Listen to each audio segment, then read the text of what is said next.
Long, long ago, before the Great Pyramids or mighty pharaohs, life in what we now call Egypt began in a very different way. The story starts with the mighty Nile River. This long, winding river was more than just a body of water. It was the lifeblood of a land that would eventually give rise to one of the world's most famous civilizations. In this chapter, we travel back to the earliest days of human settlement along the Nile, when small groups of people learned to live together, grow food, and build the first communities. The land along the Nile was a place of great promise. As the river flowed, it brought water, fish, and rich silt that made the soil very good for farming. In a time when the world was still coming out of the Ice Age, the Nile Valley was a haven of warmth and abundance. Early humans, who were once small bands of hunters and gatherers, found that this land could provide a steady supply of food if they learned how to farm. They began to plant seeds and grow crops such as barley and wheat. Over time, these small experiments in farming turned into a reliable way to feed families and build communities. The early settlers in the Nile Valley were curious and resourceful. They built simple homes out of mud bricks and learned to work with the materials around them. These people were not yet kings or rulers. They were families and friends working together for survival. They spent their days learning the secrets of the land, how to tell when the river would rise with floodwater that left behind rich soil, and how to protect their crops from the dry season that followed. Every year, the Nile would flood, and its water would bring new life to the land. The people learned to read these natural signs, and their lives became closely tied to the rhythms of nature. One of the most important lessons these early settlers learned was the value of cooperation. Living near the river meant that every member of the community had to work together. Men, women, and children all played important roles. Some worked in the fields, planting and harvesting crops, while others built homes or made tools. The knowledge of how to grow food and care for one another was passed down from one generation to the next, and slowly, a way of life was built that was both practical and deeply connected to the land. As the centuries passed, these small groups of people began to form larger communities. They built villages near the river banks, where the fertile soil made it possible to grow enough food to support more people. Over time, these villages became places of learning and tradition. Stories were told around evening fires about the spirit of the Nile and the power of the land. Even in these early days, the river was seen as a gift from the gods, a force that brought both life and mystery to the people living beside it. The early settlements were humble. Simple homes made of mud and straw dotted the landscape, and the people lived in close connection with nature. They learned to fish in the river using nets and simple spears, and they gathered wild fruits and vegetables from the land. Life was hard, and survival depended on the skill and knowledge that had been built up over many generations. Yet there was also a sense of wonder in these early days. The rising and setting of the sun, the seasonal floods of the Nile, and the changing stars in the night sky all filled the hearts of these people with awe and respect. In these early settlements, people began to mark time. They noticed that the cycles of nature, the regular rise and fall of the river, the changing of the seasons, were predictable. This knowledge was essential for planning when to plant and when to harvest. It also gave birth to a deep connection with the cosmos. Early Egyptians looked up at the stars and saw patterns that would one day lead to the creation of calendars and myths. They started to think about the passage of time in ways that went beyond day and night, laying the foundations for a complex culture that would flourish thousands of years later. Another important aspect of life in the early Nile settlements was art and expression. Although they did not have the grand statues and temples that would come later, these early people left behind small carvings and pottery that tell us much about their daily lives. Simple images of animals, people, and natural symbols have been found in ancient sites. These items show that even in these humble beginnings, there was a desire to create beauty, tell stories, and express ideas. They decorated their tools, their homes, and even their simple clothing, and these small works of art give us a glimpse into the hearts of these early settlers. The early settlers also developed the first forms of technology and craftsmanship. They learned to work with stone, bone, and wood. Tools for farming, hunting, and building were made with great care.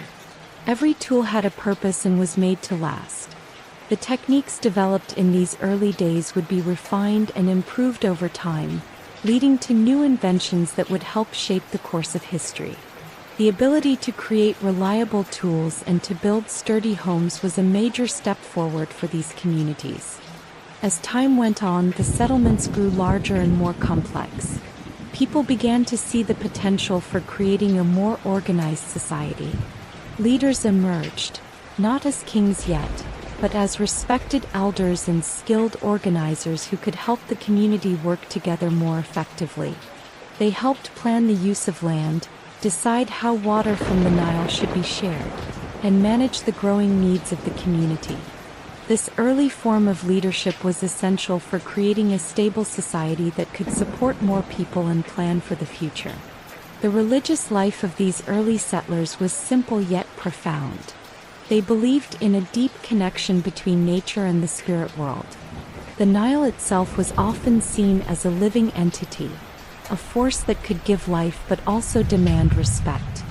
Rituals and small ceremonies were held to honor the river and the land. These early religious practices laid the groundwork for the rich spiritual traditions that would later define ancient Egypt. Temples and grand rituals were far in the future, but the basic idea that nature was sacred was already a part of everyday life. It is amazing to think how much life depended on the Nile. The river was both a friend and a teacher. It taught the early Egyptians about change, growth, and renewal. Every flood was a lesson in how the land could be transformed by water. Every dry season was a reminder of the hard work needed to bring life to the fields. In this way, the Nile was a constant presence in every aspect of life, a force that shaped not only the land but also the hearts and minds of its people. The beginnings of settlement along the Nile also saw the start of trade and exchange. Even in these early days, people began to share goods and ideas with neighboring groups. They traded food, tools, and crafts, and with this exchange came the sharing of knowledge. This early trade laid the foundation for a network of connections that would grow as Egypt developed. It is likely that ideas about farming, art, and even religious beliefs were shared along these early trade routes, helping to create a more connected and vibrant world. In the soft, warm light of dawn, when the mist hovers over the Nile, one can imagine these early settlers starting their day with hope and determination. The sound of the flowing river, the rustle of the tall reeds, and the calls of birds formed a simple yet profound symphony of life. Their days were filled with hard work, but also with moments of quiet joy and wonder. They looked to the sky, the water, and the land as teachers, learning the secrets of nature bit by bit. The story of these early settlers is a reminder that great civilizations do not appear overnight. They grow slowly, nurtured by the land and the determination of countless individuals. The people who first settled along the Nile planted the seeds for one of the greatest cultures in history. They set down traditions, built the first communities, and learned to live in harmony with nature. Their lives were simple but full of meaning, and their legacy would grow far beyond what they could imagine. This chapter, which tells the story of the dawn of the Nile, is just the beginning. It shows us how life started in a small yet promising part of the world. It sets the stage for the many adventures and great achievements that would come later in ancient Egypt's long history. From these early days, we can see the roots of a civilization that would eventually create wonders like the pyramids, the great temples, and a culture that still inspires us today. In the end, the story of the early settlements along the Nile is a tale of hope, resilience, and the deep connection between people and the land. It is a story of how nature can give life and teach us to work together. As we move forward in this journey through time, we remember that every great story starts with a small step. For ancient Egypt, that small step was taken along the banks of the Nile, where early settlers began their long and remarkable journey into history. Long after the first settlers learned to live by the Nile, people in Egypt began to form larger and more stable communities. This chapter tells the story of how small bands of families slowly grew into villages and towns. It is a story of learning, cooperation, and the first steps toward a great civilization. In these early days, life was still simple, but the seeds of change were being sown in every home and field. At this time, people were no longer just wandering as hunters and gatherers. They had learned to farm the rich lands along the Nile and were beginning to see the benefits of staying in one place. Families built small mud brick houses near the river, where water was always within reach and the soil was soft and full of nutrients. These houses were humble but safe, and they offered shelter from the sometimes harsh desert winds. With the steady supply of food from the fields, people could plan for the future. In these small settlements, work was shared among everyone. Men, women, and even children had important roles to play. While some worked in the fields planting and harvesting crops like barley and wheat, others tended to animals such as cattle, goats, and sheep. Many learned to make tools and simple pottery that would help them store food and water. The art of making pottery was not only practical but also a way to show creativity. Every pot, bowl, or jar was made by hand and often decorated with simple patterns that told stories or marked special events. The rise of these communities meant that people began to see the benefits of working together. Instead of surviving alone, they learned that sharing work and resources made life easier. For example, when one family had extra grain, they would share it with their neighbors. In return, someone else might help repair a home or join in the harvest. This spirit of cooperation was very important. It helped these early communities face challenges like bad weather or pests that could harm the crops. Over time, the idea of community became more than just sharing food. It became a way of life. As communities grew, so did the need to organize. Early leaders emerged from among the elders, those who were wise from years of experience and who knew the land well. These community leaders were not kings yet, but they were respected for their knowledge. They helped decide when to plant or harvest and resolved small disputes between neighbors. Their guidance made it possible for the group to work as one, ensuring that everyone benefited from the shared resources of the Nile Valley. Life in these early settlements was deeply connected to nature. The people understood that the river was both a friend and a teacher. Every year, the Nile would rise, flooding the fields and leaving behind a rich layer of silt. This annual event brought hope, as the silt made the soil even better for growing crops. But the flood also demanded respect. People learned to prepare for it by building simple barriers and storing food for the lean months. This balance between preparation and acceptance of nature's power was a lesson that was taught from one generation to the next. Religion and belief were also taking shape during these pre-dynastic times. While the grand temples of later Egypt were still many years away, early people began to see the world as a place filled with magic and mystery. They believed that nature held the power of the gods. The sun, the river, and even the wind were seen as gifts that brought life, but they could also be dangerous if not respected. Simple rituals were performed to honor these forces. Gatherings were held where songs were sung, and stories were told about the mighty power of the Nile and the spirit of the land. These early acts of worship would grow into the rich religious traditions of later Egypt. Trade was another important step in the formation of communities. Even in these early times, people did not live in isolation. They began to trade goods with neighboring groups. Items such as pottery, stone tools, and woven baskets were exchanged for fresh food or unique items that could not be made locally. This exchange of goods was not only practical, it also helped spread ideas. Through trade, people learned new farming techniques, new ways to decorate their pottery, and even new songs and stories. The small communities along the Nile slowly became connected with other groups, weaving a network of communication and friendship that crossed the lands. As villages grew, so did the signs of planning and organization. People began to mark important places in their settlements. They would create open areas for gatherings and celebrations. They set aside spaces where communal work could be done, such as areas to grind grain or work on tools. These shared spaces were the heart of the community, places where people came together to work, share news, and celebrate life's milestones. Births, marriages, and even simple gatherings were marked by rituals that reminded everyone of their connection to the land and each other. Education also started in these early days. Although there were no schools like we have today, knowledge was passed from parents to children through everyday life. Children learned by watching their elders work and by helping in the fields. They learned the names of plants and animals, the secrets of the river, and the ways to tell time by the sun and stars.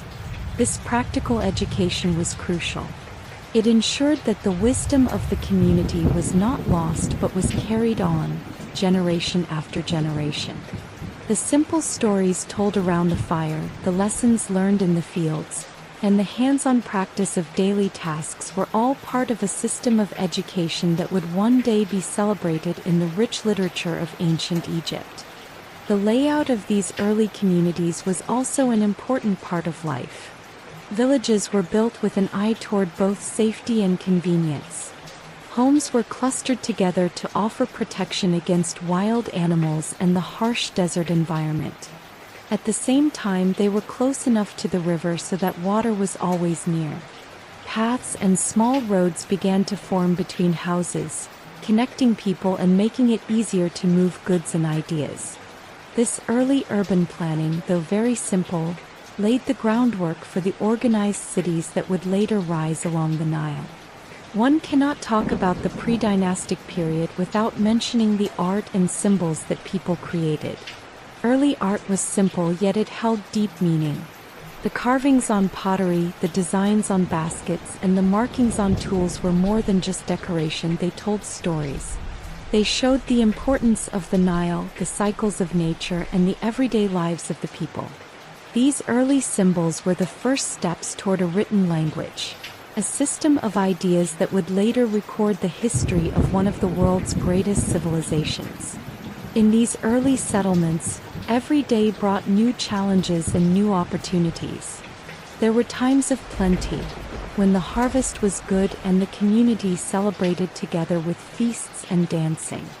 There were also times of struggle when the land was too dry, or when pests attacked the crops. But in every case, the people learned to face these challenges together. Their resilience was built on a deep connection to their environment and to each other. They learned that by sharing their strength, they could overcome almost any hardship. As the years passed, these small communities grew into larger settlements with their own customs and traditions. They began to see themselves as part of something greater than just a family or a small village. They started to form identities with shared beliefs and a common way of life.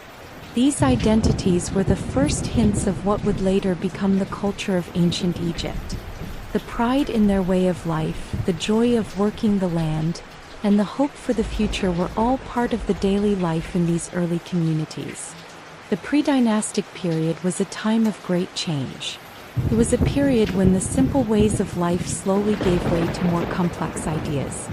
People began to dream of a future where their small settlements could grow into mighty cities, where knowledge and art would flourish, and where the spirit of the Nile would be celebrated for millennia to come. Though life was hard, the hope for a better tomorrow was strong. The lessons learned during these early days became the foundation upon which the future civilization of ancient Egypt was built. In the end, the story of these pre-dynastic communities is one of progress. It is a tale of ordinary people who, by working together and learning from the land, set the stage for a culture that would one day build wonders that the world would never forget. Their lives may have been simple, but every action they took, every tool they made, and every story they told contributed to a legacy that would echo through time. This was the period when the idea of community was born, a time when the first steps were taken toward the great civilization that would rise along the Nile. As we close this chapter, we remember the early settlers and the simple villages they built. Their determination, cooperation, and respect for nature were the true roots of ancient Egypt. In every brick of mud, in every harvest, and in every shared moment, the spirit of these communities lived on, paving the way for the rise of kings, grand temples, and the majestic culture that would capture the world's imagination for thousands of years. Long ago, before Egypt became the land of pharaohs and pyramids, it was a land of many small communities. These communities lived in the upper and lower parts of the Nile Valley. They had their own ways, their own customs, and their own leaders. But a great change was coming. This change would bring all these different lands together under one rule. The man who is often credited with this great unification is Narmer. His story is filled with bravery, wisdom, and a vision for a strong and united Egypt.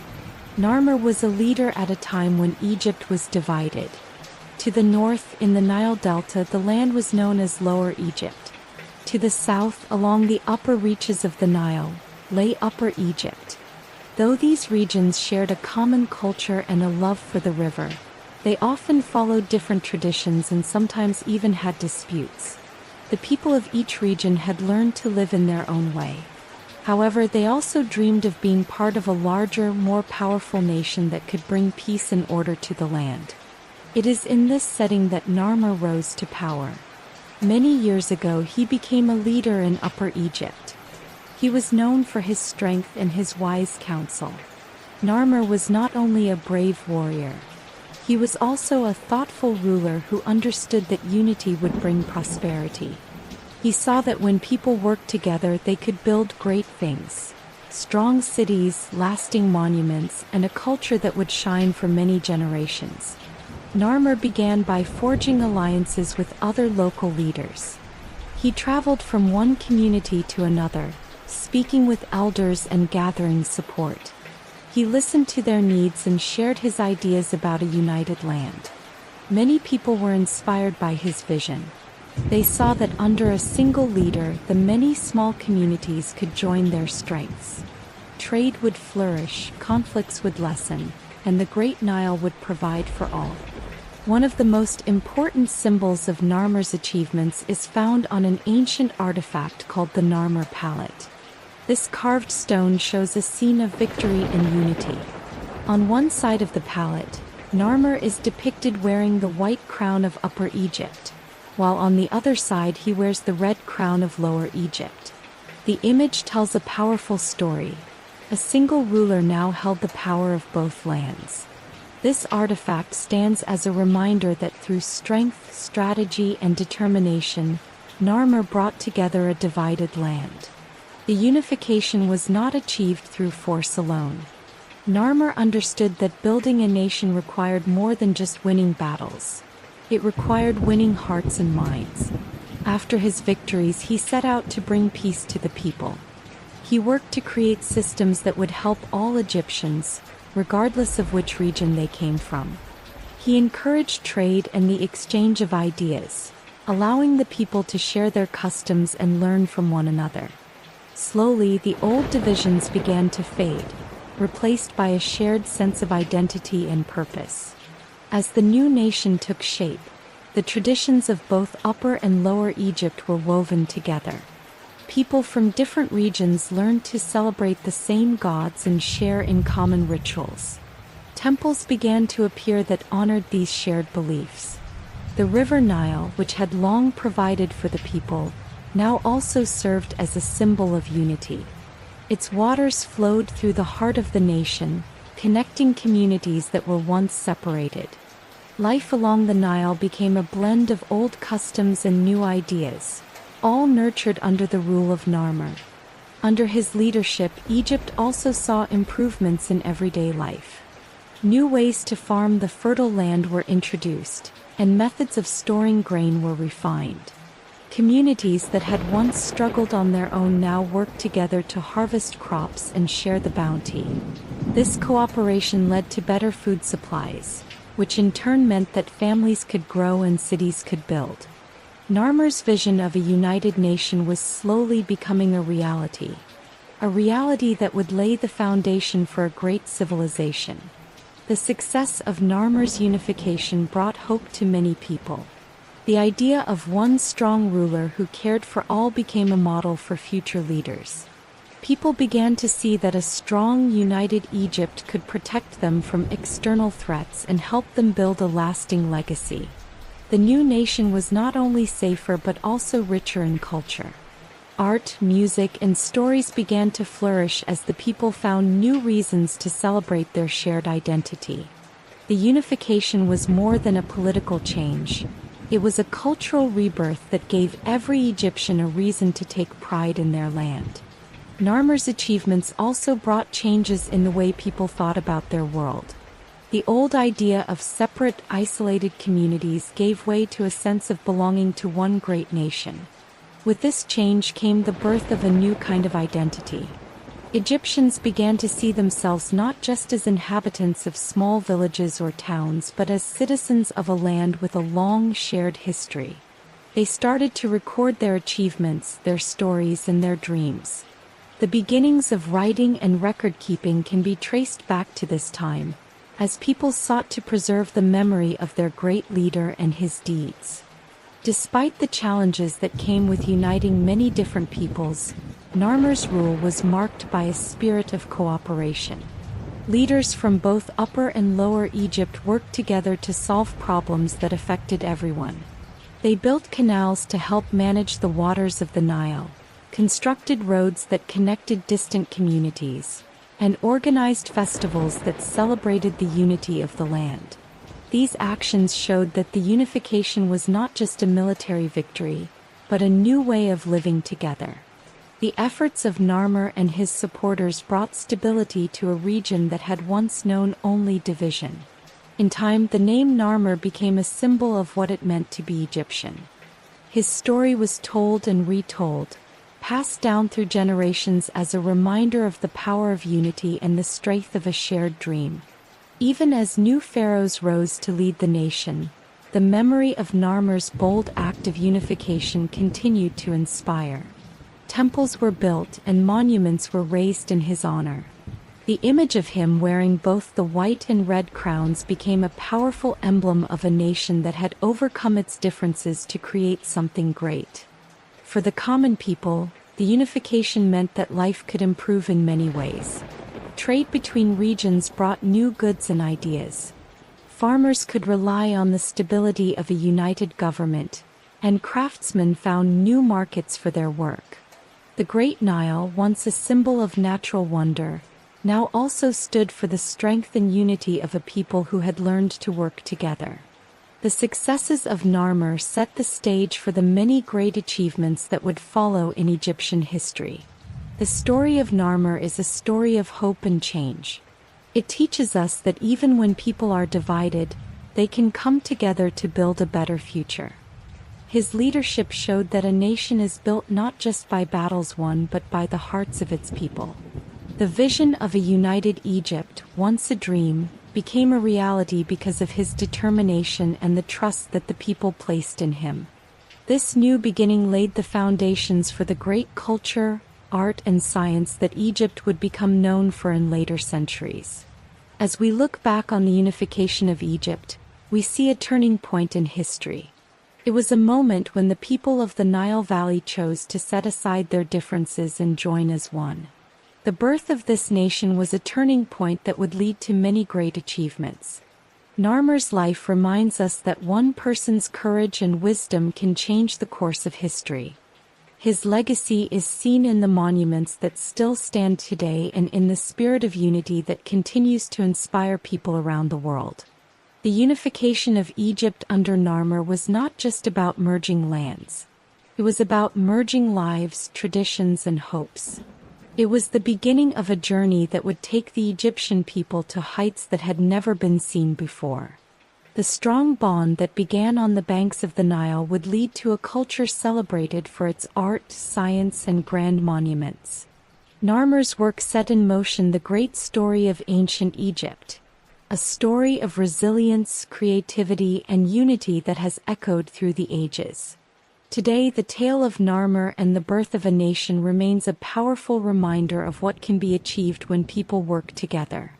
The legacy of that early unification still lives on in the ruins of ancient temples and the echoes of legends passed down through time.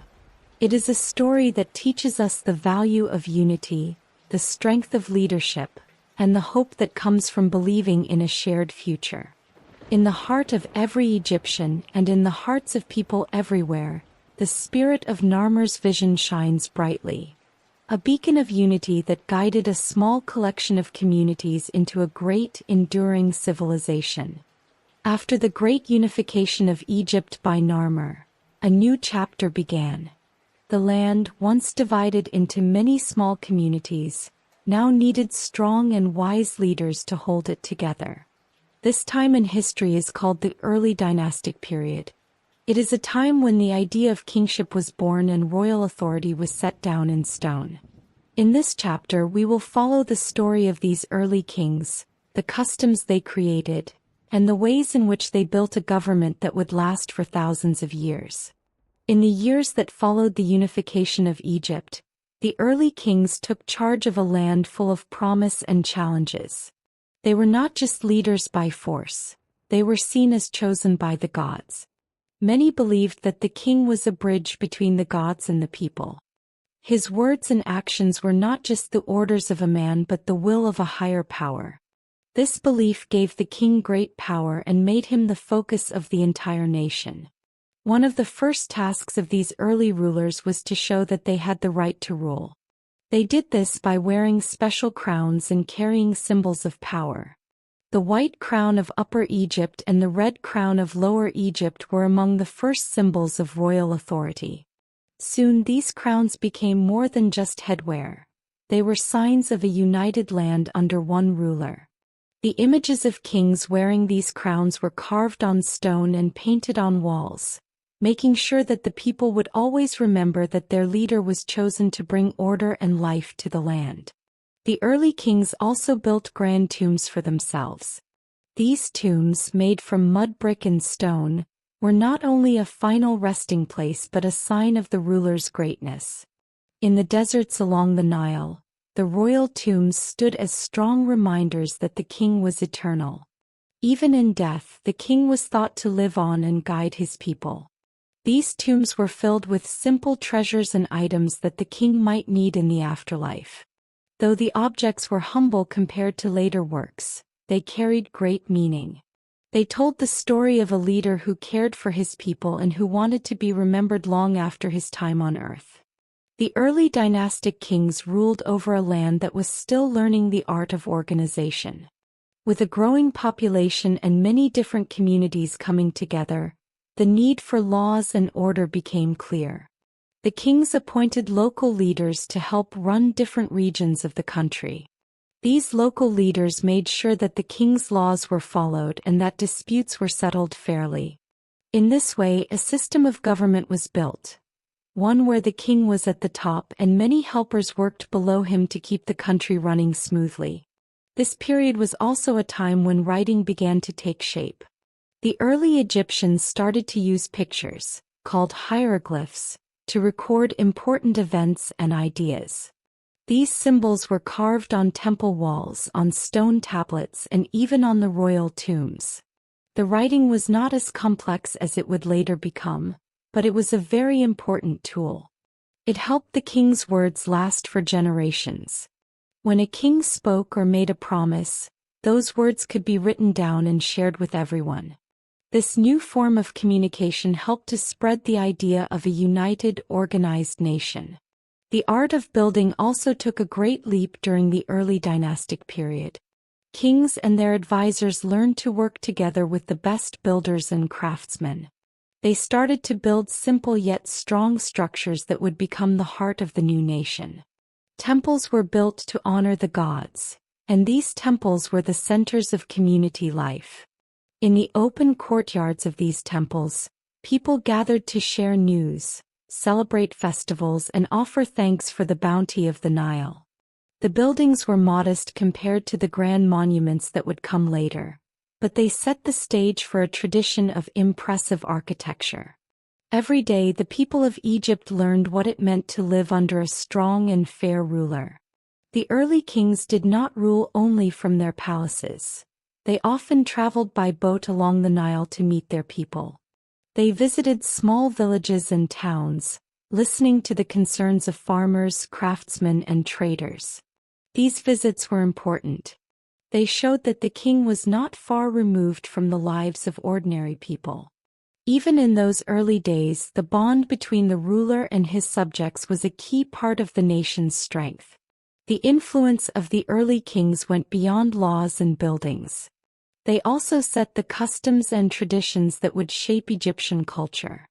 Festivals and public ceremonies became common during this time. In these events, the people celebrated the annual flood of the Nile, the bounty of the land, and the wisdom of their rulers. Songs were sung, dances performed, and simple plays were acted out to tell the stories of the gods and the heroes of the past.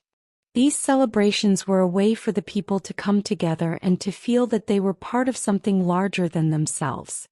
As the years passed, the power of the royal family grew stronger. With each new king, the idea of a single, united Egypt became more real. The early dynastic kings built a network of officials, priests, and workers who all shared the same goal: to make Egypt a land of order and beauty. They made sure that the waters of the Nile were well managed. Canals were dug and small dams were built to help control the floods. These projects required the hard work of many people, but they showed that a strong leader could guide his nation toward a better future. Religion was another area where the kings left a deep mark. In the early dynastic period, the idea that the king was chosen by the gods began to take root. The ruler was often depicted in art as standing close to the gods, or even as an embodiment of divine power. Temples were built to honor gods like Horus and Ra, who were seen as protectors of the land. The rituals performed in these temples were simple but full of meaning. They were meant to ask the gods for good harvests, clear skies, and a peaceful life for all. In return, the people showed their respect through offerings, songs, and prayers. This close bond between the divine and the royal family helped to create a sense of destiny for Egypt. The early dynastic period was not without its challenges. There were times when rival families or local leaders questioned the king's authority. There were also natural challenges: unexpected floods, droughts, or pests that could harm the crops. Yet the early kings met these challenges with courage and determination. They showed that a united nation could overcome hardships through careful planning and hard work. The lessons learned during these times would shape the policies of future rulers and make the nation even stronger. For the people of Egypt, the early kings became the heart of their stories. Over time, these leaders were remembered not only for their power but also for their wisdom and fairness. Tales of brave kings who helped the poor, who built great temples, and who made fair laws were told and retold. These stories became a part of everyday life. Parents told them to their children and they grew to become legends. Even when the kings had long passed away, their memory lived on in the art, the writing, and the customs of the land. In many ways, the early dynastic period was like the first chapter in a very long book. It set the rules and traditions that would be followed by all the great kings who came later. The ideas of strong leadership, a connection with the gods, and the value of order and community were all born during these years. Every royal decree, every temple built, and every stone carved with a king's name was a step toward the grand civilization that Egypt would one day become. The people learned that a nation is more than just land and water. It is a community built on trust, respect, and shared dreams. The early kings, by establishing royal authority, showed that even a simple people can achieve great things when they work together. They taught everyone that a leader's duty is to serve the people and to guide them through both good times and bad. Their example would be followed by many generations and become a lasting part of Egypt's rich history. Looking back at this time, we see that the early dynastic period was a time of hope and careful building. It was when the idea of a great nation took hold. The kings, with their crowns and their mighty tombs, stood as symbols of a dream coming true. A dream of a united Egypt where order, beauty, and respect for the gods ruled the day. Their work, though simple in many ways, laid the foundation for everything that was to come. Every law written, every temple built, and every festival celebrated was a thread in the great tapestry of Egyptian life. In the soft light of the early morning by the Nile, one can imagine the people of that time going about their work, always with the thought that they were part of something special. They looked up to their king not just as a ruler but as a guide who led them through the changing seasons and the rhythms of the river. Their daily lives were filled with small acts of courage and care that added up to the great work of nation building. And in every village, town, and field, the spirit of royal authority helped to create a sense of order and unity that would last for centuries. Thus, the early dynastic period was more than just a time of kings. It was a time when a people learned how to live together as one. It was a time when trust was built through shared work and shared dreams. The early kings showed that with clear rules, respect for the gods, and care for one another, even the smallest community could grow into a great nation. Their legacy lives on in every stone of the temples, every mark in the early hieroglyphs, and every story told by the Nile. As the sun rose over the vast desert and the gentle flow of the Nile continued its timeless journey, a new era began in Egypt. This era is known as the Old Kingdom, a time of strong leadership, brilliant art, and grand projects that would change the face of the land forever. The Old Kingdom is often called the Age of the Pyramids, because of the majestic tombs built for the kings. In this chapter we follow the rise of the Old Kingdom, the construction of these incredible monuments, and the lives of the people who made it all possible. At the heart of the Old Kingdom was a belief that the king was not only a ruler on earth but also a god in human form. The pharaoh's power was absolute, and his word was law. This belief made the pharaoh a central figure in every part of life. People trusted him to protect their land, ensure a good harvest from the Nile, and guide them through both calm and troubled times. Under the rule of strong pharaohs, the nation grew in unity and strength, setting the stage for great achievements that still amaze us today. One of the most remarkable achievements of the Old Kingdom was the building of the pyramids. These structures were not built in a day. They were the result of careful planning, hard work, and the combined effort of thousands of people. The idea behind the pyramids was simple: to create a safe and grand resting place for the pharaoh so that he could live on in the afterlife. Egyptians believed that life did not end with death. Instead, the soul continued its journey in another world. The pyramid, with its solid stone walls and precise design, was seen as a gateway to eternity. The process of building a pyramid was a marvel of organization and teamwork. Skilled architects and engineers designed the layout of the pyramid and planned every detail. A large workforce was gathered, including laborers, stone cutters, masons, and artisans. These workers came from many parts of Egypt, and they brought with them the skills and knowledge that had been passed down for generations.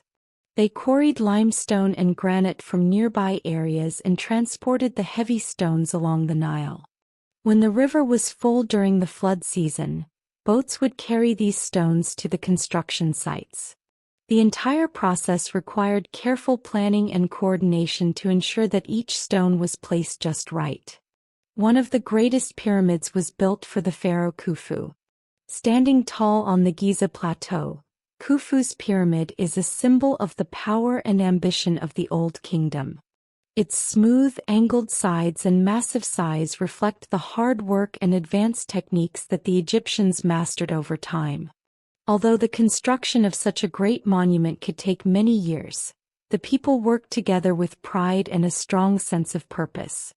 Every block of stone, every ramp built to move the stones, and every tool made for the task contributed to a project that would stand for thousands of years.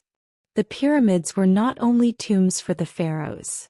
They were also centers of religious and cultural life. Surrounding the pyramids, smaller temples and chapels were built where priests could perform rituals to honor the gods. These rituals were important for ensuring that the pharaoh's spirit could join the gods in the afterlife. The layout of the pyramid complex was carefully planned so that it followed the movements of the sun. As the light shifted during the day, the pyramid would cast shadows that many believed had special meaning. This connection between the heavens and the earth was a key part of Egyptian religion, and it reinforced the idea that the pharaoh was chosen by the gods. Life in the Old Kingdom was not only about grand monuments and royal ceremonies. It was also a time when everyday people played an important role in the success of the nation. Farmers worked the rich lands along the Nile, using simple tools to plow the fields and harvest the crops. Their labor ensured that the people had enough food, even in the dry season. Craftsmen made pottery, wove cloth, and produced small statues and jewelry that decorated homes and temples. Every piece of art and every tool told a story of dedication and skill. The work of these ordinary people made it possible for the grand projects of the pharaohs to come to life. In the towns and villages that spread along the Nile, people developed a strong sense of community. They gathered in markets, celebrated festivals, and passed down stories from one generation to the next. Oral traditions played a big part in everyday life. Stories about the gods, the heroes of the past, and the mighty pharaohs were told by elders around the fire. These stories not only entertained but also taught important lessons about bravery, loyalty, and the rewards of hard work. They helped bind the community together and instilled a deep pride in their shared heritage. The art of writing began to take shape during the Old Kingdom. Hieroglyphs, a system of picture writing, were carved into stone, painted on temple walls, and written on papyrus. This new form of writing allowed the Egyptians to record their history, beliefs, and achievements. Scribes, who were specially trained in the art of writing, played a key role in society. They kept records of trade, documented the work on the pyramids, and recorded the names and deeds of the pharaohs. Through these writings, we today have a window into the past, a glimpse of the ideas, hopes, and daily lives of the people who built one of the greatest civilizations the world has ever known. The religious life of the Old Kingdom was deeply intertwined with the power of the pharaoh. Temples were built not only near the pyramids but throughout the land. In these sacred spaces, priests conducted ceremonies to honor gods like Ra, the sun god, and Osiris, the god of the afterlife. These ceremonies were simple in the beginning but grew more elaborate over time. The rituals helped the people feel connected to the divine and reassured them that the gods were watching over their lives. The pharaoh, as a living god, played a central role in these ceremonies, and his well-being was seen as a sign of the favor of the gods. The rise of the Old Kingdom was a time of both great achievement and great challenge. The project of building the pyramids was not without its difficulties. Workers had to deal with the harsh desert heat, long hours of labor, and the complexities of coordinating thousands of people. Yet, the challenges brought out the best in the community. The sense of working together for a common purpose made the hardships easier to bear. When a new block of stone was set in place or a new passageway completed, there was a shared feeling of accomplishment that lifted everyone's spirit. This strong sense of unity and purpose became one of the defining features of the Old Kingdom. As the pharaohs ruled and the pyramids grew taller, the ideas of order, beauty, and balance became deeply rooted in Egyptian society. The careful planning seen in the construction of the pyramids was also evident in how the people organized their daily lives. There was a clear structure to society, with everyone having a role to play, be it as a farmer, a builder, a priest, or a scribe. This structure helped the nation run smoothly and allowed for the continued growth of a culture that celebrated both the divine and the human. The achievements of the Old Kingdom were not limited to the construction of pyramids alone. During this time, art and sculpture flourished. Carvings of gods, pharaohs, and everyday life adorned the walls of temples and tombs. These works of art were made with great care and attention to detail. They show us the high level of skill that the ancient Egyptians possessed. Each carving, each painting, was a testament to their love of beauty and their desire to leave a mark on history. In many ways, the Old Kingdom was like the solid foundation upon which the future of Egypt was built. The values of hard work, unity, and respect for both the gods and one another were established during these years. The pyramids and the monuments that still stand today are reminders of the power of a shared dream and the strength of a nation that came together under one banner. The lessons learned during the Old Kingdom would influence generations to come, shaping not only Egyptian society but also the ideas of civilization around the world. Even though thousands of years have passed since the Old Kingdom, its legacy continues to inspire people today. The pyramids stand as eternal symbols of human ingenuity and determination. They remind us that with vision, cooperation, and hard work, even the most difficult challenges can be overcome. The story of the Old Kingdom is a story of ambition and achievement. A story that begins along the banks of the Nile and reaches into the heavens. As the chapter of the Old Kingdom comes to a close, we look back with admiration at a time when a nation was built stone by stone, with every worker and every ruler playing a part. The age of the pyramids was not only about the power of kings but also about the spirit of a people united by a common goal. It was a time when the boundaries between the earthly and the divine were blurred, and when every stone set in the Great Pyramids carried the hope of eternal life. In the soft glow of the evening sun over the desert, the silhouettes of the pyramids still stand, silent yet speaking volumes of a glorious past.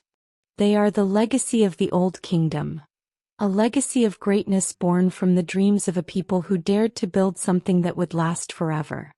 This enduring monument to human achievement continues to whisper the story of a time when Egypt reached for the heavens and left a mark that the world would never forget. The story of the pyramids is one of wonder, hard work, and brilliant engineering. In this chapter we explore how the ancient Egyptians built these colossal structures. It is a tale of careful planning, teamwork, and innovative ideas that have amazed people for thousands of years. The idea of building a pyramid began with the belief that the pharaoh would continue to live after death. The pyramid was designed as a grand tomb that would help the king journey safely into the afterlife. To achieve this, the builders needed not only strong faith but also precise knowledge of engineering and a deep respect for nature. The construction of a pyramid was a massive project that involved thousands of people. Skilled architects and engineers worked side by side with laborers, stone cutters, and craftsmen. The planning began many years before the first stone was laid. The architects drew detailed plans on simple materials like papyrus and clay tablets, marking out the pyramid's dimensions and the paths that the workers would follow to move heavy stones. They designed the pyramid so that its sides would face the four cardinal points: north, south, east, and west, ensuring that it would capture the light of the rising and setting sun. One of the first challenges was to choose the right building material. The Egyptians used limestone, which was quarried from nearby areas along the Nile. In some cases they used granite for parts of the pyramid that needed extra strength. The stones were cut with copper tools and then smoothed by hand. This was a slow process, but the workers took great pride in their craftsmanship. They believed that every stone they shaped was a gift to the gods and the future king. Transporting these massive stones was another great challenge. The Nile was not only a source of water but also a natural highway. During the flood season, the river's high waters made it easier to move the heavy blocks. Workers loaded the stones onto simple sledges and then hauled them onto boats. Once the stones reached the construction site, they had to be lifted and placed into position with incredible precision. Simple ramps were built out of mud, brick, and limestone chippings. Some ramps were straight, while others were built in a zigzag or spiral pattern around the pyramid. These ramps allowed workers to drag stones upward, step by step, until they reached their designated place. Building the pyramid was not done in one continuous effort. Instead, the project was divided into many phases. At first, the foundation was prepared. The ground was carefully leveled and smoothed, sometimes using water to help settle the dust and fill in gaps. A solid foundation was crucial because even a slight shift could weaken the entire structure over time. Once the foundation was ready, the workers began laying the first layer of stones. Each stone was carefully shaped so that it would fit perfectly with its neighbors. This precise cutting ensured that the pyramid would be stable and strong for thousands of years. The work on the pyramid was organized like a great team effort. The pharaoh did not build the pyramid alone. He had a vast workforce that included not only laborers but also specialists such as mathematicians and astronomers. These experts measured the pyramid's dimensions and aligned it with the stars. Their work ensured that the pyramid was perfectly straight and balanced. It was common for workers to have a routine that included shifts and rest periods. Many laborers were not slaves but paid workers who took pride in contributing to a project that was seen as a duty to their nation and their gods. The construction sites were like small towns. Temporary shelters, kitchens, and workshops were built close to the pyramid. Workers lived in these settlements and shared meals, news, and stories of their progress. The sense of community was strong. Everyone knew that their individual efforts contributed to a larger goal. They celebrated when a new level of the pyramid was completed and took pride in the monumental progress that was being made. These workers often left behind graffiti on stones or walls, a small mark of their presence and a sign of camaraderie among those who built the great structure. As the pyramid grew taller, the engineering challenges became even more complex. The ramps had to be extended, and the placement of each stone required careful planning to avoid collapse. The builders learned to use simple machines like levers and wooden rollers. They developed a keen understanding of balance and gravity. It was not uncommon to see groups of workers moving in unison, each person responsible for a part of the task. The level of organization was impressive. Although they did not have modern tools or machines, the ancient Egyptians used ingenuity and teamwork to overcome every obstacle. The religious and cultural significance of the pyramids also helped to motivate the workers. It was believed that the pharaoh was a living god who would join the divine realm after death. The pyramid was not only a tomb but also a staircase to the heavens. Every stone placed was a step toward immortality. This powerful belief inspired the workers, giving them the strength to endure long hours under the hot sun and the physical strain of moving massive blocks. Their faith was as solid as the stone they worked with, and it drove them to achieve what might seem impossible today. The design of the pyramid was filled with meaning. Its smooth, angled sides were thought to help the soul of the pharaoh ascend to the sky and join the gods. Inside the pyramid, narrow passages and chambers were carefully arranged to protect the body of the king and the treasures meant to accompany him into the afterlife.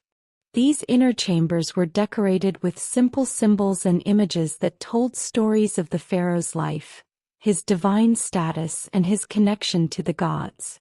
The careful attention to both form and function is one reason why the pyramids have stood the test of time. As the pyramid neared completion, the final touches were added. The outer casing of the pyramid, made of polished limestone, was put in place to create a smooth, shining surface. When the sun hit these polished stones, the pyramid would glow like a beacon in the desert. Over the centuries, most of this outer casing has been lost to time, but the idea of a perfectly smooth surface remains a symbol of the skill and dedication of the ancient builders. The construction of the pyramids was not without its setbacks. There were days when the work had to be stopped because of extreme heat, heavy rains, or a shortage of building materials. Yet the spirit of the workers was never broken. Each obstacle was met with creative solutions. For example, when the ramps became too steep or unstable, the builders would redesign them, using their experience and careful observation of nature. Over time, the techniques of pyramid building evolved, and lessons from earlier projects were applied to newer ones. This continuous improvement made each pyramid a little better than the last. The Great Pyramids stand today as a tribute to the power of human cooperation and the ingenuity of ancient engineering. They remind us that even in a time without modern technology, people could accomplish feats that still inspire awe. The pyramid builders relied on simple tools and careful planning, yet they achieved a level of precision that modern engineers still study and admire. The legacy of their work is not just in the stones of the pyramid but in the spirit of innovation and community that made it possible. In the quiet moments after a long day of labor, workers would gather to share stories and songs. They spoke of the mighty Pharaoh, the sacred river, and the promise of the afterlife. These stories were passed down from one generation to the next, and they became part of the rich tapestry of Egyptian culture. The pyramids in many ways were built not just with stone, but with the hopes, dreams, and hard work of countless individuals. The construction of the pyramids was also a lesson in time and patience. It could take decades to complete a single pyramid, and by the time it was finished, many of the workers might have never seen the final result. Yet their commitment was unwavering. They understood that they were building something that would last for eternity, a monument that would tell the story of their civilization to future generations. In this way, the pyramids became a bridge between the past and the future, linking the lives of ordinary people with the grand destiny of a nation. Today, as we stand before the ruins of these magnificent structures, we can only imagine the sweat, determination, and ingenuity that went into their construction. The Great Pyramids are more than just ancient tombs. They are a reminder that with faith, cooperation, and innovation, people can achieve greatness. The methods developed by the ancient Egyptians continue to inspire modern engineers and historians, who study these marvels to learn more about the people who built them. In the end, the story of the pyramids is the story of a people who dared to dream big. They saw the potential in the vast, empty desert and turned it into a place of wonder and mystery. They built not only for themselves but for all of Egypt, leaving behind a legacy of strength, unity, and creativity. The Great Pyramids remain a powerful symbol of what can be achieved when a community works together toward a common goal, a goal that reaches as high as the sky itself. In the heart of the Old Kingdom, everyday life and deep beliefs went hand in hand. For thousands of years, Egyptians built their lives around the powerful ideas that the gods were present in every aspect of nature. Life in this time was simple yet full of meaning. People worked hard in the fields and workshops, built impressive homes and temples, and celebrated the wonders of the Nile. Their beliefs, handed down from one generation to the next, filled each day with purpose and hope. Every morning, as the first light of dawn touched the banks of the Nile, farmers began their work in the rich soil. The annual flood had left behind a layer of fine silt that made the land fertile and strong. With wooden plows and simple hand tools, the farmers tilled the soil and planted barley, wheat, and other crops. They believed that the river was a gift from the gods, a living force that provided water, food, and life itself. Before starting work, many would pause to give thanks, offering small prayers to the river god Hapi, who was thought to bring the floodwaters each year. This act of gratitude reminded them that nature was a partner in their daily labor. In the small villages that dotted the countryside, life moved at a gentle pace. Families lived together in mud brick houses with flat roofs that collected rainwater. In these humble homes, parents taught their children the skills needed to survive. Boys learned to work the fields or to become skilled craftsmen, while girls learned the arts of weaving, cooking, and caring for the home. Even at a young age, children were taught the sacred stories of the gods, which explained the wonders of the natural world and the miracles of everyday life. These stories often featured gods like Ra, the bright sun god, and Osiris, the gentle god of the afterlife, whose presence gave hope of life beyond death. The work of the craftsman was an art in itself. In busy workshops, stone cutters, potters, and metal workers shaped the raw materials that the land provided. Their skills were passed on like treasured secrets, and every tool or vase they created had a part in the life of the community. These artisans decorated their works with simple symbols and images that told stories of nature, the gods, and the deeds of the pharaoh. Their art was not only beautiful, it also carried meaning. Every pattern on a pot or every carving on a statue was a small tribute to the divine and a reminder that beauty and order were gifts from the gods. Religion was woven into every thread of Old Kingdom life. The Egyptians believed that many gods walked among them, each with a special role to play. Temples were the centers of this belief. In these sacred buildings, priests and priestesses performed daily rituals to honor the gods. The rituals were simple but full of care. Incense was burned, food offerings were made, and prayers were whispered in quiet tones.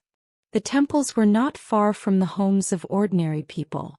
They were the places where the people gathered to mark important events, celebrate festivals, and ask for blessings on their crops and families. One of the most important gods during the Old Kingdom was Ra, the sun god.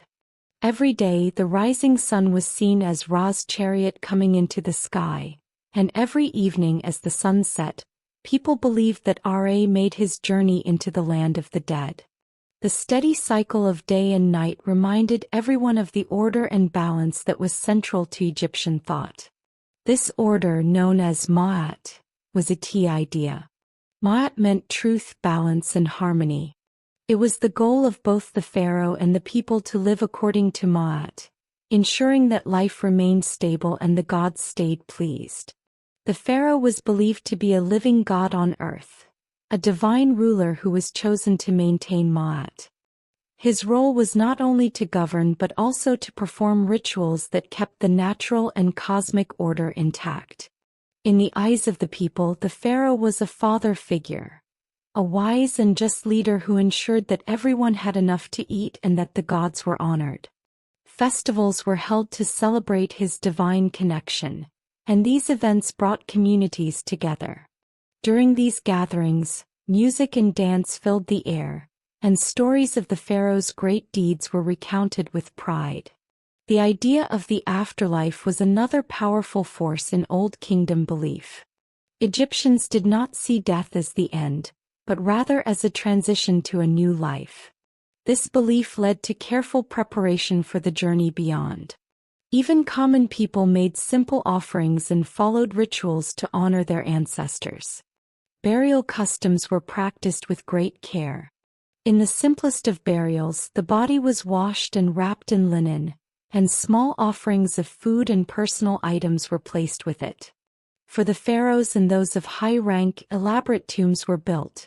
Tombs that were filled with treasures, food, and even tools needed for the journey in the next world. These practices were rooted in the deep hope that life would continue beyond death, and that the spirit could live on in a peaceful and blessed realm. The temples were not only centers of worship but also schools of learning.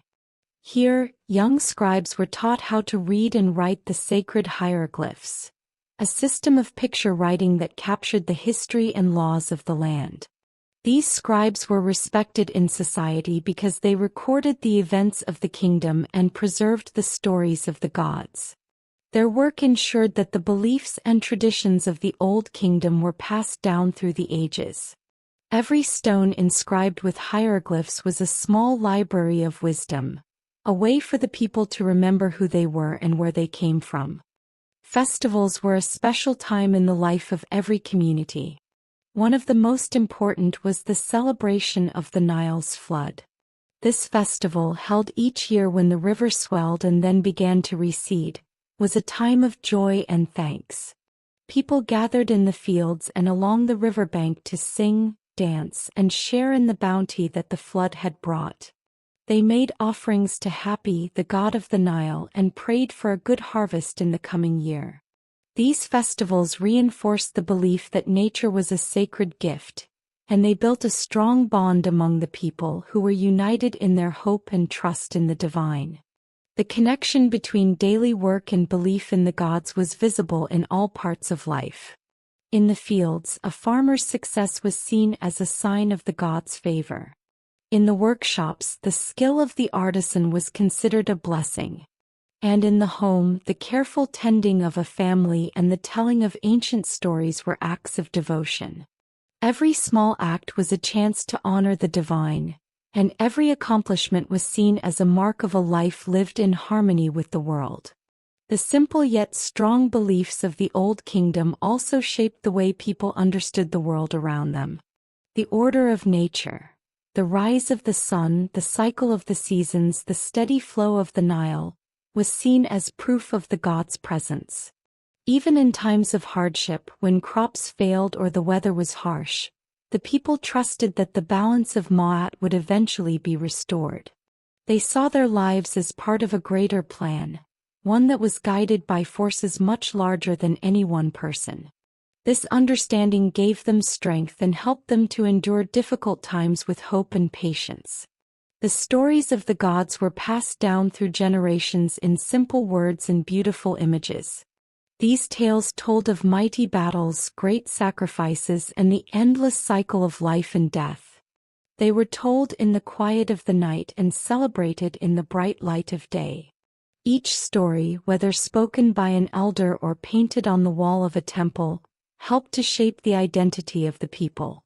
It was through these shared stories that the community found common ground, a sense of belonging that was as strong as the stone used to build their monuments. As the years passed, the blend of daily life and deep belief became the heart of Old Kingdom culture. The people saw themselves as caretakers of a divine heritage, charged with preserving the order and beauty of the world. Their faith was not a distant idea but a living, breathing part of every day. It was in the way they worked the land, in the care with which they built their homes, and in the joy they found in celebrating life. The Old Kingdom was a time when the ordinary and the sacred were intertwined, creating a way of life that was both practical and profoundly meaningful. Today, when we look back at the Old Kingdom, we see not only the great monuments and elaborate tombs but also the daily life of a people who believed deeply in the power of nature and the gods. Their simple words and rituals have echoed through time, reminding us that even in a world without modern technology, a deep connection with nature and a strong sense of community can light the way through life. The legacy of their beliefs continues to inspire us to live in harmony with the world around us, to honor our past and to work together for a better future. After the great achievements of the Old Kingdom, Egypt entered a time of change known as the First Intermediate Period.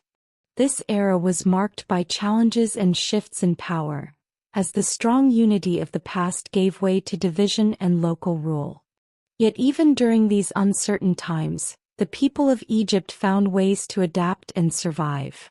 This chapter tells the story of fragmentation and change, showing how communities learned to live with new leaders, and how hardship sometimes sowed the seeds for future strength. At the end of the Old Kingdom, many factors contributed to a weakening of central power. The grand projects like building pyramids required enormous resources and strict organization. Over time, the burden of maintaining these projects and the state's lavish spending began to strain the nation. When the central government could no longer provide clear direction and support to all regions, local communities started to govern themselves more independently. In different parts of Egypt, local rulers rose to prominence. They became the new leaders who controlled smaller areas along the Nile, each with their own ideas and ways of ruling. This period of fragmentation is known as the First Intermediate Period. It was a time when the once unified land of Egypt split into several regions. Instead of one powerful pharaoh, there were several local chiefs, each trying to manage the affairs of their own community. These leaders sometimes cooperated, and at other times they fought for power and resources. With no single authority to hold everyone together, the people experienced both uncertainty and freedom. They had to learn new ways to settle disputes, manage resources, and maintain their traditions. Life during the First Intermediate Period was a mix of hardship and resilience. In many villages along the Nile, farmers continued to work their fields, relying on the annual flood to bring rich soil. Despite the political changes, everyday life went on much as it had before. Families still gathered in their modest homes, shared meals, and passed on stories of the old days. However, the breakdown of central authority meant that there was less support for large-scale projects and religious rituals. Temples that once had a close connection to a powerful state now served smaller communities, and local traditions grew stronger as each area developed its own identity. The lack of a strong central government led to competition among the local rulers. In some regions, conflicts broke out as different leaders sought to expand their territory or control valuable resources like water and grain storage. These conflicts were usually short and local, but they left a mark on the people. Fights between neighboring communities meant that trade could slow down and that farmers might lose some of the harvest to raids. Yet even in these times of strife, people learned important lessons about cooperation and defense. They began to build small fortifications near their villages and developed new ways to protect their land from rivals. In this way, the hardships of the First Intermediate Period helped shape a spirit of resilience that would serve Egypt well in the years to come. One of the most noticeable changes during this time was in art and writing. Without the strong influence of a central pharaoh, local scribes and craftsmen began to experiment with new styles. Hieroglyphs and carvings that once strictly followed royal traditions now showed more local flavor. In some areas, images of local deities and symbols of nature became more common. This period saw a blossoming of regional art, with each area adding its own twist to the traditional forms. Although the work was simpler than that of the Old Kingdom, it was full of creative energy. This artistic expression helped the people remember who they were, even as the old order faded away. Religion, too, took on a new life during the First Intermediate Period. In the absence of a strong state cult, local religious practices became even more important. Communities turned to their immediate surroundings and nature to find meaning. Small shrines and local temples sprang up, dedicated not only to the well-known gods of Egypt but also to regional spirits and deities who were thought to protect a specific village or town. This diversification in religious life brought people closer to the land around them. Farmers might pray to a local water spirit for a good flood, or to a nearby mountain god for protection from raiders. These local beliefs were passed down through families and helped bind communities together, even as the country as a whole was divided. The political landscape during the First Intermediate Period was a patchwork of small kingdoms. Some regions enjoyed relative peace and prosperity because their local rulers were fair and wise. They organized small armies, built modest public works, and maintained trade with neighboring communities. Other areas, however, were less fortunate. When a leader was greedy or cruel, unrest could spread quickly. Villages might band together to resist an oppressive ruler or to fight off raiders from a rival region. In these turbulent times, alliances were important. Local leaders sometimes joined forces through marriages or treaties, creating temporary bonds that helped to stabilize their regions. These alliances, although fragile, were a sign that even in times of division, the people of Egypt were looking for ways to restore order. Despite the many challenges, the first intermediate period was also a time of learning and growth. With less focus on grand royal projects, communities began to invest more in everyday life. Local markets flourished as people traded goods like grain, pottery, textiles, and even small sculptures. These markets were the heart of regional life, places where ideas were exchanged along with goods. The free flow of trade allowed different communities to learn from each other. Craftsmen picked up new techniques, and stories of distant lands and ancient traditions began to spread. This cultural exchange, though happening on a smaller scale than before, laid the groundwork for future unity when the time was right. The experience of fragmentation during the first intermediate period also led many people to long for the old days of strong central leadership. Stories of mighty pharaohs and the great monuments of the Old Kingdom were told around evening fires. These stories reminded the people of a time when the land was united and when the gods were believed to bless a single powerful ruler. Such memories became a powerful force. They inspired hope and a desire to one day restore the unity that had been lost. This longing for order and stability was not only a wish for the past but also a dream for the future. It was a dream that would eventually lead to a new era of strength and prosperity. Education and storytelling continued to play a vital role during these years. Even as the central government weakened, the tradition of passing knowledge from one generation to the next remained strong.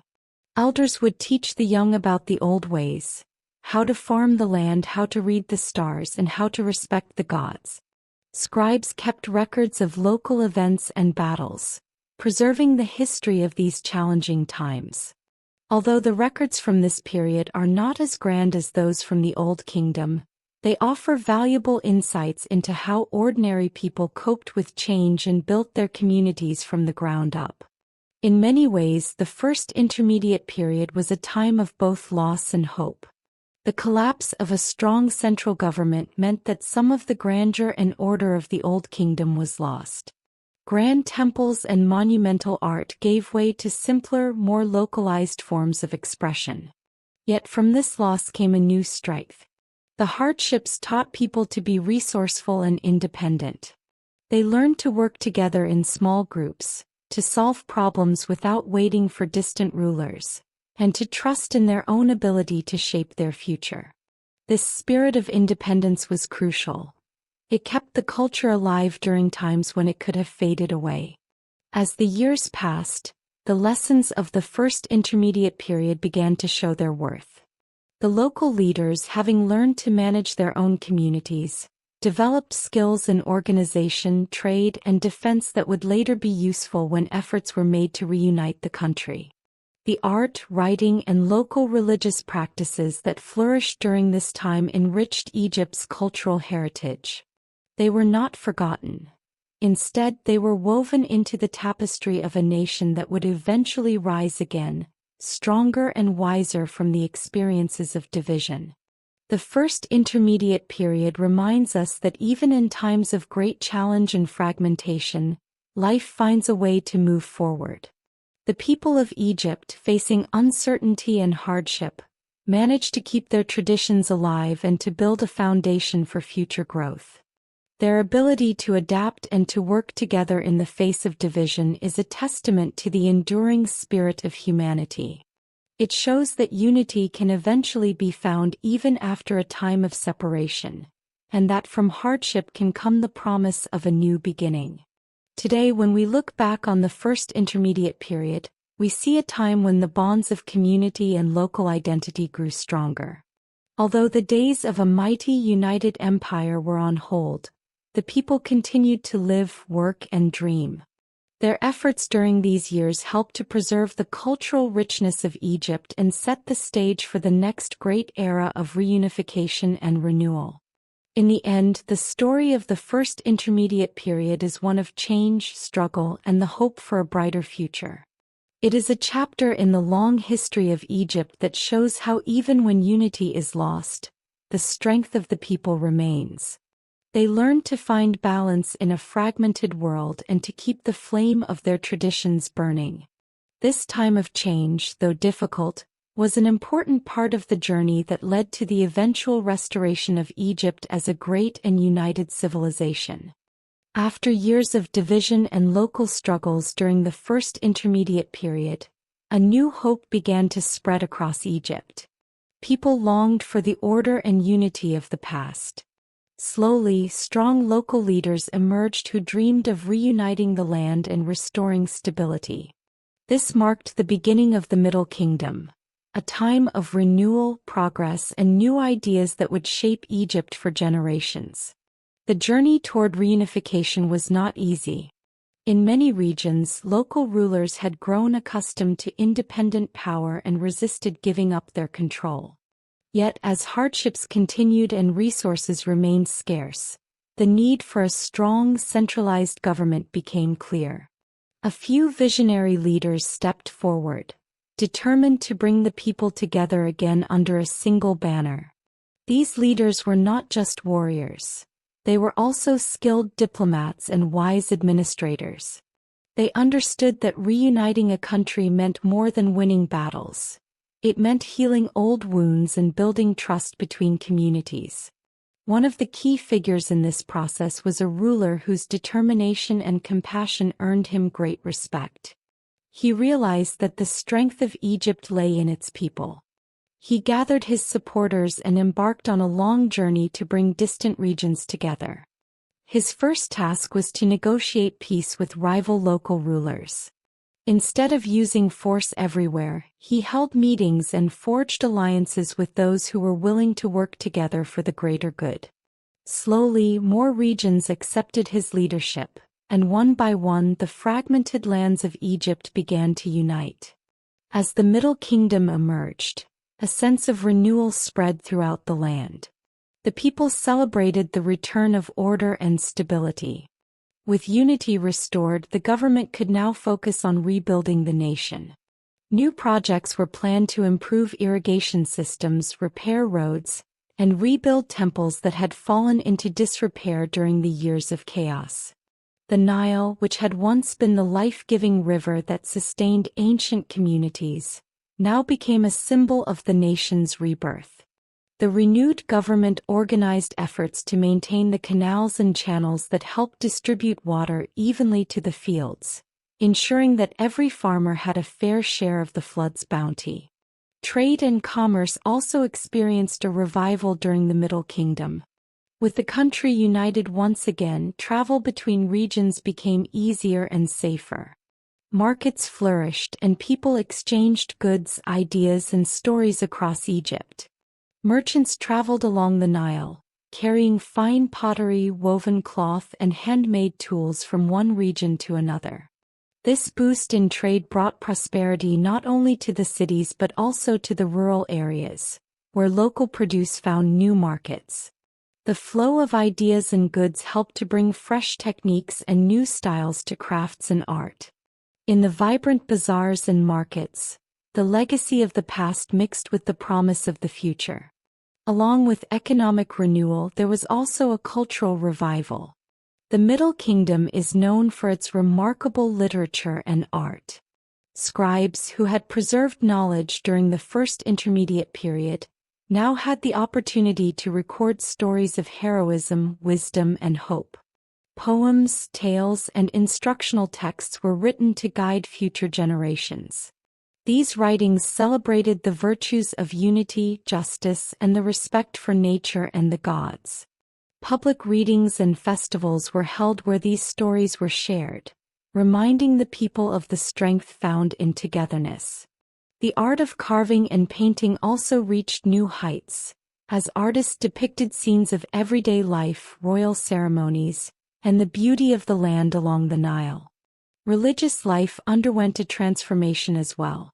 With a strong central government in place, the state religion received renewed attention.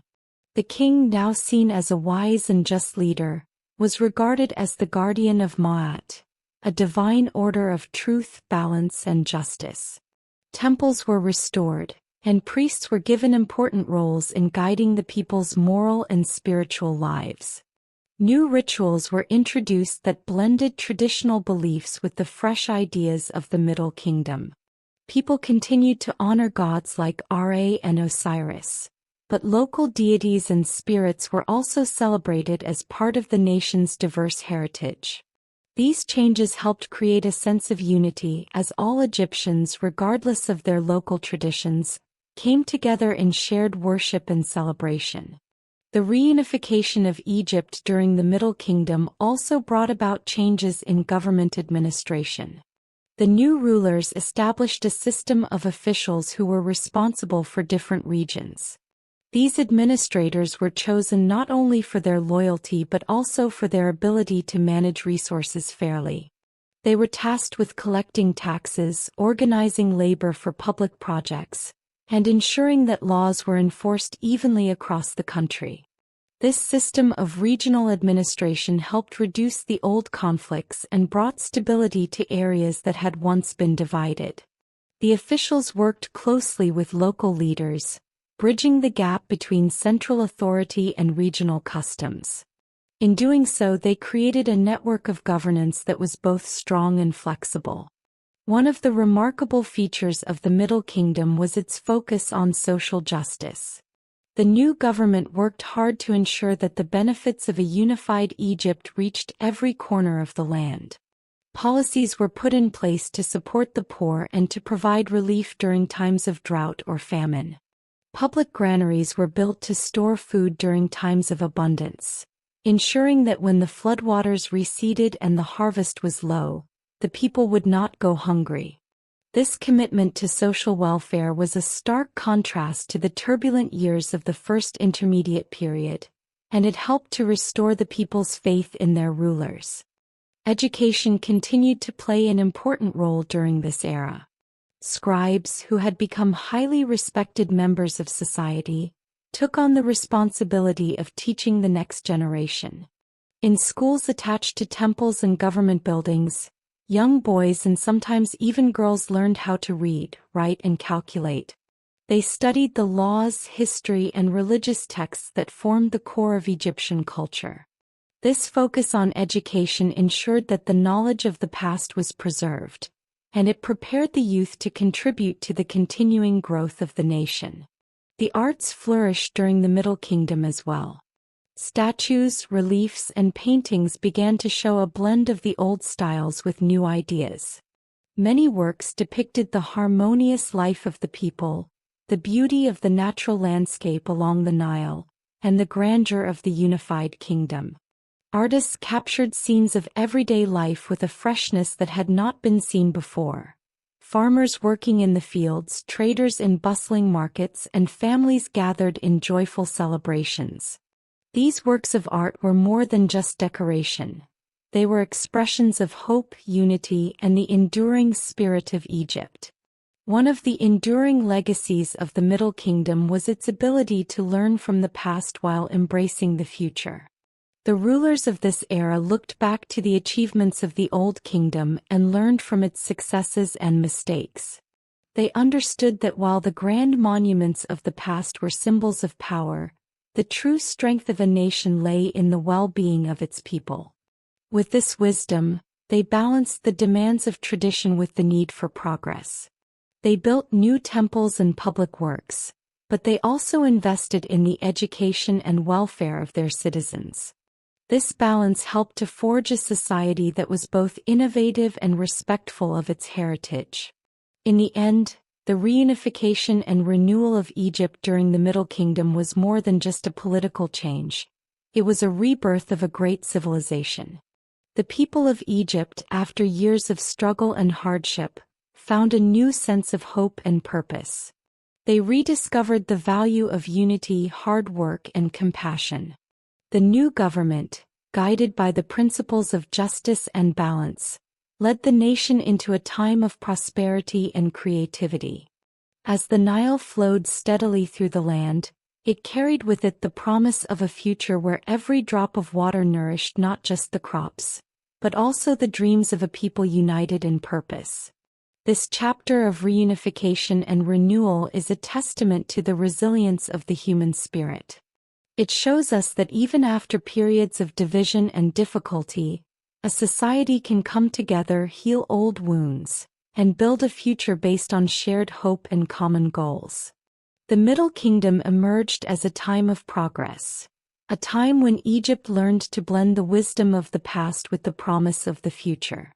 In every temple restored, every market bustling with trade, and every school filled with eager students, the legacy of this era lives on. It is a legacy that reminds us of the power of unity, the importance of learning from our history, and the endless possibilities that arise when a people work together toward a better tomorrow. The Middle Kingdom was a time of great progress in Egypt. After the country was reunited, the people had a new sense of hope and strength. In this era, art, literature, and new ideas grew side by side, making life richer and more meaningful. In this chapter, we explore how the Egyptians celebrated their culture through beautiful art, thoughtful writings, and smart innovations that improved everyday life. One of the most striking changes in the Middle Kingdom was the blossoming of art. Artists worked on many different projects, creating statues, carving reliefs, and painting on temple walls.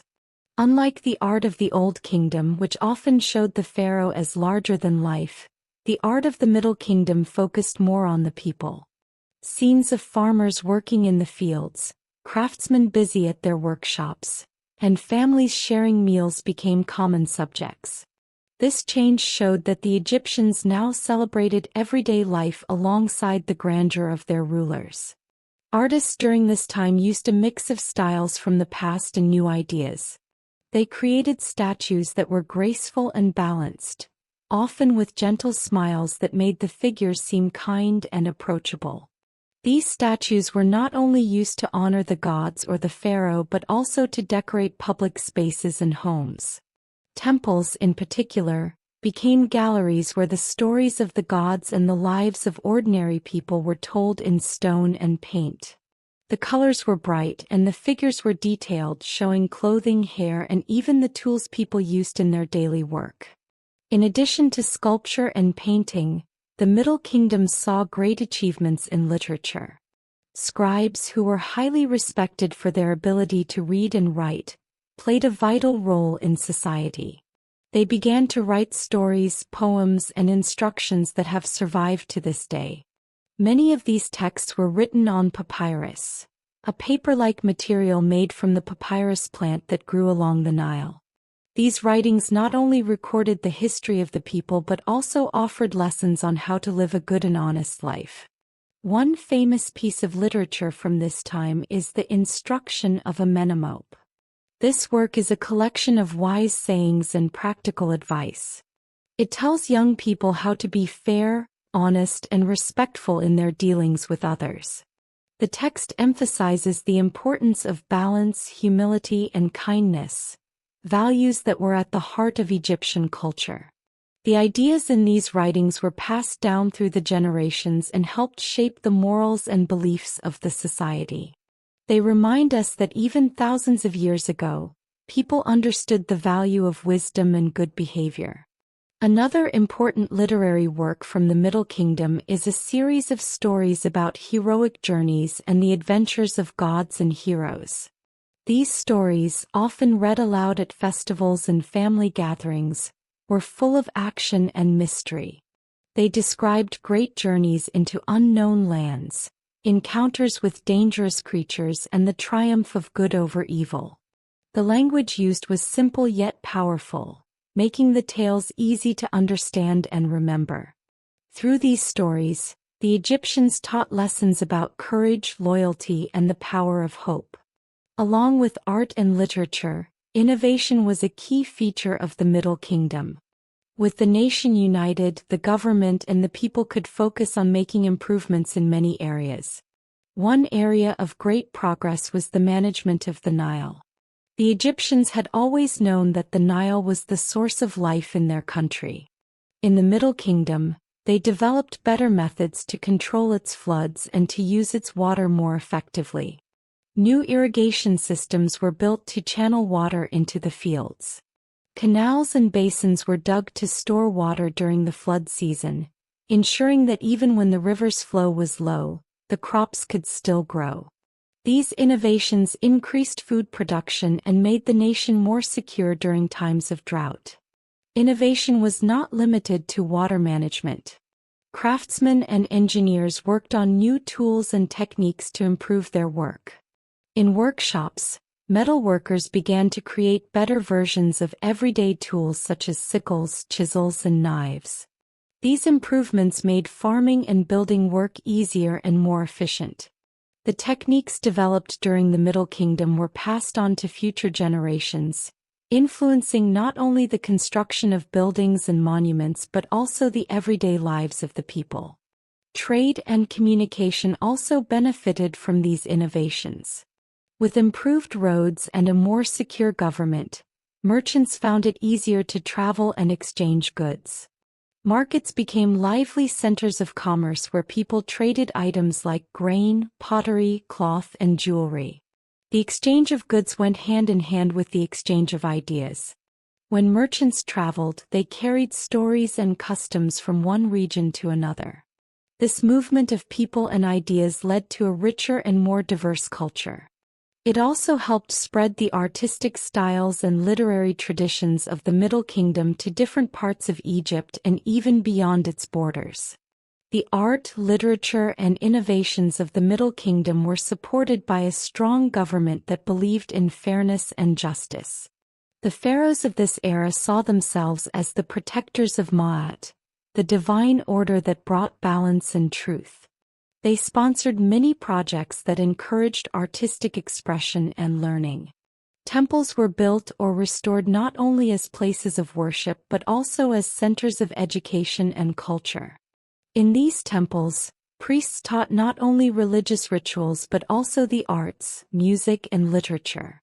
The support from the rulers helped create an environment where creativity could thrive.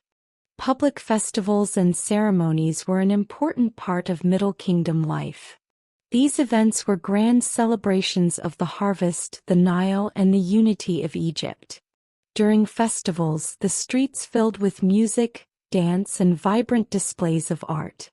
Poetry was recited, and plays were performed that told stories of ancient heroes and gods. These public celebrations allowed the people to come together, share in their common heritage, and look forward to a future built on shared dreams. They were moments when the achievements of art, literature, and innovation were on full display, inspiring both young and old. The legacy of the Middle Kingdom in art and literature has reached us through the centuries. The works created during this time have influenced not only later Egyptian culture but also the art and ideas of other civilizations. The beauty and simplicity of the images, the wisdom of the writings, and the practical inventions all stand as proof that a united and thoughtful society can achieve great things.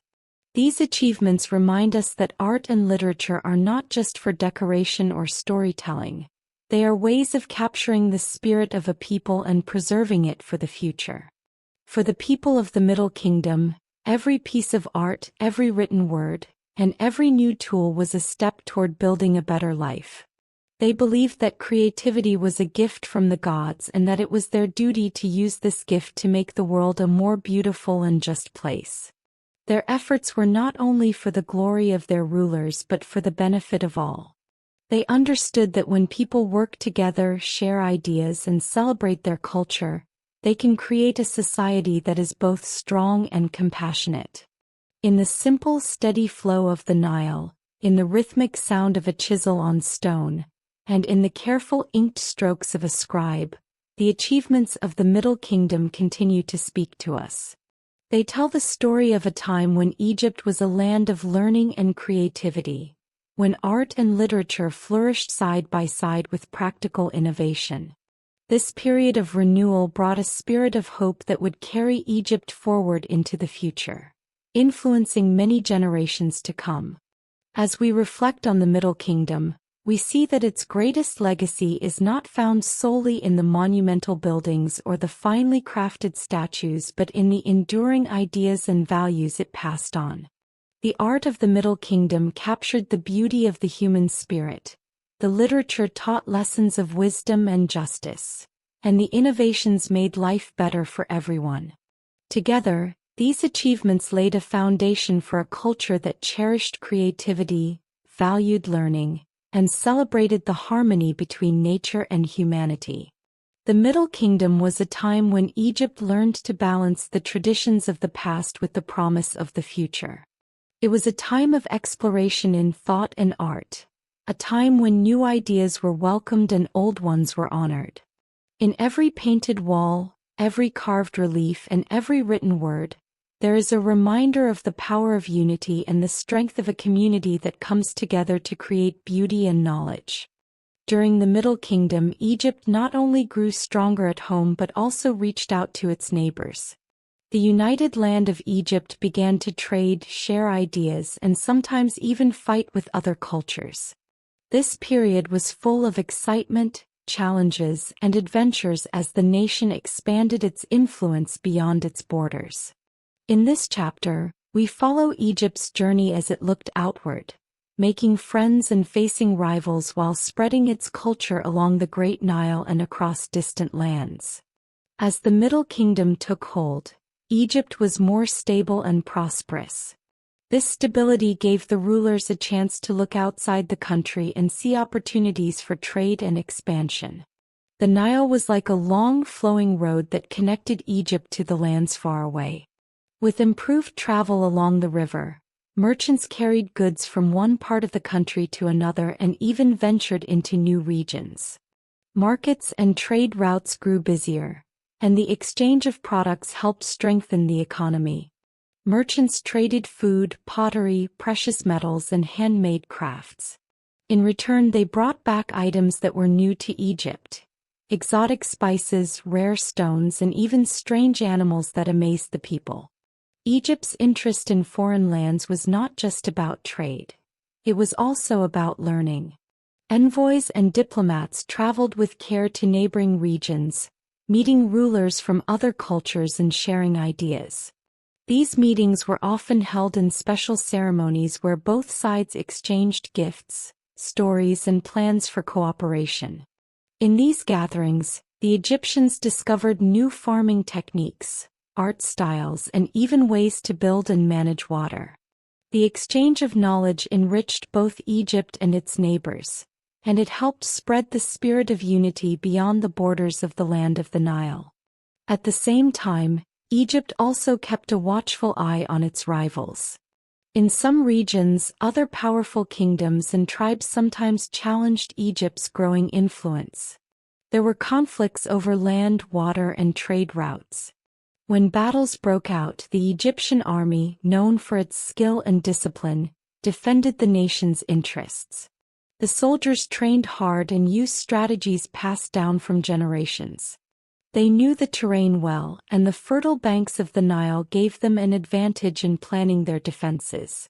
While conflicts could be fierce, many of these disputes were resolved by negotiations and treaties rather than by endless warfare. One of the key areas of Egypt's expansion was in the Sinai Peninsula.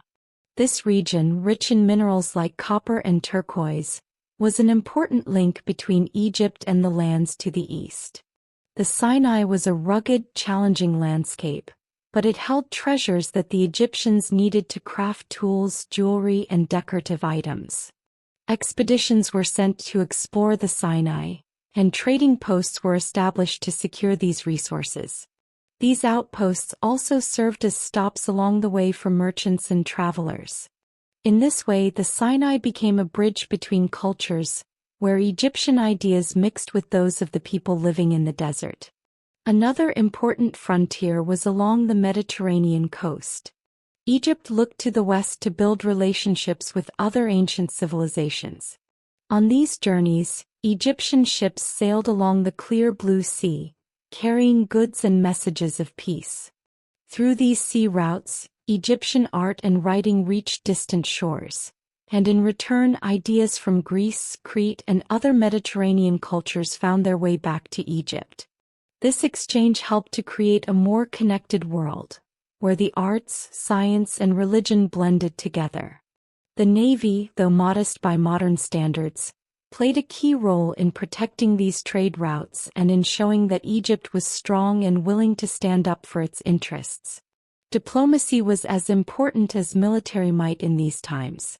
The rulers of the Middle Kingdom understood that peace could be more powerful than conflict. They sent letters and gifts to neighboring lands and arranged marriages between royal families as a way to secure alliances. Such alliances meant that if one kingdom was threatened, the others might come to its aid. These bonds of friendship were celebrated in festivals and public ceremonies. In one such festival, emissaries from different lands gathered at the palace of the Egyptian pharaoh. There they exchanged not only goods but also promises of future cooperation. This kind of diplomacy showed that Egypt's strength came from both its armies and its ability to connect with others through trust and respect. Along with trade and military ventures, the expansion of Egypt brought challenges in governance. As new territories came under Egyptian influence, local customs and traditions sometimes clashed with the ways of the Nile.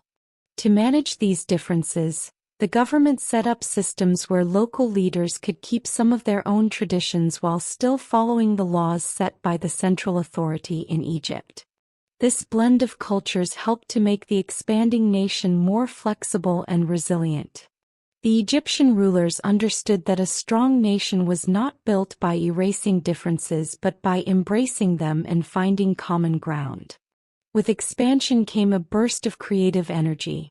Artists and scribes were inspired by the new lands and people they encountered. Scenes from far-off regions, unusual animals, and foreign landscapes began to appear in paintings and carvings.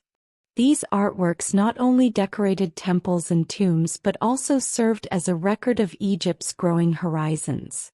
The stories written on papyrus told of journeys into unknown deserts, battles fought in rugged terrain, and meetings with people whose ways were very different from those in the Nile Valley. Each tale was a reminder that Egypt was part of a much larger world, and that the spirit of discovery was alive in its people. The expansion and foreign relations of the Middle Kingdom also brought changes in technology. New ideas and inventions flowed into Egypt from trade partners in neighboring regions. One area that saw improvement was in navigation. With better maps and more advanced techniques for steering boats, Egyptian sailors became even more skilled at traveling long distances. This improved navigation helped open up further trade routes and made it safer for merchants and explorers to venture beyond familiar waters. With these new tools, the Egyptians could plan longer journeys and explore lands that were once thought unreachable. Another area of innovation was in communication. With more interaction between different cultures, the need for translators and scribes who could speak more than one language grew. These multilingual scribes became valuable advisors in the royal court, helping to negotiate treaties and record the many new ideas coming into Egypt. Their work ensured that important messages were understood clearly by all parties. The ability to communicate effectively was seen as a sign of wisdom and was greatly respected in society. Even as Egypt expanded its influence, the heart of the nation remained along the fertile banks of the Nile. The river continued to be the lifeline that brought water, food, and energy to the land. The Egyptians celebrated the Nile in festivals and songs, recognizing that it was the source of all their strength. Every new trade route and every diplomatic mission was made possible by the steady flow of the river, which connected the far corners of Egypt and beyond. The Nile was not just a river. It was a symbol of the endless flow of life and opportunity. Over time, the relationships forged during the Middle Kingdom laid the groundwork for a larger, interconnected world. Friends and allies met regularly, sharing news, goods, and ideas. The boundaries between Egypt and its neighbors began to blur as trade and culture flowed freely across them. This period of expansion was not just about stretching the borders of a nation. It was about reaching out and learning from others, embracing a shared human experience. The Egyptians discovered that even though people spoke different languages and followed different customs, they all shared hopes, dreams, and the desire for peace and prosperity. As the Middle Kingdom matured, the stories of these interactions became part of the national memory. In the quiet moments in village homes, elders would tell young ones about the brave sailors who sailed the wide sea, the wise diplomats who bridged cultures, and the strong armies that defended the borders. These stories gave the people a sense of pride and unity. They reminded everyone that Egypt was not an isolated land but a vibrant part of a dynamic and changing world. The lessons learned from foreign relations, about trust, negotiation, and understanding, helped build a stronger society that could face both internal and external challenges. In the end, the expansion and foreign relations of the Middle Kingdom were a turning point in Egypt's long journey. They showed that a nation could grow stronger not by closing its doors, but by opening them. By reaching out to neighbors, embracing new ideas, and welcoming trade and diplomacy, Egypt enriched its own culture and paved the way for future growth. The blend of old traditions and new influences created a unique and lasting legacy that would shape the future of not only Egypt but also the world around it. The story of this era is a testament to the power of connection.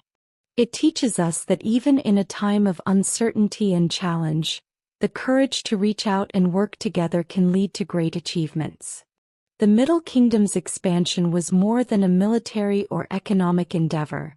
It was a celebration of humanity's ability to overcome differences and build a shared future.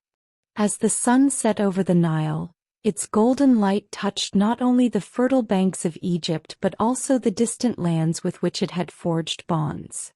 In that light, the spirit of unity, exploration, and hope shone brightly, guiding the nation on its path toward an even greater destiny. After the time of the Middle Kingdom, Egypt once again faced a period of change. This time, new people arrived from distant lands and challenged the way things had been done for many generations. This era is known as the Second Intermediate Period, and it is remembered for the arrival of the Hyksos, foreign rulers whose presence would change Egypt forever. The Hyksos came from lands far to the east. Their name, which means rulers of foreign lands, reflects how they were seen by the Egyptians. They were different in language, dress, and customs, and they brought with them ideas and weapons that were new to Egypt. Their arrival was not sudden. It happened slowly as trade and migration brought them closer to the banks of the Nile. Over time, some of these outsiders became powerful, and their leaders began to take control in parts of Egypt. In the early days of the Second Intermediate Period, Egypt was divided once again. While many Egyptians held on to their traditions and ways of life, others found opportunities in these new changes. The central government that had united the land during the Middle Kingdom was weak, and local rulers had already grown strong during the previous period of fragmentation. Into this mix came the Hyksos, who settled in the eastern Nile Delta. With their new tools, methods, and ideas, they gradually gained power. The Hyksos were skilled in many ways. One of their most significant contributions was in military technology. They introduced the horse-drawn chariot and better composite bows to warfare, tools that gave their armies an edge over traditional Egyptian soldiers. These innovations changed how battles were fought. The chariots, swift and light, allowed the Hyksos to move quickly across the battlefield, striking at their enemies before they could react. Egyptian armies, used to fighting on foot with older weapons, found it hard to match the speed and power of the Hyksos forces. Their military strength was one reason the Hyksos managed to gain control in the eastern part of Egypt. They set up their own capitals and established their own rules. They built strong cities and fortifications in the Nile Delta, a region rich with trade and water. For many years, the Hyksos ruled over parts of Egypt while traditional Egyptian kings held power in other regions. This split in leadership created tension and uncertainty throughout the land. During this time, the Egyptian people experienced a mix of fear and adaptation. On one hand, the presence of a new ruling class was unsettling. The Hyksos were seen as foreigners who had come to take what was once purely Egyptian. Their customs, language, and even their gods were different. However, the Hyksos also brought with them new ideas and techniques. For example, their knowledge of chariot warfare, new metalworking techniques, and even some aspects of administration would later influence Egyptian culture. Over time, some Egyptians even adopted elements of Hyksos life into their own. The Hyksos rulers did not completely discard Egyptian traditions. In many cases, they blended their own practices with those of the local people. Temples were still built to honor familiar gods like Ra and Osiris, and the rituals that had been part of Egyptian life for centuries continued. But alongside these age-old customs, new influences could be seen in art, weaponry, and even in the way battles were fought. The merging of cultures created a period that was both challenging and transformative. In the countryside, life went on much as it had before. Farmers still tilled the land along the Nile, and people continued their daily routines in villages far from the centers of power. Yet even in these remote areas, the changes brought by the Hyksos were felt.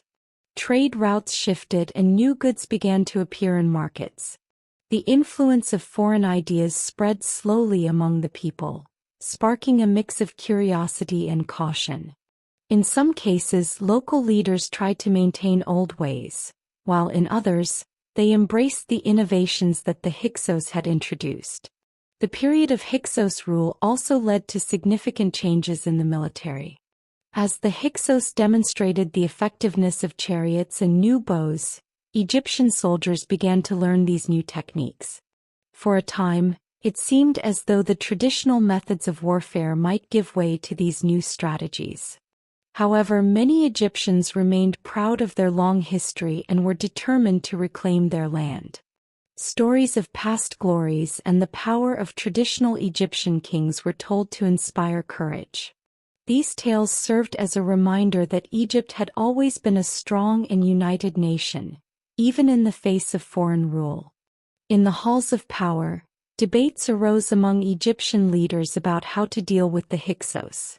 Some believed that the best course was to adopt the new methods and learn from the Hyksos, while others insisted on preserving the old ways that had served Egypt for thousands of years. This conflict of ideas created a tension that would eventually lead to change. Many Egyptians began to see the Hyksos not just as conquerors, but as a challenge to be overcome. Their presence was a call to action, a signal that Egypt needed to grow stronger and more adaptable if it was to survive in a changing world. Over time, a new generation of Egyptian leaders emerged. They were inspired by the stories of their ancient kings and motivated by the desire to reclaim their homeland. These leaders began to organize armies and build alliances among the scattered regions of Egypt. They studied both the old methods of their ancestors and the new techniques introduced by the Hyksos, seeking a way to combine the best of both worlds. Their goal was clear: to drive the foreign rulers out and restore Egypt to its former glory. This period of struggle was not just a time of conflict, it was also a time of learning. The Hyksos had brought with them innovations that would, in time, become part of the Egyptian way of life. The introduction of the chariot, for example, was later adopted by Egyptian armies, giving them a tool that would be used in many battles to come. The blending of ideas during this time laid the groundwork for future advancements, even though it came through a period of division and hardship. The art and culture of Egypt during the Second Intermediate Period also began to change. New forms of pottery, jewelry, and sculpture emerged, reflecting the mix of Egyptian and Hyksos influences. Artists started to experiment with styles that were different from the long-established traditions. These changes did not erase the old art but added layers to it, showing that even in hard times, creativity found a way to shine through. The blending of artistic styles became a symbol of the period, a reminder that from struggle could come something new and unexpected. Even as the Hyksos ruled, the common people never lost hope. In their homes and in the fields, they kept alive the stories of Egypt's past, a past of strong kings, mighty battles, and a united nation. These stories were told over and over, sometimes in secret, as a way to remind themselves of who they were. The hope for a future free from foreign rule became a powerful force. It united people across the land and set the stage for a great comeback. Eventually, the strength and determination of the Egyptian people grew too strong to be ignored. New leaders, inspired by the memory of a united Egypt, began to rise up against the Hyksos. Battles were fought along the borders of the Nile, and slowly the balance of power began to shift. The Egyptians learned from both the old ways and the new techniques. Their armies became more disciplined and their strategies more clever. In time, these forces would lead to a great revolution, a movement that would push the Hyksos out and restore Egypt to its own hands. The legacy of the Second Intermediate Period is complex. On one hand, it was a time of hardship and foreign rule, a period when the land of Egypt was divided and challenged. On the other hand, it was a time of transformation and learning. The Hyksos brought innovations that, once adopted, would strengthen Egypt for centuries to come. Their rule forced the Egyptians to look at themselves in a new way, to question old ideas, and to develop new strategies for survival and growth. In the end, the period of Hyksos rule was not just a dark chapter in Egyptian history, it was also a turning point. It showed that even when faced with overwhelming challenges, the spirit of a people can endure. The struggles during this time set the stage for a future where Egypt would rise again, wiser and more resilient. The memory of this era would be remembered by future generations as a time when the people learned valuable lessons about adaptation, innovation, and the importance of unity. Today, the story of the Second Intermediate Period reminds us that history is full of ups and downs. Even in moments of great difficulty, new ideas can emerge, and the seeds of future success can be planted. The Hyksos invasion, with all its challenges, helped to shape a stronger Egypt, one that would one day reclaim its place as a great and united nation. It is a story of conflict, change, and ultimately hope. A story that continues to inspire those who believe in the power of unity and the strength of a people determined to forge their own destiny. After the long struggles of the past, Egypt finally entered a time of great strength and glory known as the New Kingdom. This was a period when the nation grew powerful, its kings expanded its borders, and its culture reached new heights. In this chapter, we follow the story of how Egypt, once divided and challenged, came together as a mighty empire. The people of Egypt, inspired by their history and driven by new ideas, worked hard to build a nation that would be remembered for thousands of years. The New Kingdom began when a new generation of leaders emerged, determined to restore Egypt's greatness. They believed that Egypt should not only be united but should also be strong enough to face any challenge. These rulers saw the value of both old traditions and new ideas. They learned from the lessons of the First and Second Intermediate Periods, knowing that hardship could lead to strength. With this knowledge, they set out to create a government that was organized, fair, and powerful. One of the first tasks of these new rulers was to secure the borders of Egypt.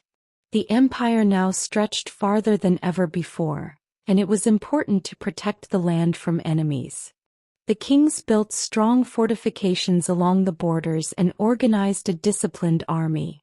Soldiers trained day and night, learning not only how to fight on foot but also how to use chariots and advanced weapons that had been improved during previous periods. With these strong forces, Egypt was ready to defend its people and its trade routes. The armies marched out along the Nile and into foreign lands, showing that Egypt was no longer a small kingdom but a great empire. With the borders secured, the new pharaohs turned their attention to expansion.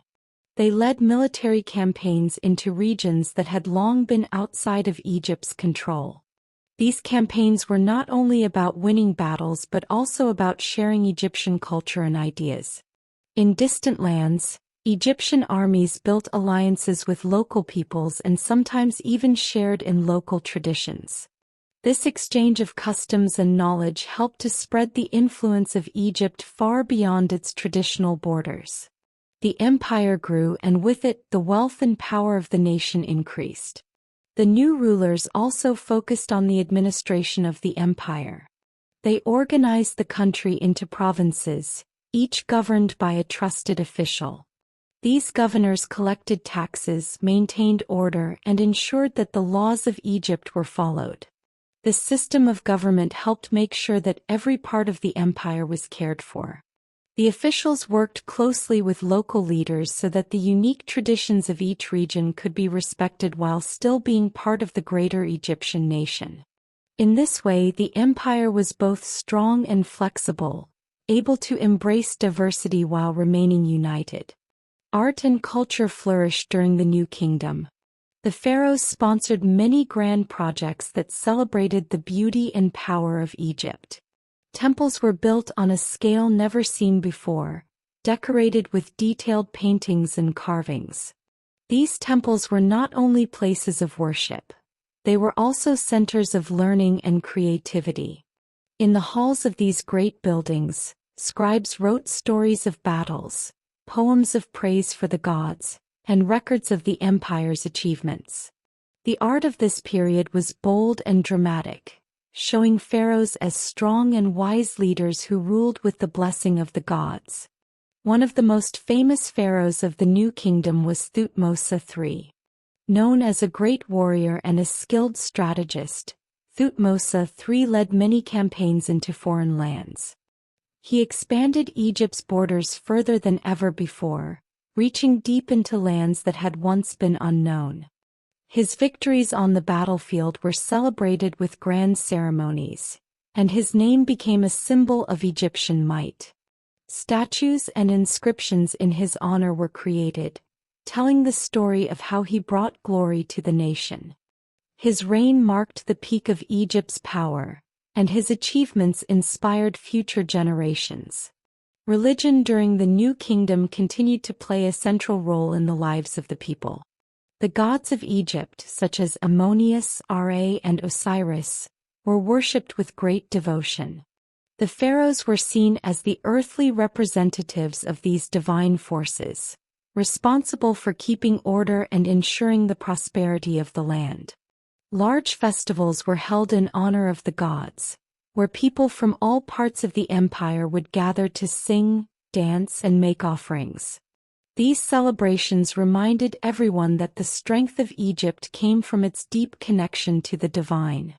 Temples and shrines were built not only in the heart of the empire but also in newly conquered territories, spreading Egyptian religious ideas far and wide. Trade was another key factor in the rise of the New Kingdom. With the empire secured and expanded, Egypt enjoyed a period of great economic growth. Trade routes along the Nile and across the Mediterranean brought wealth to the nation. Merchants traded Egyptian grain, linen, and papyrus for precious metals, spices, and exotic goods from lands far away. The bustling markets of Egypt became centers of commerce and cultural exchange. With each trade journey, new ideas and goods flowed into the country, enriching the lives of its people. This economic prosperity helped fund the grand projects and military campaigns that further expanded Egypt's influence. The New Kingdom was also a time of great innovation. The builders and engineers of this era developed new techniques that made construction and art even more impressive. They built massive temples, obelisks, and statues that still inspire awe today. Their skills in working with stone and metal allowed them to create works that were both beautiful and durable.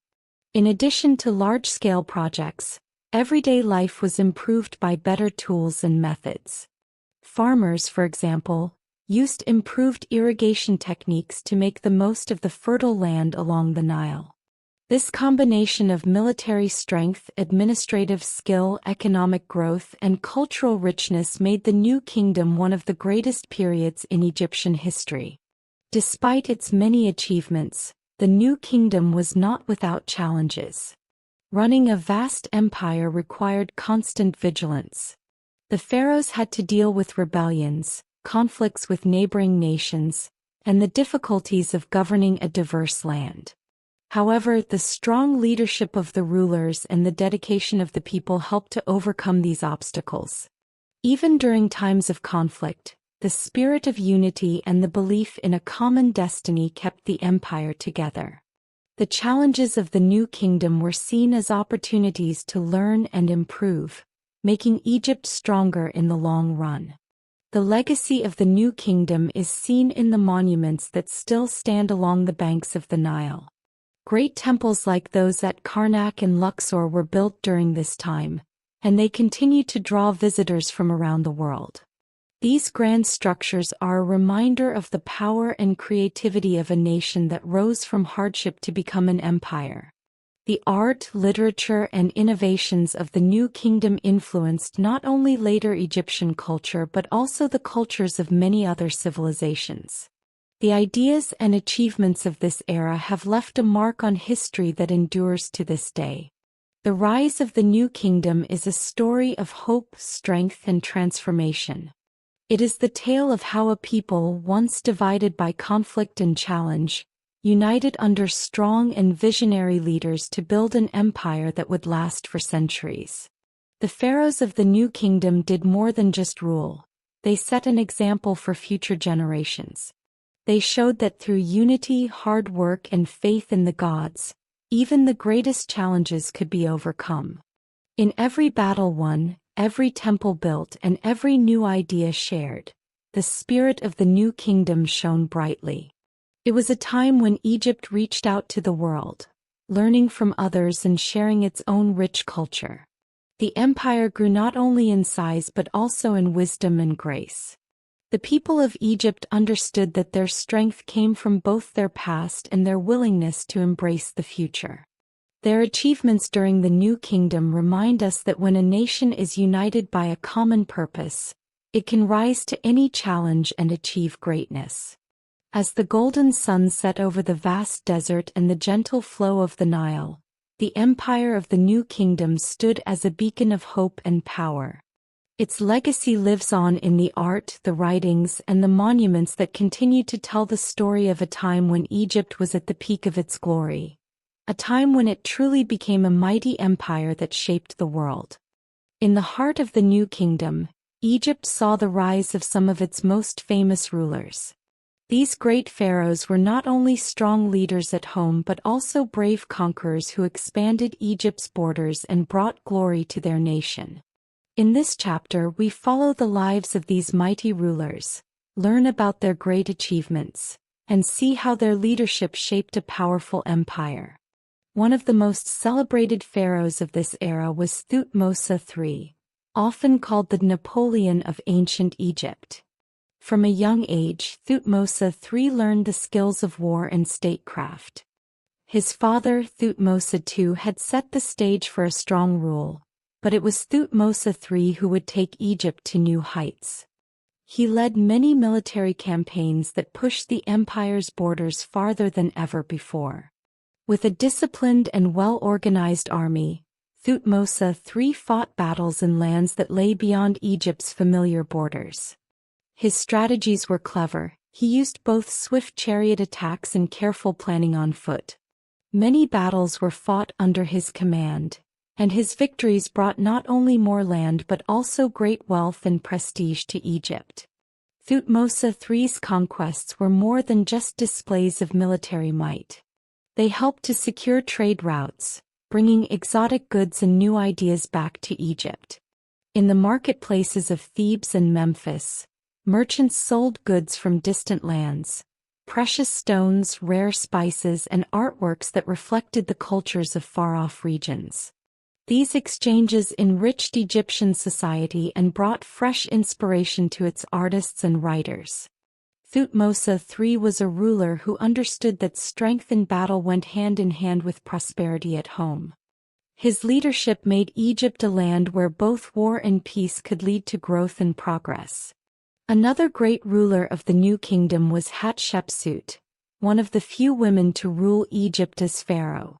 Hatshepsut was known for her wisdom, kindness, and strong will.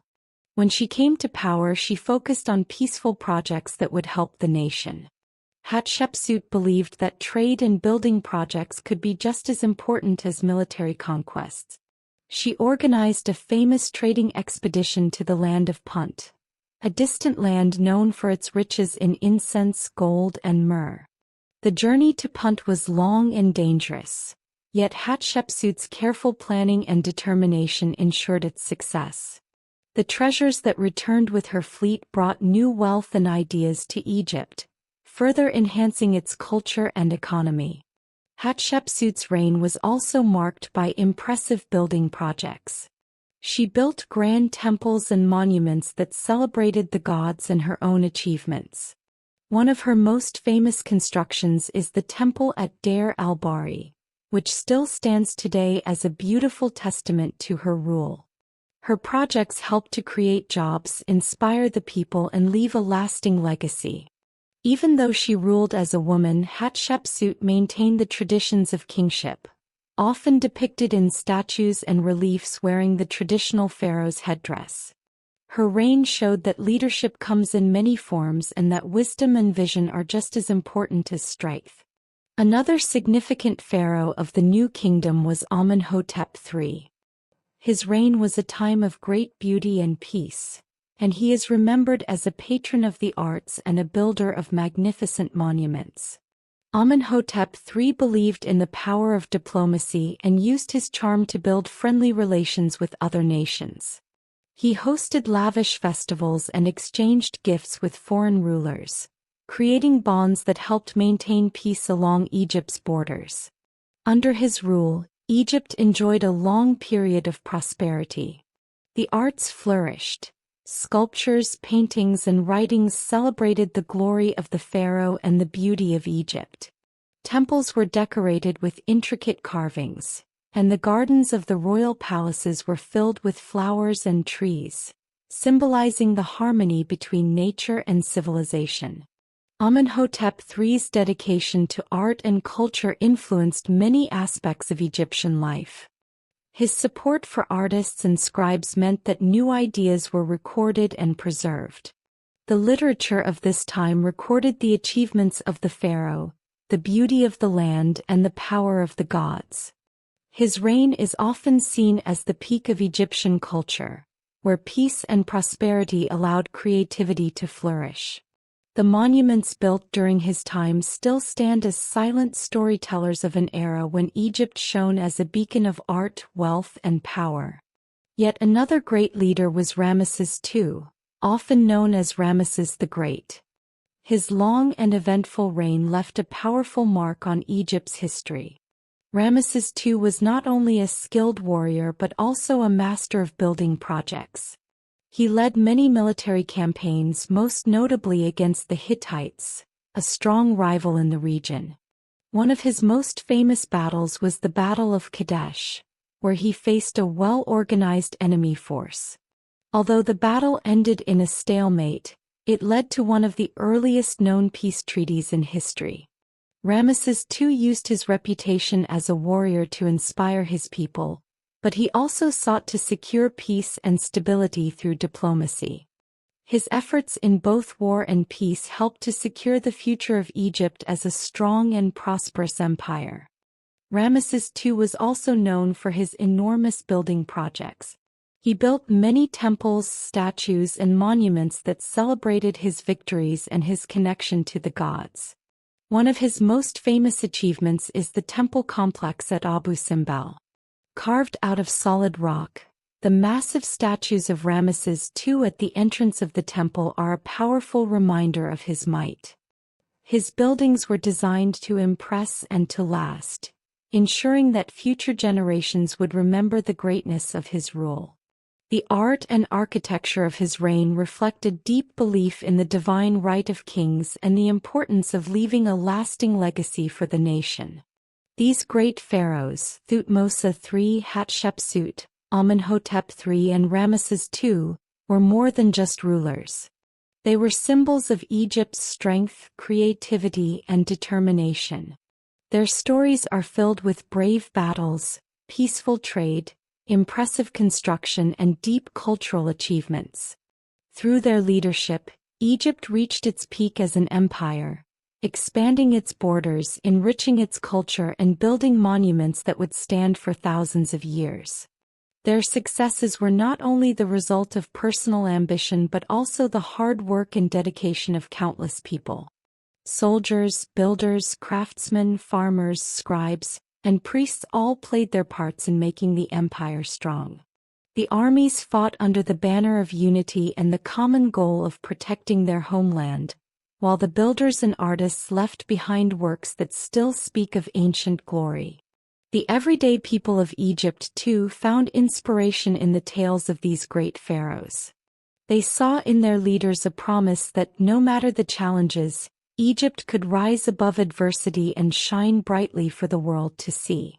The impact of these rulers extended beyond the borders of Egypt. Their military campaigns opened new trade routes and brought new cultures into contact with Egyptian society. Diplomatic exchanges during their reigns helped spread ideas and technologies between civilizations, creating a web of shared knowledge that reached across continents. The art and literature of the time recorded these moments of contact, celebrating the diversity and richness of the ancient world. The legacy of the great pharaohs of the New Kingdom is evident in the ruins of temples, the carved reliefs on ancient stone, and the stories passed down through generations. Their names still echo in the corridors of history, reminding us that true greatness is built not only on military might but also on vision, art, and the ability to inspire a people. They demonstrated that leadership means uniting a nation, embracing both tradition and innovation, and working tirelessly for the betterment of all. As we look back on the era of these great pharaohs, we see that their achievements continue to influence modern ideas about leadership and culture. Their lives teach us the value of determination, the importance of balancing strength with wisdom, and the power of leaving a legacy that benefits future generations. In every statue, every inscription, and every ancient monument, there is a story of a time when Egypt was at the peak of its glory. A time when its leaders reached for the stars and, in doing so, set the stage for a civilization that would be remembered for millennia. As Egypt moved into a time of great power and expansion during the New Kingdom, a change also took place in the hearts and minds of its people. Religion, which had always been at the core of Egyptian life, began to evolve in exciting new ways.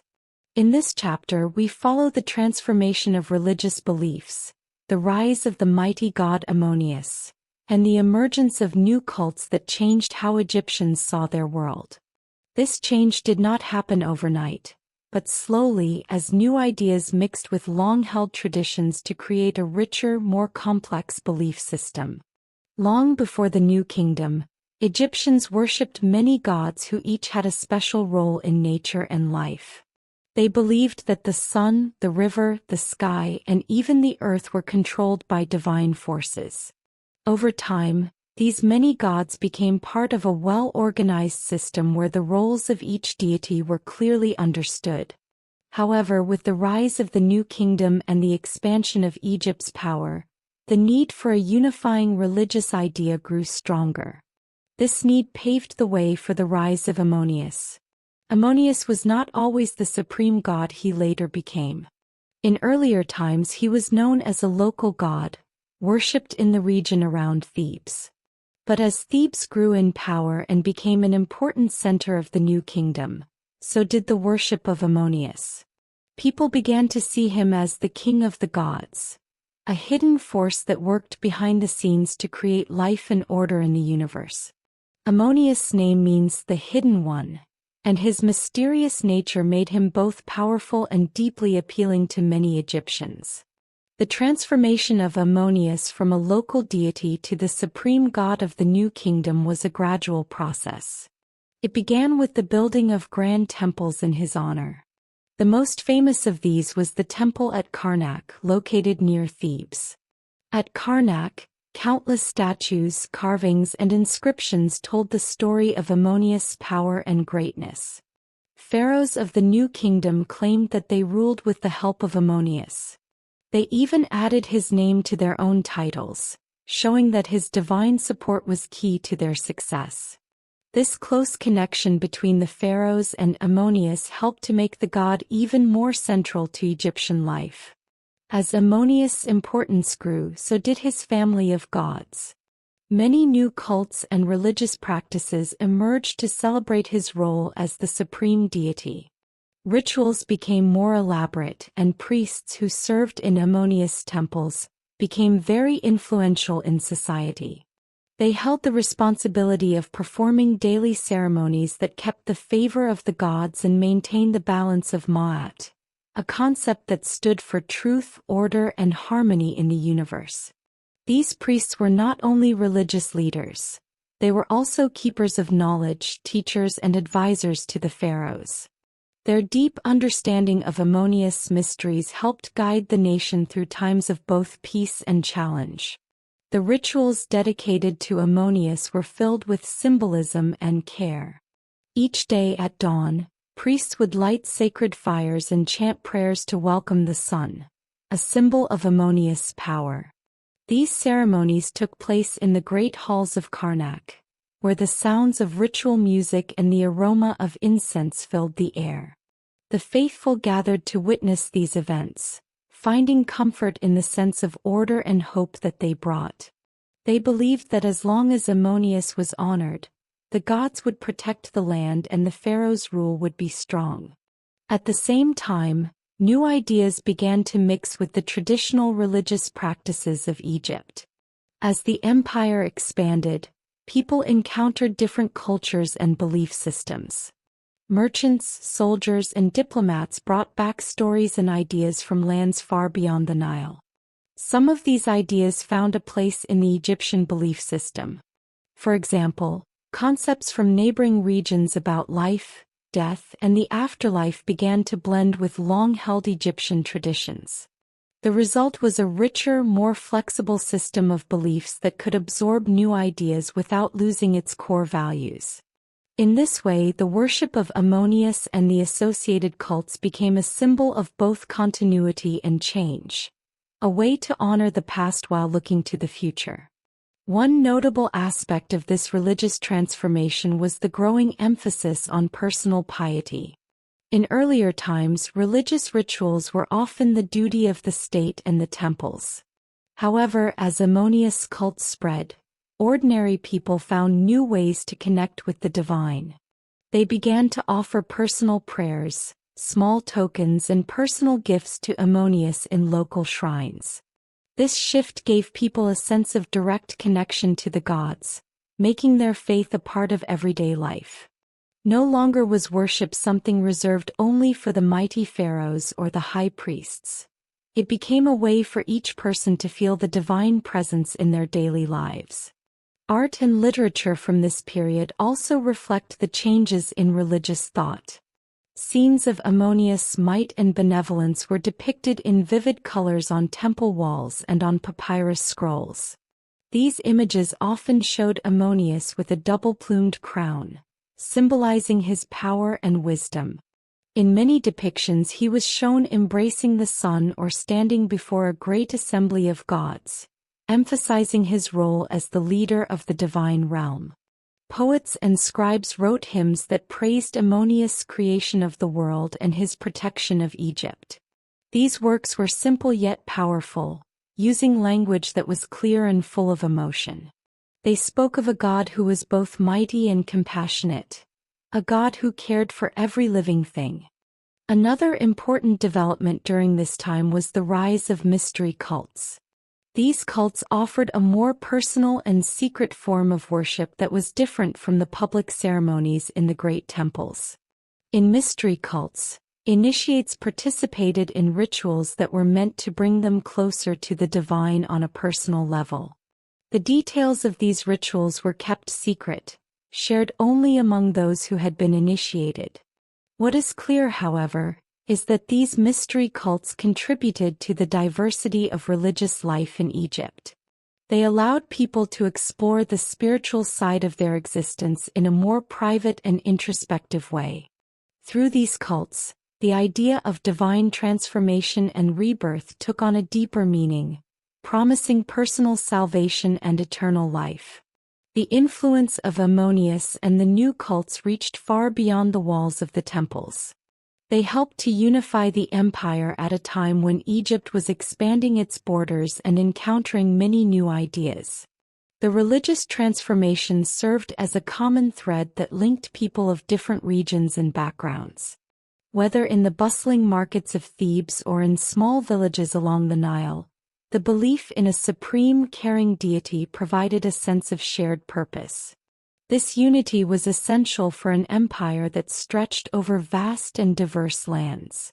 The impact of this religious transformation was not only felt in the spiritual life of the people but also in the political and social fabric of Egypt. The close relationship between the pharaohs and the cult of Ambience reinforced the power of the state. By claiming the favor of Ambience, the rulers of Egypt could justify their authority and rule with a sense of divine mandate. This connection between religion and politics helped to maintain order and stability in the empire. At the same time, it ensured that the ideas of justice, balance, and truth, embodied in the concept of Ma'at, remained at the heart of Egyptian life. As the years passed, the worship of Ambience and the influence of new cults continued to evolve. The temples grew larger and more elaborate, and the rituals became more refined. The people of Egypt learned to see their world as a place where the divine was always present, a world where every sunrise, every whisper of the wind, and every gentle flow of the Nile was a reminder of Ambience's power and love. This deep and personal connection to the divine gave strength to the people, helping them to face challenges and to celebrate the beauty of life. In the end, the religious transformation of the new kingdom marked one of the most important shifts in Egyptian history. It was a time when old beliefs and new ideas merged to create a spiritual system that was flexible, inclusive, and deeply meaningful. The rise of Ambience as the supreme god and the spread of new cults changed not only the way people worshipped but also the way they lived their daily lives. It brought the divine closer to the common person and strengthened the bonds that held the empire together. Today, the legacy of this transformation can be seen in the magnificent temples that still stand along the Nile and in the timeless hymns and stories that continue to be told. The story of Ambience and the new cults is a reminder that faith can change and grow, that it can absorb new ideas while honoring old traditions, and that it can inspire people to work together for a common purpose. It is a story of hope, unity, and the enduring power of the divine. A story that still echoes through the ages and lights the path for those who seek to understand the mysteries of life. In the midst of Egypt's long and storied history, one ruler would come forward with ideas so different they would change the face of the nation. His name was Akhenaten, and his reign is often called the Amarna Revolution. Akhenaten broke with many traditions that had been followed for thousands of years. He questioned old beliefs, introduced new ways of thinking, and brought a fresh focus on a single god. In this chapter, we follow the story of Akhenaten's radical reforms, the changes he made to religion and art, and how his ideas stirred both hope and controversy across Egypt. Akhenaten, originally known by his birth name Amenhotep IV, became pharaoh during a time when Egypt was already strong and prosperous. Yet he felt that something was missing from the traditional ways of worship. For centuries, Egyptians had worshipped many gods. They believed in a wide pantheon where each god had a special role: gods of the sun, the sky, the earth, and the afterlife. But Akhenaten began to see the world differently. He believed that one god, the sun, was the most important of all. In his eyes, this one god, later known as Aten, represented the true source of life and creation. Akhenaten's new ideas led him to change the way Egypt worshipped.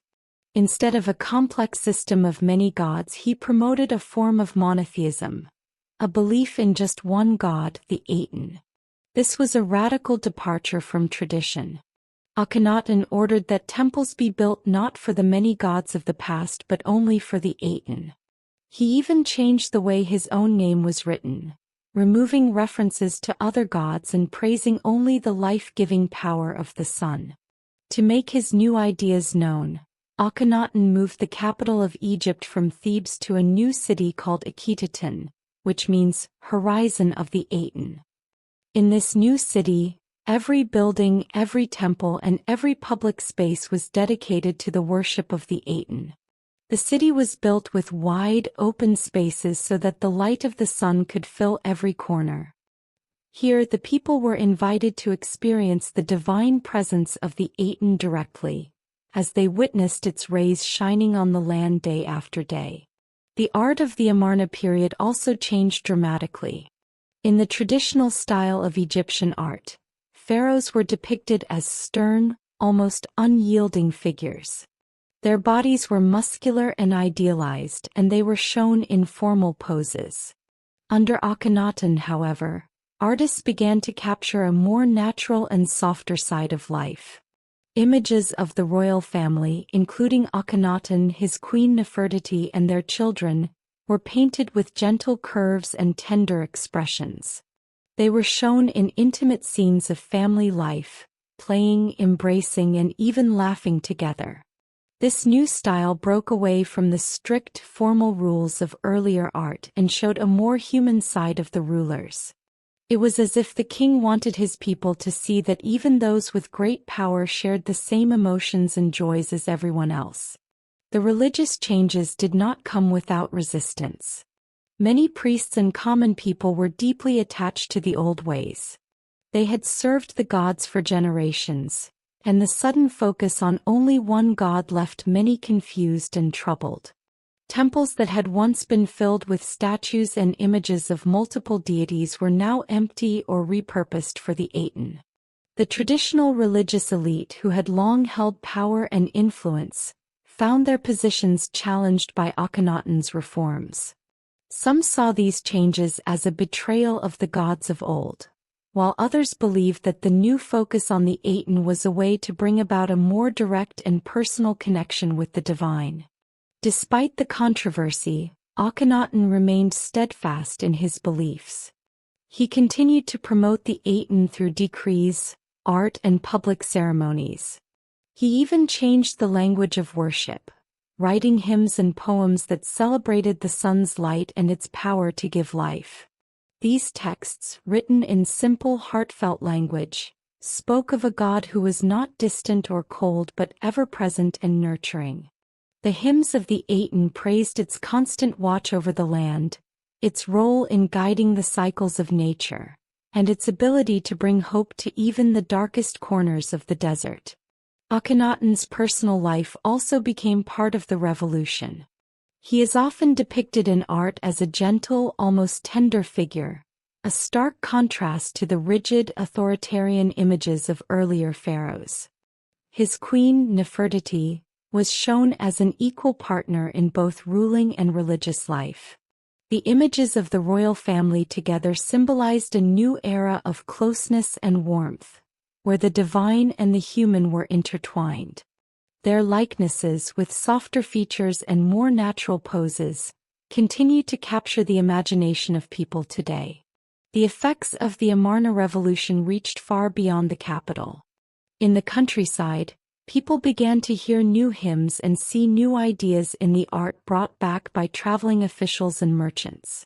Some communities embraced the changes, seeing in them the promise of a more personal and accessible form of worship. Others, however, clung to the old gods and rituals, unsure if the Aten could replace traditions that had been part of their lives for centuries. This division among the people created a period of tension, where debates about faith and tradition were common in marketplaces, villages, and even at the royal court. The political and social impacts of Akhenaten's reforms were significant. The traditional power of the priesthood was challenged, and new officials loyal to the king's vision were installed in temples and administrative offices. This shift sometimes led to conflicts and power struggles, as old networks of influence resisted the change. Akhenaten's insistence on a single god also meant that he had to work hard to justify his reforms to both his people and the gods themselves. Many records from his reign show a man determined to reshape every part of society, from art and culture to government and religion, around the new central idea of the Aten. Even as his reforms spread, questions began to arise. Were the new ideas strong enough to replace centuries of tradition? How would the people of Egypt remember the old ways? And what would become of the rich pantheon of gods that had once given meaning to their world? These questions were never fully answered during Akhenaten's lifetime. His bold reforms left a deep impression on Egypt, but they also set the stage for future conflicts once he was gone. After Akhenaten's reign ended, his successors quickly moved to restore the old religious practices. The new pharaohs, eager to mend the divisions caused by the Amarna revolution, began the process of erasing many of Akhenaten's changes. Temples dedicated to the Aten were closed or converted, and the old gods were once again given prominence in public worship. Statues and inscriptions of Akhenaten were defaced or removed. Over time, the memory of the Amarna revolution was deliberately suppressed, and many later Egyptians tried to forget the radical ideas of that brief period. Yet even though the reforms were largely undone, the legacy of Akhenaten's reign could not be completely erased. The Amarna period left a lasting mark on Egyptian art, where a softer, more natural style continued to influence later works. His ideas about a single, all-encompassing divine force resonated with some, and the personal, emotional expressions found in Amarna art can be seen as a precursor to later shifts in religious thought. Modern scholars and artists have found inspiration in the boldness of the Amarna revolution, viewing it as an early experiment in questioning traditional authority and exploring new forms of expression. The story of Akhenaten's radical reforms is a reminder that history is not a straight line. It is full of moments when people dare to challenge the old ways in search of something new and better. Akhenaten's reign was one such moment, a time when a king, guided by a deep and personal vision, attempted to reshape an entire culture. His changes, though controversial and short-lived, forced Egypt to reflect on what it believed in and why. They showed that even in a land as ancient and tradition-bound as Egypt, innovation and change were possible. For the people of Akhetaten, life during the Amarna revolution was filled with both hope and uncertainty. The bright light of the Aten shone over the new capital, promising a closer connection to the divine. Yet for many, the loss of the old gods was a painful reminder of what was being left behind. In homes, markets, and fields, people debated the merits of the new religion versus the comfort of the old ways. These debates were not just about faith. They touched on ideas of identity, community, and the nature of power. In the end, the Amarna revolution stands as one of the most fascinating chapters in Egyptian history. It was a time when a single ruler dared to dream of a radically different world, one in which the divine was simplified into a single powerful force, and where art and life were infused with a sense of intimacy and warmth. Though Akhenaten's reforms were largely reversed, his bold ideas left a subtle but enduring influence on the course of Egyptian art, culture, and religion. Today, as we look back on the Amarna Revolution, we see a story of courage and change. It reminds us that even the mightiest civilizations can be challenged by new ideas, and that sometimes, the most radical changes come from the heart of a single visionary. Akhenaten's legacy is a testament to the power of questioning the old ways and daring to imagine a new future, an enduring lesson that continues to inspire generations across the world. After the radical changes of the Amarna Revolution, Egypt found itself at a crossroads. The bold ideas of Akhenaten had shaken the very foundations of Egyptian religion and art. Yet many of the people longed for the familiar gods and traditions that had given their lives meaning for generations. In response, a period of restoration began, a time when Egypt sought to return to its old ways and heal the divisions caused by the previous era. This chapter follows the story of Tutankhamun and his successors as they worked to bring back tradition, mend broken ties, and restore the glory of a united Egypt. When Akhenaten's reign ended, Egypt was left with a mixture of hope, confusion, and sorrow. The temples of the Aten, built with such care and devotion, stood empty as many began to question whether the radical changes were right for them. The traditional gods like Ammonius, Ra, Osiris, and Isis had long been the heart and soul of Egyptian life. Their names were whispered in prayers, celebrated in festivals, and carved into the stones of temples and tombs. In the wake of the Amarna Revolution, many people felt a deep longing for the comfort and stability of the old ways. It was during this time that a young pharaoh ascended the throne, Tutankhamun, whose name means living image of Ammonius. Though he was very young, his reign was seen as a fresh start for Egypt.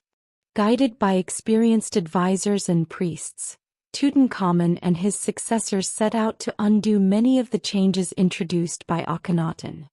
Their mission was to restore the old religious practices and re-establish the deep connections between the people and their traditional gods. One of the first steps in this restoration was to reopen the grand temples that had been abandoned or repurposed during the Amarna period. Temples dedicated to Ammonius, Ra, Osiris, and other deities were repaired and reoccupied by priests who had preserved the ancient rituals. These priests, long sidelined by the new order, returned to their sacred duties. They reintroduced the traditional ceremonies, reinstalled the statues of the gods, and revived the festivals that had once united the people in celebration and devotion. Slowly, the familiar sounds of hymns and prayers filled the air once again, and the divine presence of the old gods reappeared in daily life.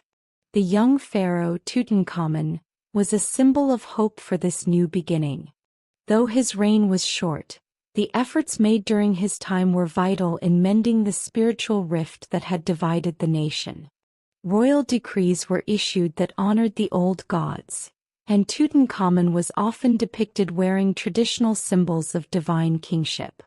He was shown in statues and reliefs with the double crown of Egypt, a symbol of unity between Upper and Lower Egypt, and with sacred insignia that linked him directly to the gods.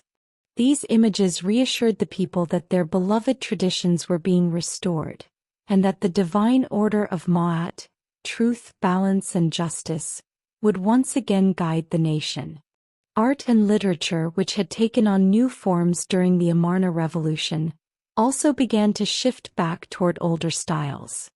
Although the gentle and more natural style of Amarna art had shown a human side of the pharaohs, many in Egypt longed for the grandeur and formality of the past.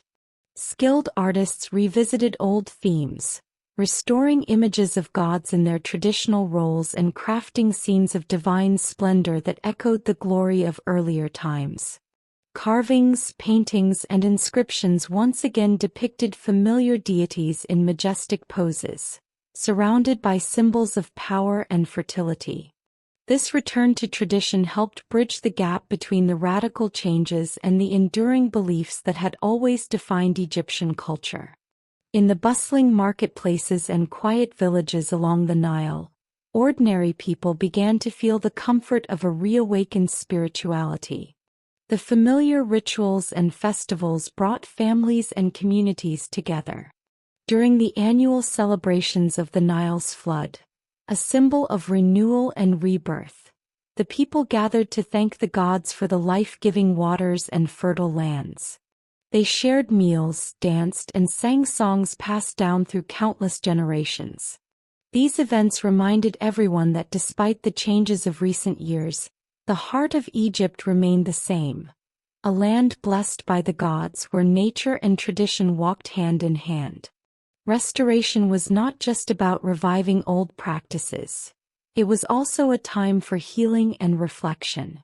The leaders of Egypt, guided by the wisdom of senior priests and elders, sought to understand the lessons of the Amarna period. They recognized that while the radical changes had brought great upheaval, they had also sparked new ideas and pushed the boundaries of what was possible. In a careful balance, the restored traditions began to absorb some of these new influences. In this way, Egypt was not simply turning back the clock but was learning to blend the wisdom of the past with the experiences of recent times. The restored pharaohs made efforts to record the history of these transformative times. Scribes who had mastered the art of hieroglyphic writing began to compile records that detailed the challenges and triumphs of the restoration. These texts were written in clear, simple language so that the lessons of history could be understood by all. They told the story of how Egypt had once again found its way, overcoming the darkness of uncertainty with the light of tradition and unity.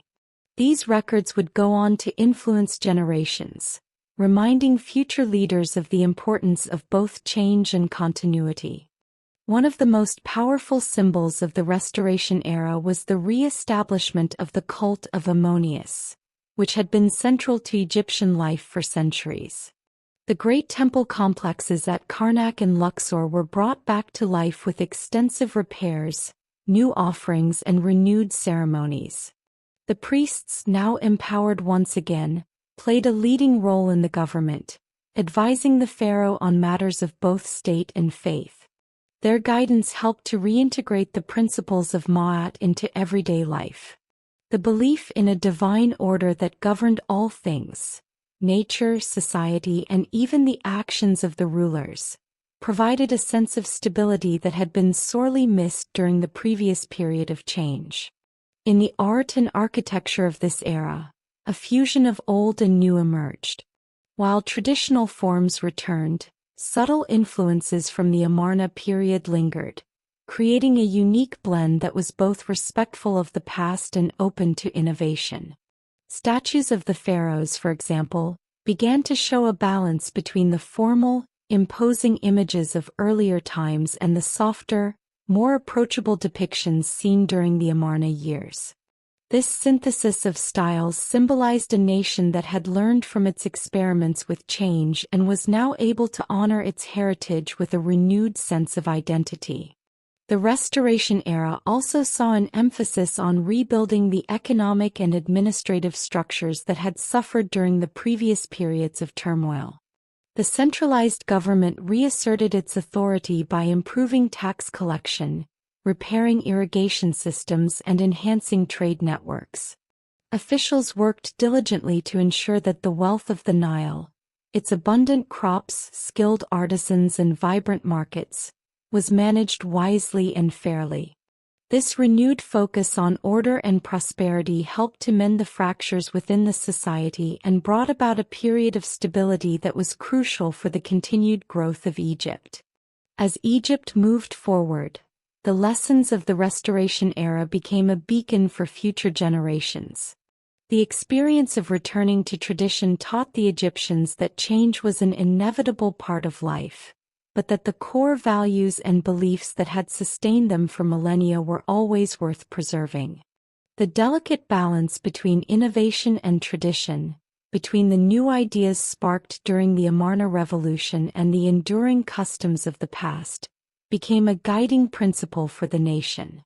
Leaders learned that progress did not mean abandoning one's roots, but rather building upon them to create a stronger, more unified society. The story of the Restoration era is one of resilience and renewal. It is a tale of how a great civilization, shaken by radical change, found its way back to the familiar embrace of tradition. Tutankhamun and his successors showed that even in the wake of upheaval, hope and stability could be restored. Their efforts to revive the ancient gods, rebuild sacred temples, and reintegrate the values of Ma'at into everyday life brought comfort to a people who had long suffered from uncertainty and division. Today, the monuments, texts, and art from this era stand as a testament to Egypt's enduring spirit. The images of pharaohs dressed in traditional regalia, the restored temple walls that once echoed with prayers, and the stories recorded by diligent scribes all speak of a time when Egypt reclaimed its identity. The Restoration era reminds us that the strength of a nation lies not only in its ability to innovate and change but also in its capacity to remember and honor its past. As we look back on this chapter in Egypt's long history, we see a powerful message: that even after great disruption, the bonds of culture and faith can be mended. The return to tradition was not a step backward but a foundation for building a future that respected the wisdom of the past while embracing the lessons learned from change. In every temple lit by the soft glow of the setting sun, in every festival that celebrated the bounty of the Nile, and in every inscription carved with care into ancient stone, the spirit of restoration lives on. A spirit that continues to inspire and guide those who seek unity, balance, and hope. In the heart of Egypt's long and storied past, the military played a vital role in shaping the destiny of the nation. During the New Kingdom, Egypt grew not only in culture and wealth but also in power on the battlefield. This chapter tells the story of Egypt's military exploits, the bold campaigns that expanded its borders, and the strategies that helped build a mighty empire. It is a story of bravery, clever planning, and the spirit of a people determined to defend and grow their homeland. From early on in the New Kingdom, Egyptian pharaohs saw the need to secure the nation's borders and extend its influence. The fertile banks of the Nile, the bustling markets, and the great monuments were treasures that needed protection. At the same time, new lands offered the promise of wealth and new resources. With these ideas in mind, the pharaohs organized powerful armies, trained to fight with skill and determination. Soldiers marched along the banks of the Nile, their armor glinting in the sun, and their chariots ready for swift action. They were not only defenders but also explorers and pioneers who would bring Egypt's light to distant lands. The Egyptian military was a carefully organized force. Commanders planned their campaigns with attention to detail, studying the terrain and the tactics of their foes. They built a reputation for discipline and clever strategies that often outsmarted larger armies. One of the key tools in their military success was the chariot, a light and fast vehicle that allowed warriors to move quickly and strike with precision. With the steady rhythm of hooves on sand, charioteers could flank enemy forces, break up enemy lines, and then vanish into the heat of the battle.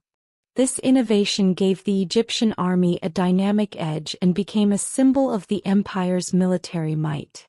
As the pharaohs led their armies into battle, many campaigns brought Egypt into contact with new peoples and cultures. In the lands to the northeast, for example, armies marched into regions rich in minerals and fertile lands. These campaigns were not only about conquest, they also opened up new trade routes. Merchants followed the armies, carrying goods such as copper, turquoise, and precious incense back to Egypt. The spoils of war and trade brought wealth that helped fund more building projects and cultural endeavors.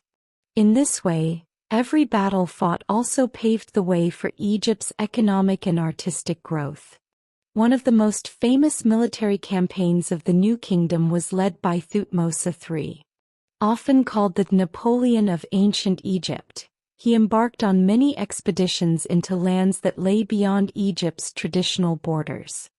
Thutmose III's campaigns reached deep into foreign territories, where he encountered well-organized kingdoms and fierce warriors.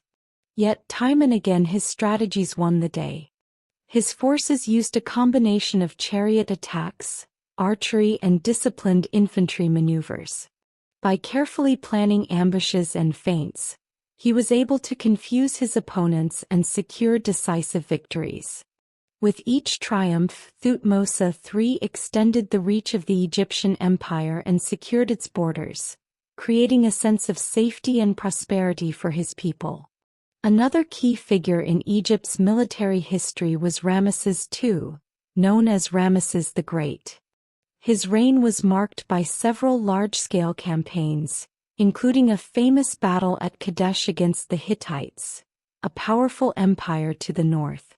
At Kadesh, both sides fought hard in a battle that would later be recorded in detail on temple walls and papyrus scrolls. Although the battle ended without a clear winner, it led to one of the earliest peace treaties in history. This treaty showed that even after fierce battles, diplomacy and respect could pave the way for lasting peace. Ramesses II's ability to balance military action with diplomatic negotiations earned him a lasting reputation as a leader who could protect Egypt while also forging strong alliances. The military campaigns of the new kingdom were not only about conquest, they were also a means of cultural exchange. When armies marched into new lands, they encountered peoples with different languages, customs, and beliefs. Instead of simply subduing these cultures, the Egyptians often sought to learn from them. In some cases, local leaders were welcomed into the Egyptian fold, and their customs influenced Egyptian art, religion, and language.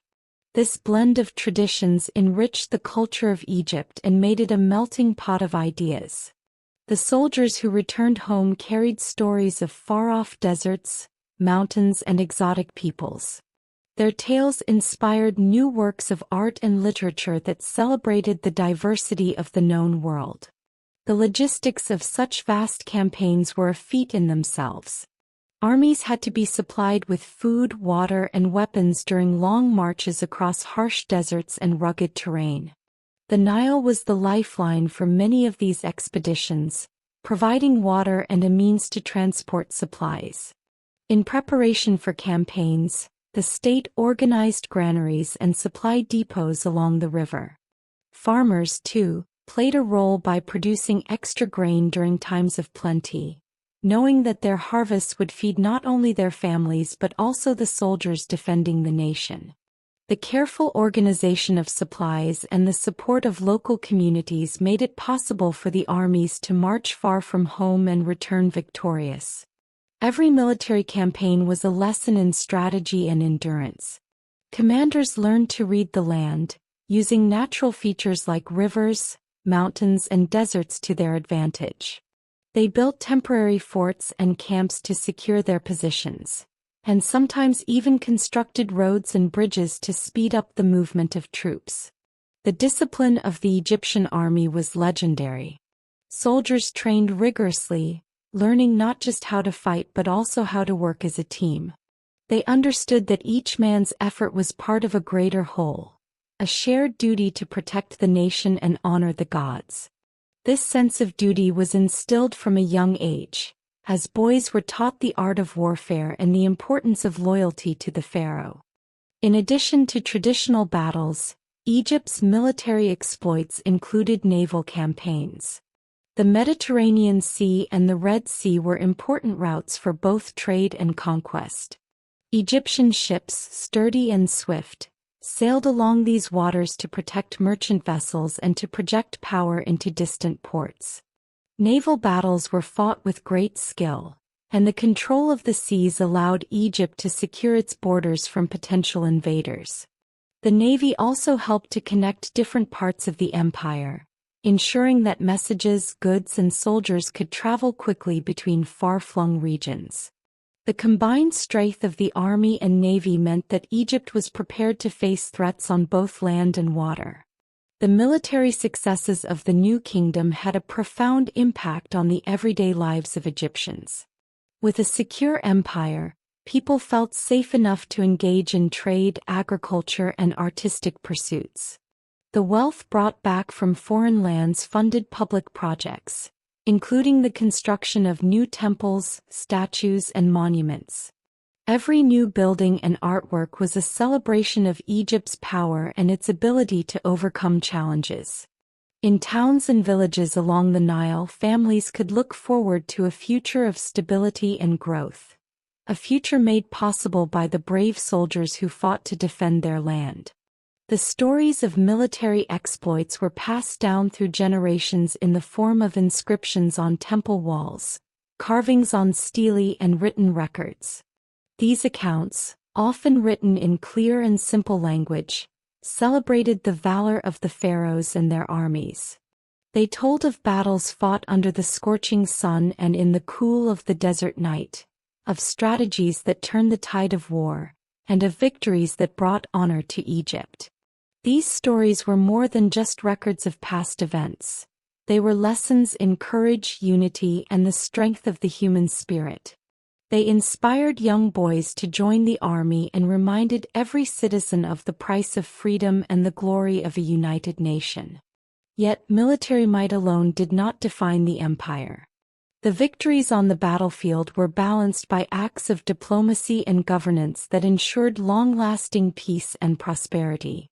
Treaties were signed with neighboring nations, and alliances were forged through marriage and mutual respect. These peaceful agreements allowed Egypt to focus on internal development, further enhancing the quality of life for its people. The wisdom of the pharaohs was reflected in the way they used both the sword and the olive branch to secure Egypt's future. As the sun set over the desert, casting long shadows on the pyramids and temples, the legacy of these military exploits continued to live on. The battles fought, the territories won, and the alliances made were all part of a grand tapestry of history. They showed that Egypt was not only a land of great art, literature, and innovation but also a nation that defended its honor and expanded its reach through courage and determination. The military campaigns of the New Kingdom are remembered as one of the high points of ancient Egyptian history. They are a reminder that a strong nation is built on the strength of its people, soldiers, commanders, and citizens alike, who are united by a common purpose. Their achievements on the battlefield helped to create an empire that brought together diverse cultures, advanced technologies, and enduring traditions. Today, the ruins of fortresses, the remnants of ancient battlefields, and the timeless inscriptions in stone stand as silent witnesses to an era when Egypt reached out to the world with both power and grace. The story of Egypt's military exploits is a story of hope, unity, and perseverance. It teaches us that through discipline, cooperation, and a shared sense of purpose, even the greatest challenges can be overcome. The legacy of these campaigns continues to inspire those who study the past, reminding us that the courage to defend one's homeland is a timeless virtue, a quality that can light the way toward a brighter, more secure future. In the heart of Egypt's new kingdom, as the empire reached its peak of power and wealth, life for ordinary people flourished in many ways. This was a golden age when society was well organized, trade flourished, and culture blossomed. In this chapter, we follow the everyday life of the Egyptians, from bustling markets and peaceful villages to the celebrations in grand temples. We explore how a strong central government, successful military campaigns, and a rich cultural heritage came together to create a society where people thrived, worked together, and celebrated the beauty of life along the life-giving Nile. Every morning, the warm light of the sun spread over the fertile banks of the Nile, waking up a land filled with promise. Farmers were among the most important members of society. They woke early to tend to their fields, which were enriched every year by the Nile's annual flood. With simple tools like wooden plows and handheld sickles, they planted crops such as barley, wheat, and flax. Their work was hard, but it was also the foundation of Egypt's prosperity. The abundance of food not only fed families but also supported a thriving market where goods were exchanged and shared with neighboring regions. In the bustling villages and towns along the river, people worked in many different trades. Artisans who were highly respected in society crafted pottery, wove fine cloth, carved statues, and created jewelry. Their small workshops were filled with the sound of chisels tapping stone and looms clacking as they turned raw materials into beautiful objects. The skills of these artisans were passed down from generation to generation, and every finished piece told a story of family traditions, of cultural pride, and of the connection between the people and the divine. Trade played a central role in daily life. The Nile was not just a river.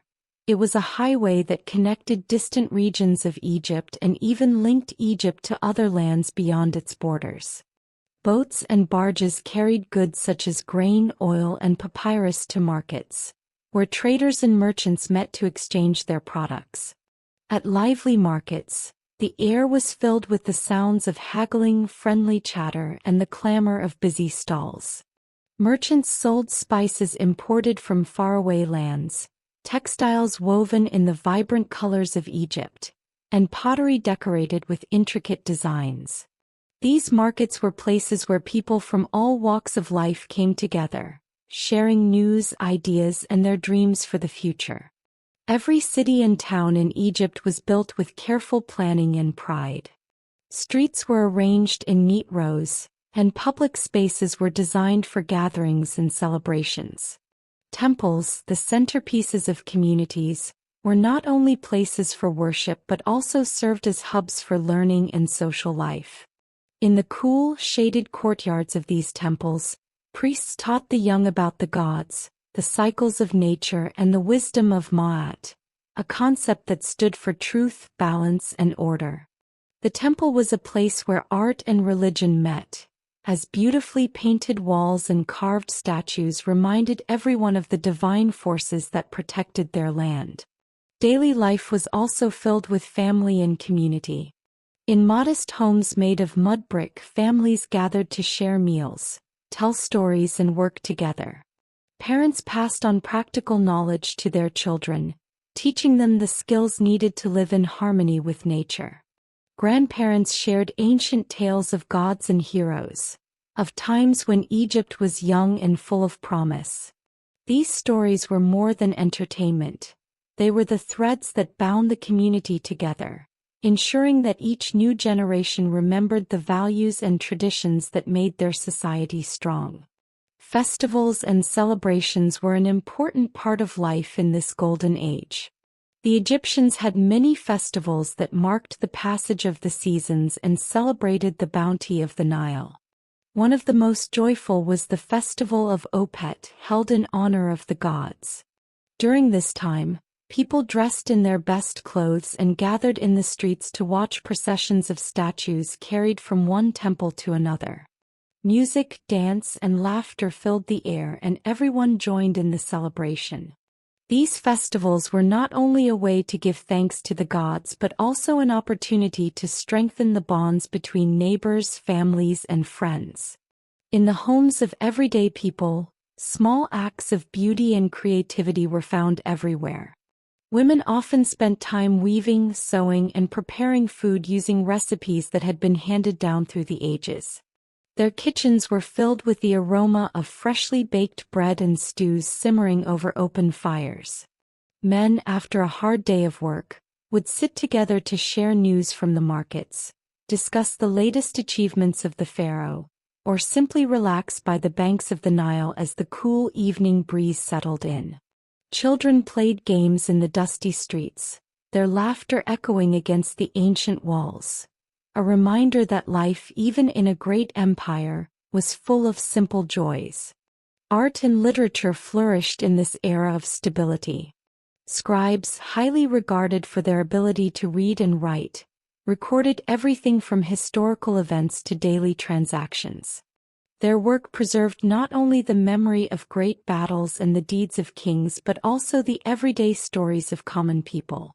The art created during this time captured both the grandeur of the empire and the gentle beauty of daily life. Scenes of families at work, festivals in full swing, and even quiet moments by the river were depicted with care and attention to detail.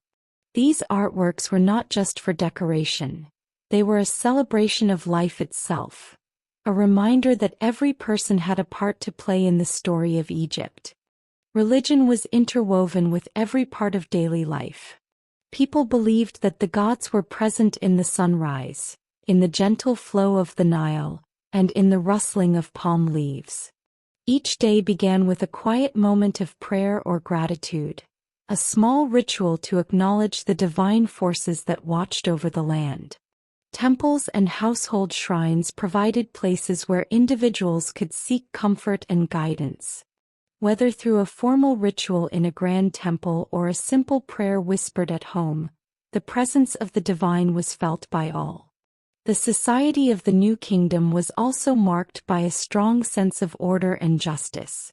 The principles of Ma'at, truth, balance, and harmony, were the guiding lights of Egyptian life.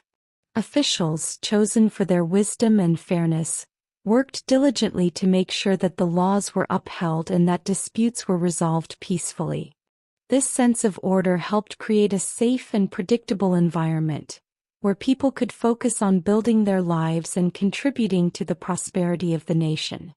The respect for law and fairness was a value deeply embedded in every layer of society, from the highest government official to the smallest village elder. This golden age was not without its challenges. At times, the Nile's floods could be unpredictable, and there were moments when trade or harvests faced difficulties. Yet even in these times, the resilience of the Egyptian people shone through. Their ability to work together, to share resources, and to adapt to changing conditions was a testament to the strength of their community. When a flood damaged crops, neighbors came together to help each other rebuild, sharing food and support until normal life resumed. These challenges, though tough, brought people closer together, reinforcing the bonds that held the society together. The daily life of ancient Egyptians during the New Kingdom was a blend of work, creativity, and spirituality, a harmonious rhythm set by the eternal flow of the Nile. It was a time when the fruits of a strong empire could be enjoyed by all, from the grand pharaohs to the humble farmer. The wealth generated by successful trade and agriculture funded grand projects, but it also allowed for a rich cultural life where art, literature, and music flourished. In every market stall, every busy workshop, and every family home, there was a celebration of life's beauty and a commitment to the well-being of the community. As the sun dipped below the horizon, painting the sky in shades of gold and crimson, the people of Egypt would often gather together. They would share stories of the day's work, sing songs of the past, and dream of the future.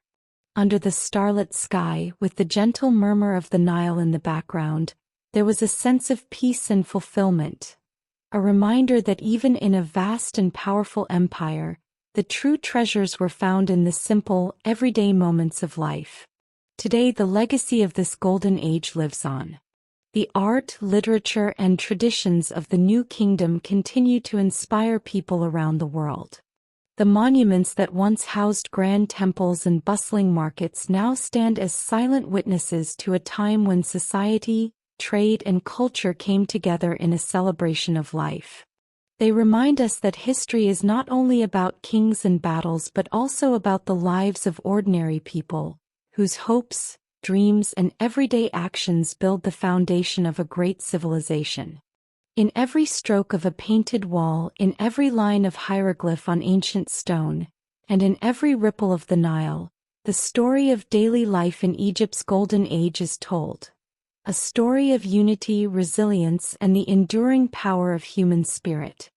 At the height of the New Kingdom, Egypt had become a land of great wealth and power. Grand temples, magnificent statues, and a well-organized government marked the era of prosperity.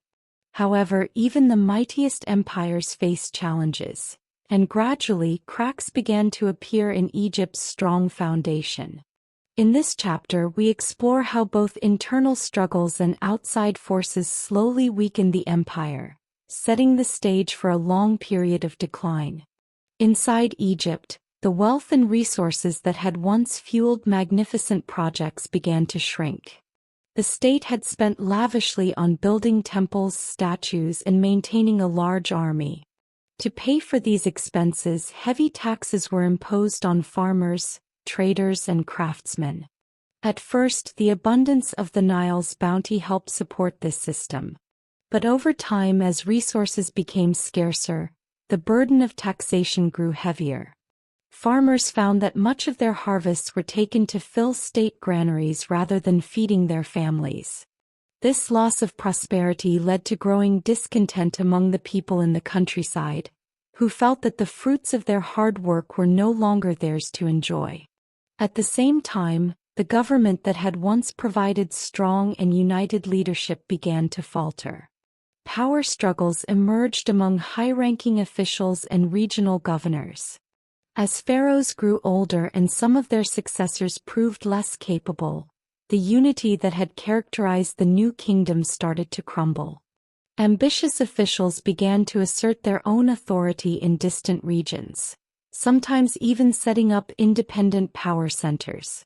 These internal conflicts undermined the centralized control that had once held the empire together, making it more difficult for the government to respond to both local problems and external threats. Economic difficulties also played a major role in Egypt's decline. The once abundant wealth from trade and agriculture began to dwindle. With fewer resources coming in, the state could no longer afford to fund grand projects or maintain a large, well-equipped army.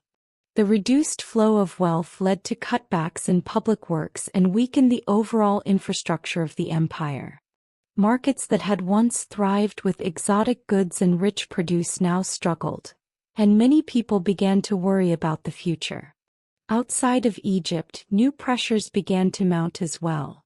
With the internal unity weakening, rival kingdoms and tribes saw an opportunity to challenge Egypt's power. In the east and north, enemies started to press on Egypt's borders.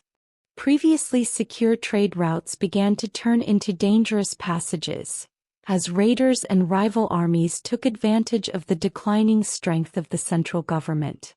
The military, once celebrated for its discipline and innovative strategies, now found it harder to defend a vast and increasingly porous empire. In some regions, small bands of raiders and local warlords began to disrupt commerce and pillage villages, further destabilizing the area. These external threats were not just random attacks. They were the work of organized forces from neighboring regions who had grown stronger over time. As Egypt's military became stretched thin by the need to defend its long borders, these enemies found openings to advance. With fewer resources and internal divisions making it difficult to coordinate a strong defense, the empire's control over its territories began to slip. This gradual loss of land and influence was felt deeply, as it eroded the sense of pride and security that had once defined the new kingdom. In the midst of these mounting challenges, the once mighty empire began to lose its ability to project power.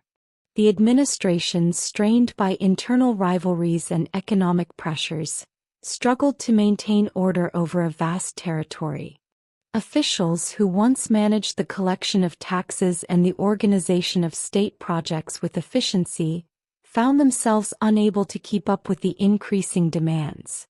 As the central government's grip weakened, local leaders gained more independence, and the sense of a unified Egyptian state started to fade away.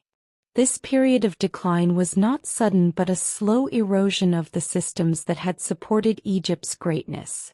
Many historians see it as a time when the empire, like a grand building with a few cracks in its foundation, could no longer support its enormous weight. The challenges were many. A burdened economy, divided leadership, and relentless external pressures all combined to weaken the state from within and without. Yet even as the empire struggled, life continued on in many parts of Egypt. Farmers still worked the fertile lands along the Nile, though their fortunes were not as bright as in earlier times. Artisans and traders did their best to adapt, and small communities found ways to support one another. In villages and towns, people shared stories of better days and hoped for a future where unity and prosperity might be restored. These quiet acts of resilience were a reminder that while empires rise and fall, the spirit of a people endures even in hard times. The decline of the New Kingdom teaches us that even the greatest civilizations are not immune to the pressures of time. Internal problems like heavy taxation and political infighting can weaken the bonds that hold a nation together. At the same time, the world around us is always changing. New enemies emerge, trade routes shift, and economic fortunes can change with the flow of resources. In Egypt's case, these forces combine to bring about a gradual decline, a slow dimming of the light that had once shone so brightly along the banks of the Nile. The story of this era is not just one of loss, but also a reminder of the challenges that every society faces.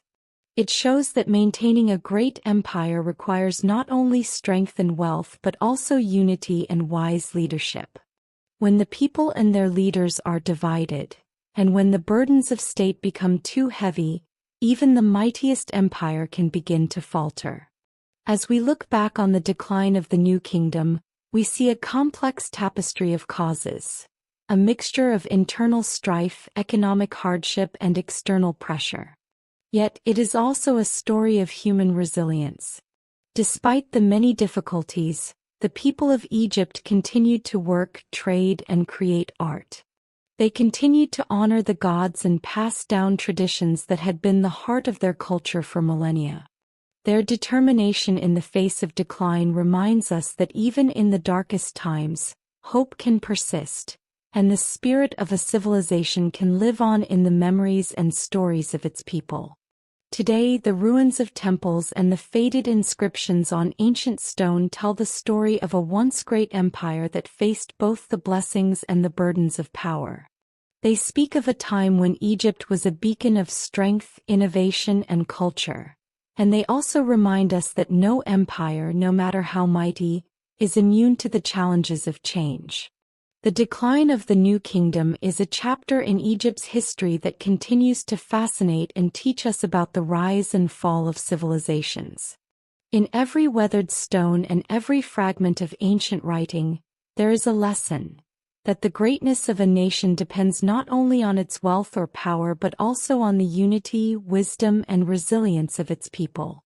The story of the New Kingdom's decline serves as a timeless reminder that the future is never guaranteed and that the efforts to build a strong, lasting society must be sustained by both prudent leadership and the enduring spirit of its citizens. After the long years of the New Kingdom and its eventual decline, Egypt entered a new and challenging chapter in its history. This era, known as the Third Intermediate Period, was marked by political fragmentation, shifting alliances, and the rise of new regional powers. As the strong central government of the past faded, local rulers and foreign groups began to share power, and the once unified land of Egypt split into several smaller states.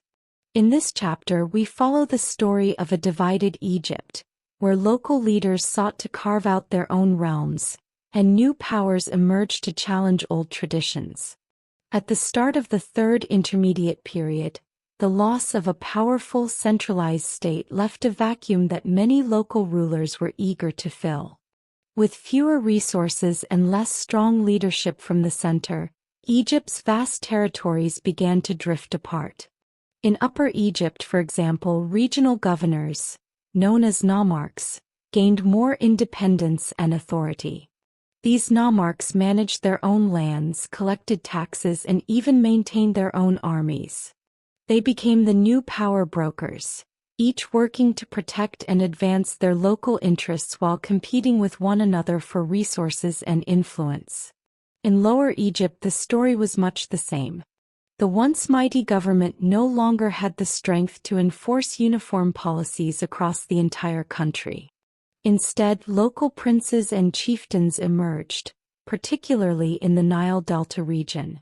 They built fortified settlements and established regional centers of power. These leaders often formed alliances through marriage or treaties, but rivalries were common. In some cases, these alliances were short-lived as different groups struggled to assert their control over strategic regions and vital trade routes. The political fragmentation during this period brought both challenges and opportunities. On the one hand, the absence of a strong central authority meant that disputes between regions could lead to conflict. Skirmishes and small battles were not uncommon as local rulers clashed over land, water rights, and the wealth of the Nile. On the other hand, the competition among these regional powers sometimes spurred innovation. Without the strict control of a single government, local leaders experimented with new ways to govern, to manage resources, and to engage with neighboring peoples. The resulting mix of traditions and ideas created a unique cultural and political landscape that would influence Egypt for centuries to come. Amid this backdrop of internal division, new foreign influences began to make their presence felt in Egypt. Groups from outside the traditional borders of Egypt started to settle in various regions, adding to the complexity of the political scene. One such group was the Libyans, who gradually moved into western regions of the Nile Valley. Their arrival brought new customs, languages, and military practices. In many areas, Libyan chieftains and warriors quickly rose to positions of power, sometimes ruling alongside native Egyptian families or even challenging them. Their influence was seen in the styles of dress, weaponry, and even in the art and architecture of the time. Another important influence came from Nubia, the land to the south of Egypt. Nubian rulers, known for their fierce warriors and rich natural resources, also began to assert themselves. They traded with Egyptians and sometimes even formed alliances with local Egyptian leaders. In some cases, Nubian kings expanded their territories northward, creating a dynamic interaction between the two cultures. This cross-border exchange not only brought new ideas but also introduced fresh challenges, as the competition for control over the Nile's riches intensified. Throughout the Third Intermediate Period, the changing political scene was also reflected in the religious life of Egypt. The old, unified cults that had once dominated during the New Kingdom were now shared by a mosaic of local traditions.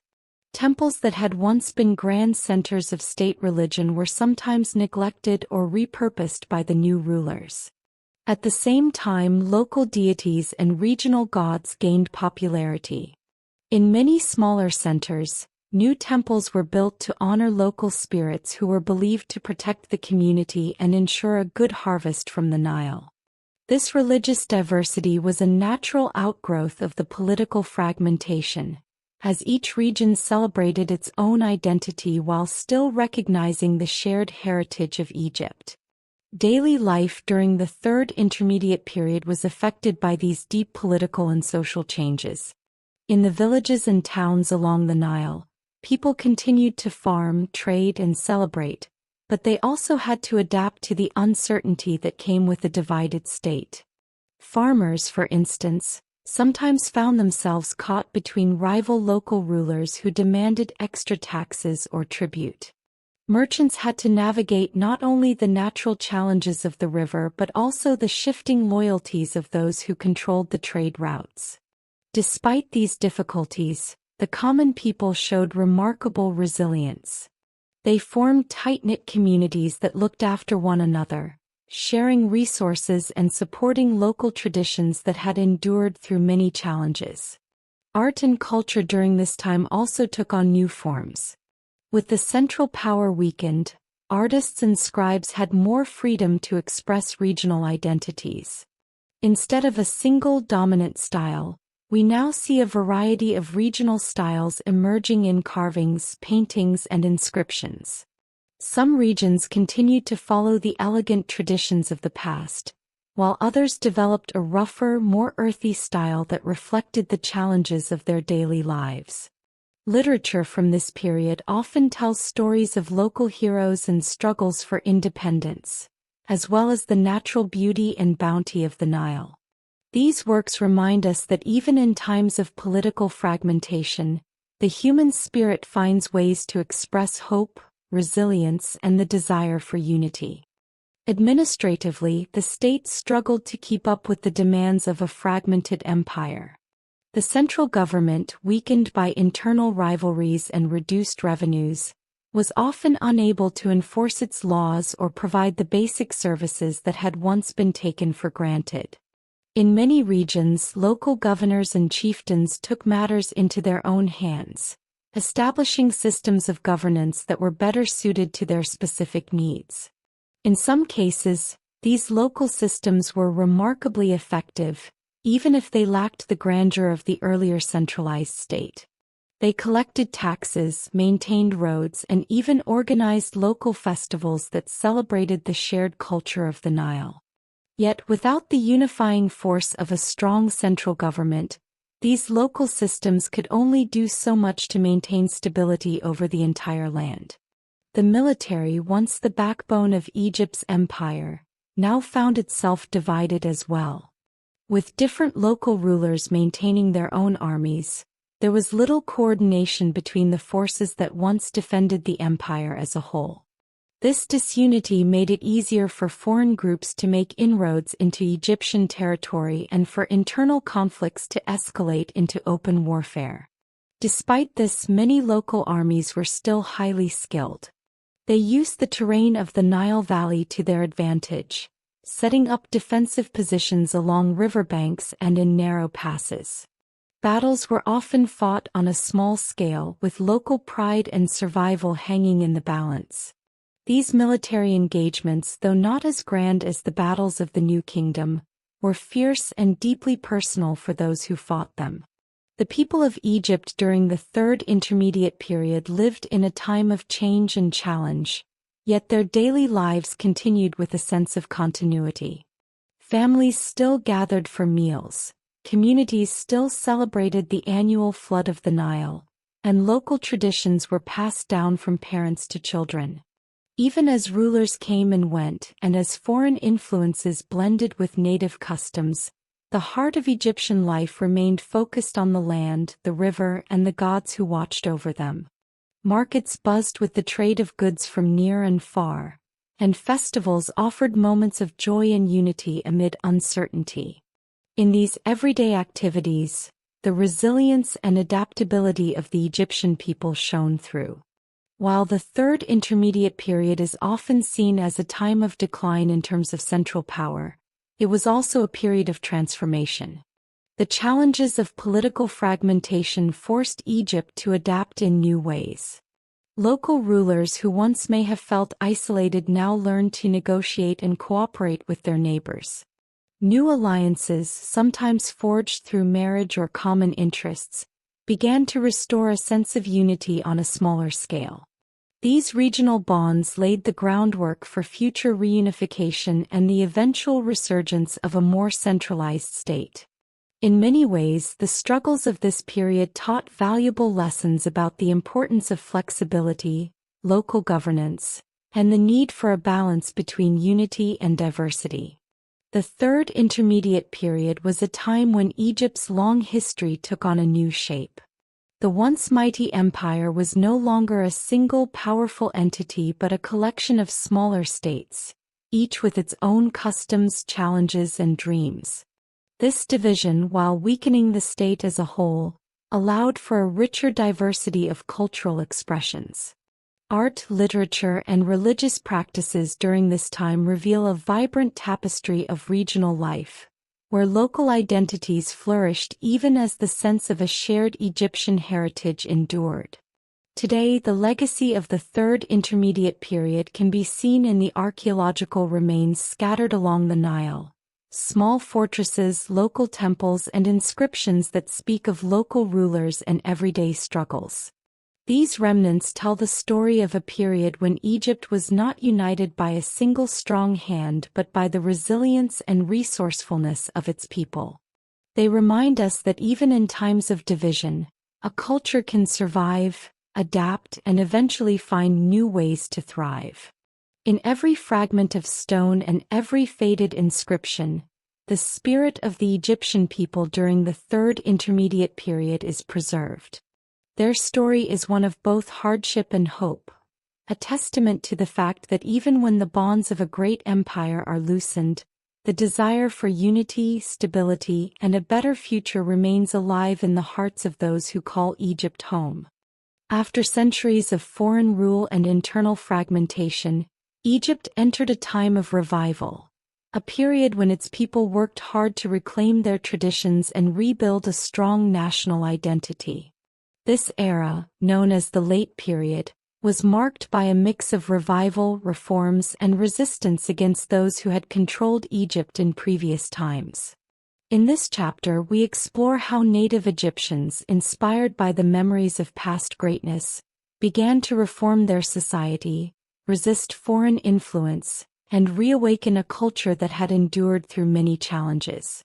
At the beginning of the Late Period, Egypt had already seen several foreign rulers come and go. Each new conqueror, whether from Persia, Greece, or other lands, had left its mark on Egyptian life, sometimes changing traditions, introducing new ideas, or disrupting the old order. However, deep in the hearts of the people, the desire to return to an Egypt of old remained strong. They longed for the days when their gods, customs, and art flourished without interference. This longing sparked a movement of revival, where native leaders and thinkers began to restore elements of Egypt's ancient culture. One of the first signs of revival was the restoration of traditional religious practices. Temples that had been damaged or neglected under foreign rule were repaired, and the old gods were once again given a central place in public worship. Priests who had seen their power diminish over time reasserted their authority by reintroducing ancient rituals and ceremonies. These rituals, performed in the grand temples of Karnak, Luxor, and other sacred sites, helped to rekindle a sense of pride and identity among the people. In the cool, echoing halls of these temples, chants and prayers filled the air, reminding everyone of the divine order that had guided Egypt for thousands of years. The Late Period was also a time of important reforms in government and society. Native rulers, determined to reclaim control of their land, began to restructure the administration. They sought to balance the central power with the needs of local communities, ensuring that each region could manage its own affairs while still contributing to a united Egypt. Officials were chosen based on wisdom and loyalty rather than simply on wealth or foreign connections. This reform helped to create a more stable government, one that was better able to collect taxes, maintain public works, and defend the borders against external threats. Economic revival played a major role during this time. Trade, which had suffered under years of instability and foreign interference, started to recover. Merchants found new opportunities as the Nile once again became a safe highway for transporting goods. Markets buzzed with activity as Egyptian traders exchanged grain, linen, pottery, and precious metals with neighboring regions. The renewed prosperity not only improved the standard of living for many but also allowed the state to invest in public projects, repairing roads, building canals for irrigation, and restoring important temples. In cities and towns along the Nile, the signs of economic recovery could be seen in the construction of new buildings and the vibrant life of marketplaces. Culturally, the Late Period saw a blending of old traditions with some of the influences introduced by previous foreign rulers. While there was a strong desire to return to ancient ways, Egyptians were not completely isolated from new ideas. Art, for example, during this time often combined classic Egyptian styles with elements that had been introduced by Persian or Greek influences. Statues and reliefs from the late period might show the familiar posture and symbolism of earlier periods, yet with subtle differences in style and technique. These creative works were a testament to the resilience of Egyptian culture, a culture that could absorb new influences and still remain true to its core identity. Resistance against foreign rule was a powerful theme during the late period. Many Egyptians remembered the glory of the new kingdom and the unity of earlier times. Nationalistic feelings grew among the people, who began to view the return to native rule as essential for preserving their heritage. In some regions, local leaders organized armed resistance against foreign armies or oppressive governors. These rebels, often inspired by stories of past heroes and mighty pharaohs, fought bravely to reclaim their land. Although not all of these efforts succeeded, they left a lasting legacy of defiance and hope, a reminder that the spirit of Egypt could never be completely subdued. In some cases, resistance was expressed not through open warfare but through cultural revival. Artists, scribes, and poets played an important role in keeping alive the traditions of the past. They recorded the history of Egypt in hieroglyphs and papyrus, preserving stories of ancient gods, heroic battles, and the everyday lives of ordinary people. Their works were shared in public spaces, in temples, and in marketplaces, helping to educate a new generation about the richness of their heritage. This cultural resistance was a powerful force. It reminded the people of who they were and gave them the strength to push back against the changes forced upon them by foreign powers. The late period was also a time when religious ideas became more personal. While traditional temple worship remained important, many Egyptians began to seek a closer, more individual connection with the divine. Household shrines became common, and people would often set aside a small space in their homes to offer daily prayers. The personal nature of these devotions allowed the ancient beliefs to survive even when state-sponsored rituals were disrupted. This shift towards individual piety helped to sustain the cultural and religious identity of the people, ensuring that the old ways continued to guide their lives even in uncertain times. As the decades passed, the efforts to revive and reform Egypt began to show results. The centralized power that had once crumbled slowly reformed under the leadership of native rulers. Though the empire was not as mighty as in its glory days, a renewed sense of unity emerged. Regional leaders who had once acted independently found common cause in their shared heritage. They formed alliances and cooperated to improve local infrastructure, protect trade routes, and celebrate the traditions that had defined their culture for millennia. These efforts laid the groundwork for a more stable, united state that would eventually lead to further revival in later centuries. Education continued to be a cornerstone of Egyptian society during the late period. Scribes, whose skills had long been revered, taught the younger generations not only the art of writing but also the stories of the past. Through careful instruction in the ancient language and symbolism of hieroglyphs, the wisdom of earlier periods was passed down. Temples served as centers of learning, and many local schools were established to ensure that the values of Ma'at, truth, balance, and justice, remained alive in everyday life. This focus on education helped to reinforce the cultural identity of Egypt, ensuring that even in times of political and economic strain, the spirit of the nation endured. In art and literature, the themes of revival and resistance were woven deeply into the fabric of creative expression. Poets and sculptors captured the longing for a return to a glorious past, while also celebrating the resilience of the human spirit. Songs and stories told of the bravery of those who fought for Egypt's freedom, of the beauty of the Nile, and of the timeless power of the gods. These cultural works served as both a record of the era's struggles and a hopeful vision for the future, a future where the people of Egypt would once again be united by a common heritage and purpose. By the end of the late period, the efforts of revival, reform, and resistance had left an indelible mark on Egypt. Although the challenges were many, the determination of the Egyptian people ensured that their ancient culture would not vanish. Instead, it adapted to new circumstances and preserved the core values that had made Egypt one of the great civilizations of the ancient world.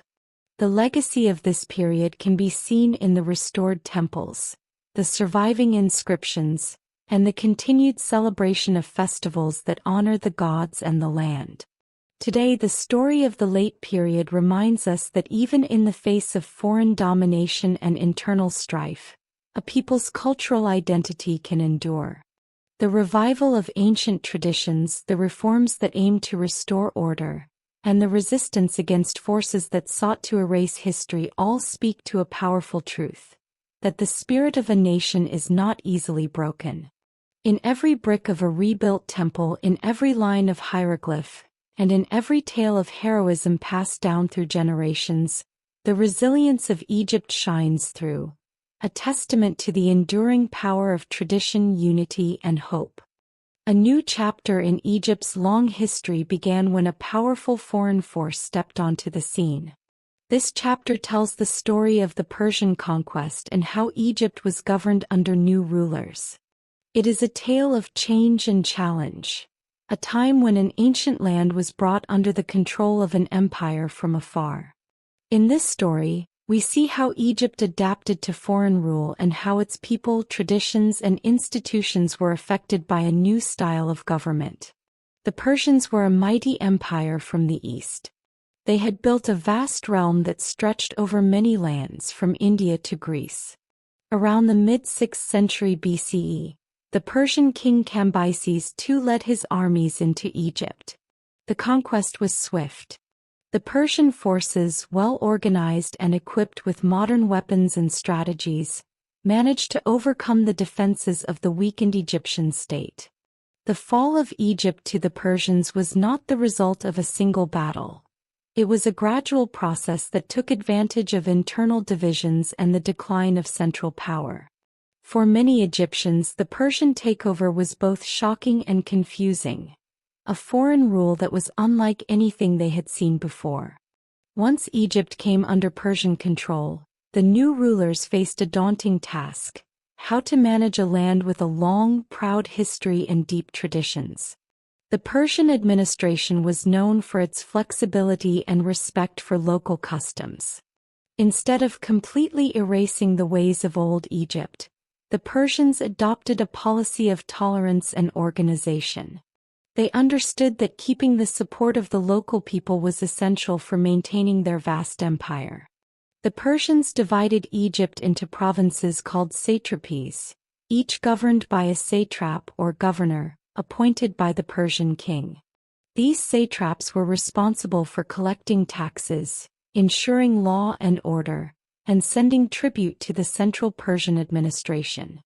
The satrapies were organized in a way that allowed local traditions and customs to continue.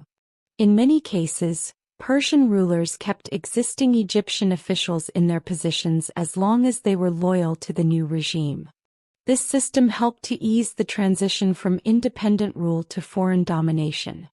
In the cities, especially in the great centers of Memphis and Thebes, life continued much as it had before, but now under Persian oversight. Temples and religious institutions still thrived, and the Egyptian gods continued to be worshipped. The Persians even supported local religious practices, understanding that religion was a cornerstone of Egyptian identity. In fact, some Persians saw the wisdom of ancient Egyptian culture and admired its art, architecture, and literature.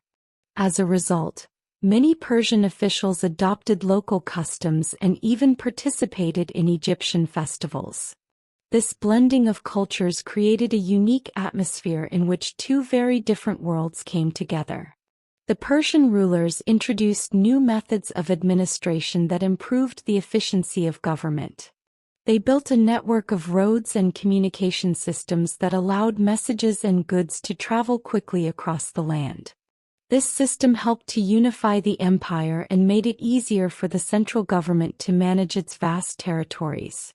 Merchants benefited from these improved routes, and trade along the Nile flourished as never before. New coins and standardized weights and measures were introduced, which brought more order to commerce. For the common people, these changes meant more reliable markets and a more predictable flow of goods and services. Taxation under Persian rule was organized and systematic. The satraps were responsible for collecting taxes from every part of their province, and strict records were kept. Taxes were often paid in grain, which was the staple of Egyptian life, or in coins, which were becoming more common with the influence of Persian culture. Although the tax burden could be heavy at times, the Persians generally aimed to keep it fair so that the people would not rebel. In many ways, the Persian system of taxation was more efficient than what had come before, and it helped to fund public works such as the repair of roads, canals, and temples. Despite these improvements, not everyone welcomed Persian rule. Many Egyptians felt a strong sense of national pride and were unhappy at being governed by foreigners. There were occasional revolts and uprisings as local leaders and communities tried to regain their independence. These acts of resistance were often met with force, but they also showed the deep attachment that the people had to their traditions and identity. Over time, however, many Egyptians learned to adapt to the new system. They discovered that, under Persian administration, they could continue their way of life and even benefit from the new infrastructure and trade opportunities. Culturally, the Persian period brought new influences to Egypt. Persian art, with its own distinct styles and motifs, mingled with traditional Egyptian designs. In some cases, statues and reliefs from this time show a curious blend of Persian and Egyptian elements. Persian officials often commissioned artworks that celebrated both their own heritage and that of the local people. This cultural fusion can be seen in jewelry, pottery, and even in the architecture of some public buildings. While some Egyptians might have viewed these changes with skepticism, others embraced the new styles as part of a long process of cultural evolution. The Persian period also had an impact on language and literature. While Egyptian hieroglyphs continued to be used in religious and monumental contexts, the Aramaic language became the common tongue for administration and commerce. Aramaic was simpler and more practical for everyday communication, and it helped to unite the diverse peoples of the Persian Empire. Scribes, trained in both the ancient Egyptian script and in Aramaic, became important bridges between cultures. Their work ensured that records were kept, laws were codified, and the history of this new era was documented for future generations. Education and learning continued to be valued during Persian rule. Temples, which had always served as centers of knowledge, remained important places for studying the sacred texts of Egypt. At the same time, Persian schools and administrative centers introduced new ideas in science, mathematics, and astronomy. This exchange of knowledge enriched both cultures. Egyptian scholars learned from Persian innovations, and Persian administrators came to respect the ancient wisdom of Egypt. In many ways, the period of Persian rule became a time of intellectual growth, as both traditions contributed to a shared legacy of learning. The Persian rulers also paid attention to the natural beauty of Egypt. They sponsored the repair and maintenance of important monuments and supported projects to improve irrigation and agriculture along the Nile. The well-being of the land was seen as essential for the prosperity of the empire. Under Persian administration, the vast network of canals that had been built by the ancient Egyptians was maintained and in some areas expanded. These canals helped to regulate the floodwaters of the Nile, ensuring that the soil remained fertile and that farmers had the water they needed. The careful management of the river was crucial for keeping the economy strong and the people fed. Over time, the Persian presence in Egypt became an accepted part of life. While the conquest had been a violent and disruptive event, the subsequent administration was marked by a mix of respect for local traditions and the introduction of new ideas.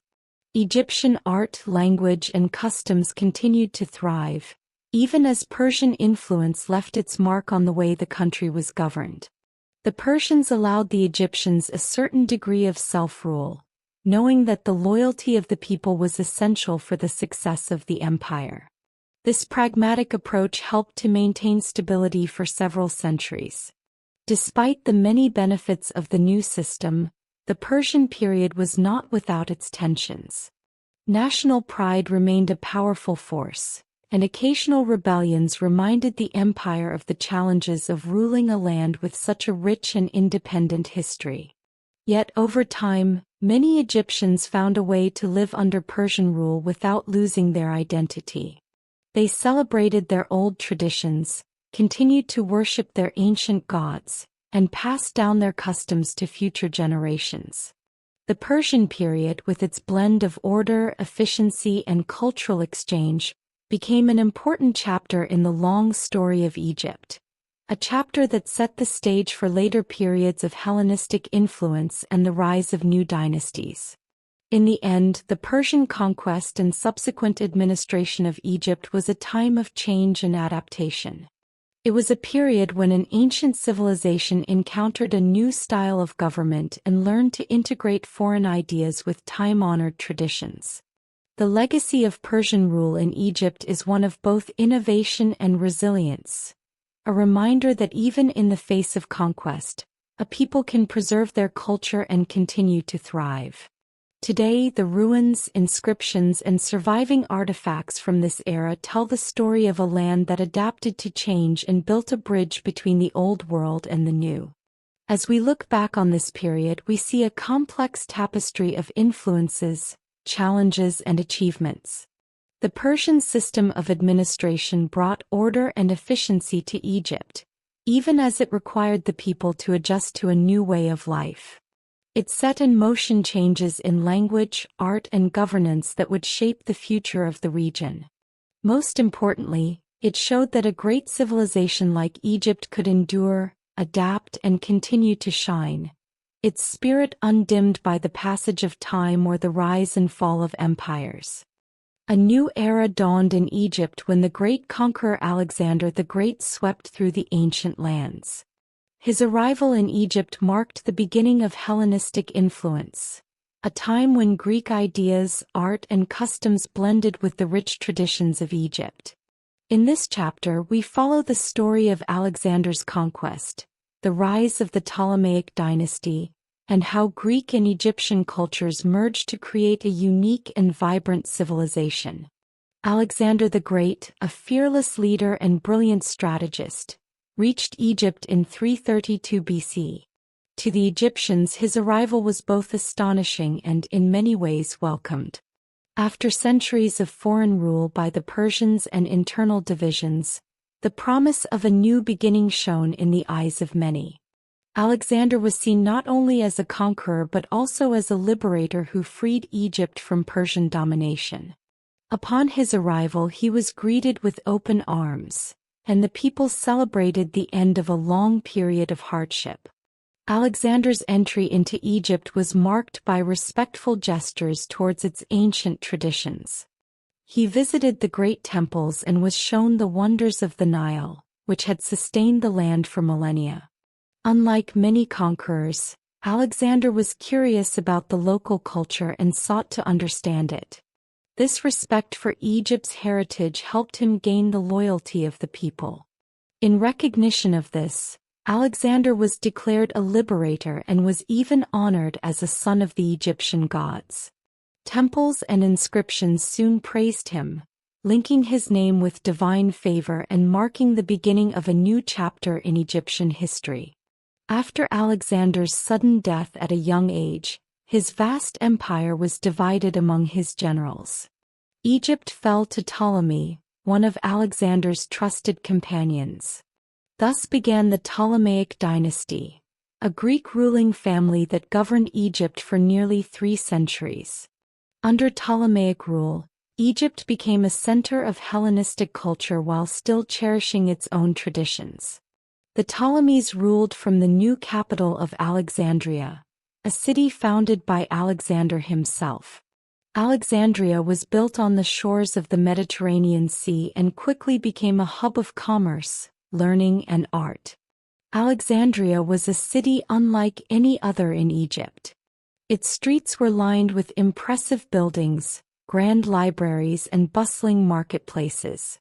At the heart of the city stood the famous Library of Alexandria, which became a beacon of knowledge and learning in the ancient world. Scholars, poets, scientists, and philosophers from many lands traveled to Alexandria to study, exchange ideas, and record the wisdom of earlier civilizations. This intellectual melting pot helped preserve Egyptian history while also introducing new ideas from Greece and beyond. Under the Ptolemaic dynasty, the fusion of Greek and Egyptian cultures was evident in many aspects of daily life. Greek became the language of administration and high culture, while Egyptian hieroglyphs continued to be used in religious and monumental contexts. This bilingual society allowed for the exchange of ideas and traditions. Art, for example, became a blend of Greek realism and the stylized forms of Egyptian sculpture. Statues of pharaohs and gods were now created with Greek techniques, displaying lifelike details and dynamic poses, yet still echoing the symbols and meanings cherished by the Egyptians. Temples and public buildings in Alexandria and other cities featured columns and designs that combined Greek architectural styles with Egyptian motifs, creating a striking visual harmony that celebrated both heritages. Religion during the Ptolemaic period also reflected this cultural blending. The Ptolemies embraced many Egyptian religious practices to legitimize their rule and to win the support of the people. They adopted Egyptian titles and participated in traditional ceremonies.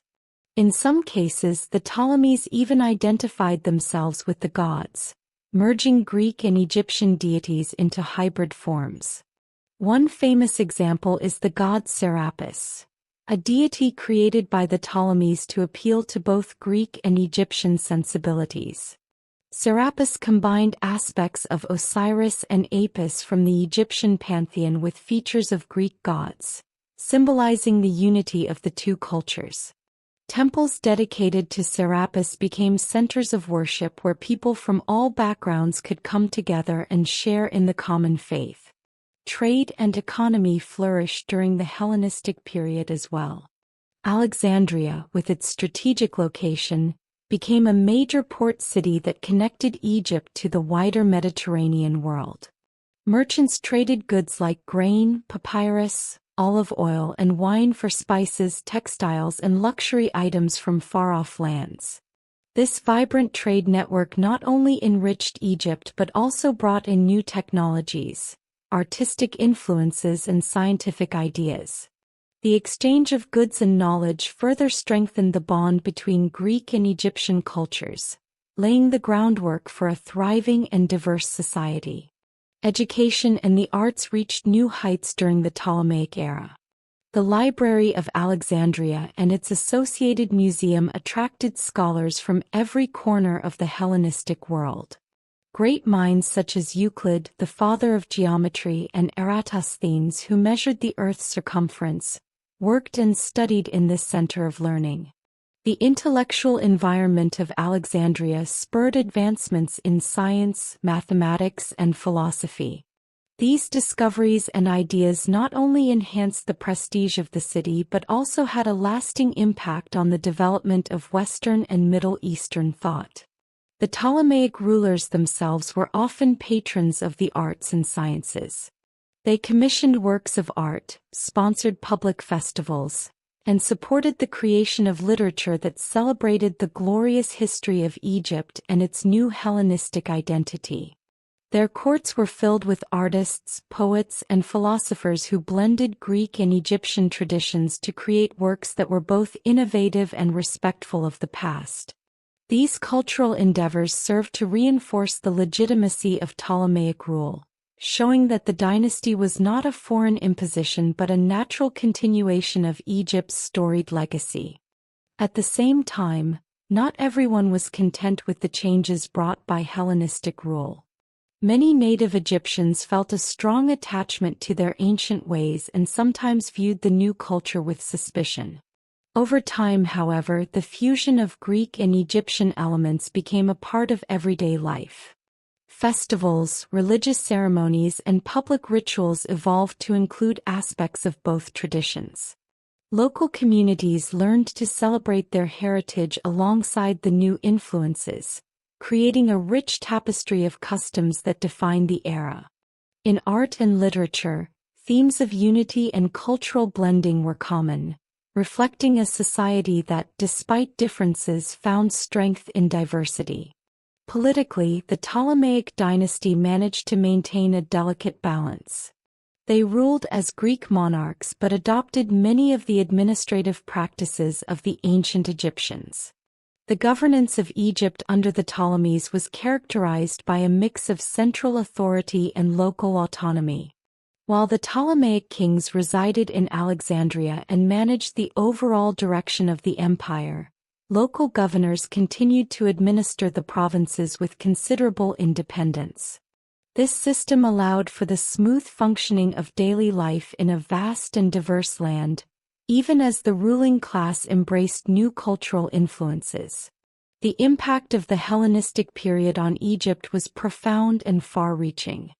The blending of Greek and Egyptian cultures led to innovations in art, science, religion, and government that would shape the region for centuries to come. The legacy of Alexander the Great and the Ptolemaic dynasty is still visible today in the ruins of Alexandria, in the enduring myths of gods like Serapis, and in the manuscripts preserved from the Great Library of Alexandria. This period of cultural synthesis not only enriched Egypt but also contributed to the spread of knowledge and artistic expression throughout the Mediterranean and beyond. As we look back on the Hellenistic influence in Egypt, we see a time of both change and continuity. While new ideas and customs entered the land, the deep-rooted traditions of ancient Egypt remained strong.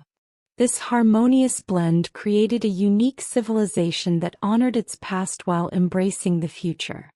The Ptolemaic dynasty, with its open-minded rulers and vibrant cultural exchanges, demonstrated that the meeting of different worlds could lead to a flourishing of creativity, learning, and prosperity. The story of Alexander the Great and the Ptolemaic dynasty is a testament to the power of cultural exchange. It shows us that when people from different backgrounds come together with respect and curiosity, they can build bridges that span centuries. The influence of the Greeks in Egypt did not erase the legacy of the pharaohs. Rather, it added new layers to a history that was already rich with wonder and achievement. Today, the marks of this period can be seen in the art, architecture, and intellectual traditions that continue to inspire people around the world. A reminder that even in times of conquest and change, the spirit of a civilization endures. Even after thousands of years, the story of ancient Egypt continues to inspire and fascinate people all over the world. Today, the grand pyramids, majestic temples, intricate art, and mysterious hieroglyphs remind us of a civilization that achieved wonders beyond imagination. In this final chapter, we explore how the legacy of ancient Egypt lives on, the mysteries that still spark our curiosity, and the lasting impact its culture has had on modern society. The monuments of ancient Egypt stand as silent witnesses to the greatness of the past. When we gaze upon the towering pyramids of Giza or the vast temple complex of Karnak, we see more than just stone and mortar. We see the determination, skill, and dreams of a people who wanted to reach for eternity. These incredible structures were built with tools that may seem primitive by today's standards, yet the builders achieved precision and beauty that still baffle modern engineers. Their ability to organize massive workforces, plan with incredible accuracy, and create lasting monuments speaks to a deep understanding of nature and human potential. One of the most enduring mysteries of ancient Egypt is how the pyramids were built. Over the centuries, scholars have debated the techniques and tools used to quarry, transport, and assemble millions of stone blocks. While many theories exist, the truth remains partly hidden, leaving us to wonder at the ingenuity and collaboration that made such achievements possible. This mystery adds a magical quality to the pyramids. They are not only tombs for kings but also puzzles that invite modern explorers, historians, and engineers to unlock their secrets. Art and writing were other powerful legacies of ancient Egypt. The beautiful hieroglyphs carved on temple walls and papyrus scrolls are among the oldest writing systems in the world. These symbols carried not only information but also deep spiritual meaning, linking the everyday lives of the people to the divine forces they worshipped. Today, archaeologists and linguists study these writings to learn about Egypt's rich history, beliefs, and traditions. The deciphering of hieroglyphs in the 19th century opened a door to a vast treasure trove of knowledge, connecting us to a time when words were etched in stone to last forever. The influence of Egyptian art is seen in many aspects of modern culture. The elegant, stylized forms of statues and reliefs have inspired countless artists, designers, and architects throughout history. Even today, Egyptian motifs appear in jewelry, clothing, and architecture around the world. These artistic expressions remind us that beauty and creativity are timeless qualities. The Egyptians' ability to capture the essence of life, whether in the serene expression of a pharaoh's face or the graceful curves of a goddess's figure, continues to captivate our imaginations. Religion and mythology were at the heart of Egyptian life, and many of its deities and stories still resonate today. Gods like Ra, Isis, Osiris, and Anubis represent themes of creation, death, and rebirth, ideas that are universal and timeless. These myths have influenced literature, art, and even modern films and television shows. The idea of an afterlife, the belief in divine justice, and the mystery of the underworld continue to spark our curiosity and shape our understanding of life and death. The legacy of Egyptian religion teaches us about the human desire to explain the world around us and to find meaning in our existence. The scientific and mathematical achievements of ancient Egypt also have a lasting impact on modern society. The Egyptians developed early forms of geometry and measurement, techniques that were essential for building their monumental structures. They had a deep understanding of the Nile cycles, which allowed them to create sophisticated irrigation systems that made agriculture possible in a desert land. These early innovations laid the groundwork for later advances in engineering, astronomy, and mathematics.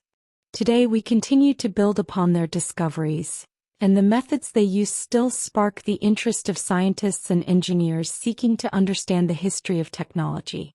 Even the language of ancient Egypt, with its intricate hieroglyphs and later scripts, has left its mark on our world. The study of these ancient texts has not only enriched our knowledge of history but has also influenced modern linguistics and writing systems. Museums and exhibitions around the world display Egyptian artifacts, allowing people to connect with a civilization that once dominated the known world. These treasures serve as a bridge between the ancient and the modern, inspiring curiosity and respect for human achievement. Modern Egypt, too, carries the legacy of its ancient past. The culture of today's Egypt is a rich tapestry woven from thousands of years of history. Ancient customs, religious beliefs, and art continue to influence the traditions of modern Egyptians.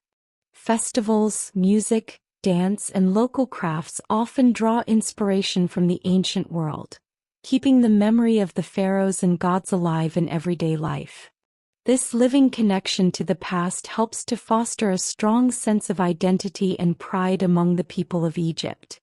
The impact of ancient Egypt extends far beyond its borders. Throughout history, its art, architecture, and knowledge have spread across the world, influencing civilizations as diverse as the Greeks, Romans, and even modern Western societies. The discoveries made in Egypt have spurred new theories about human civilization and have helped shape our understanding of the ancient world. In literature and popular culture, Egypt often represents mystery, power, and eternal beauty, a symbol of a time when human creativity knew no bounds. In academia, the study of ancient Egypt, Egyptology, continues to be a vibrant field of research. Scholars from around the globe work together to decipher texts, explore archaeological sites, and piece together the history of this fascinating civilization. New discoveries are made every year, from hidden tombs in the Valley of the Kings to artifacts buried beneath the sands of the Sahara. Each finding adds another piece to the puzzle, deepening our appreciation of a culture that thrived along the banks of the Nile for millennia. The legacy of ancient Egypt also reminds us of the importance of preserving our history. The magnificent ruins, delicate papyri, and intricate jewelry that have survived for thousands of years are precious treasures. They teach us about the ingenuity and spirit of past civilizations, encouraging us to protect our own cultural heritage for future generations. Efforts by governments, museums, and international organizations to conserve these relics ensure that the wonders of ancient Egypt will continue to inspire and educate people around the world. Finally, the story of ancient Egypt is a story of human resilience and the endless pursuit of knowledge. In a harsh desert environment, the people of Egypt built a civilization that reached to the heavens with its pyramids, carved its myths in stone, and recorded its wisdom for eternity. Their achievements, born of hard work and deep belief, remind us that with determination and cooperation, humanity can overcome even the most daunting challenges. The enduring mysteries of ancient Egypt, from the construction of the pyramids to the secrets of its gods, continue to spark our imagination and drive our quest for understanding. In every crumbling temple, every faded inscription, and every artifact carefully preserved in a museum, there is a message that the greatness of a civilization is measured not just by its wealth or power, but by the lasting impact it has on the hearts and minds of people. The legacy of ancient Egypt is alive in our art, our language, and our collective memory. It inspires modern thinkers, artists, and leaders to dream big and to look back with respect at the roots of human creativity. As we close the story of ancient Egypt, we remember a land where the sun rose over endless sands and flowed along a mighty river, a land that gave birth to wonders that continue to amaze us. The mysteries of its pyramids, the beauty of its art, and the depth of its wisdom remain with us, offering lessons and inspiration in a modern world. The legacy of ancient Egypt endures as a timeless reminder that the past is not gone. It lives on in every discovery, every story, and every human endeavor to understand the world and to leave a mark on history.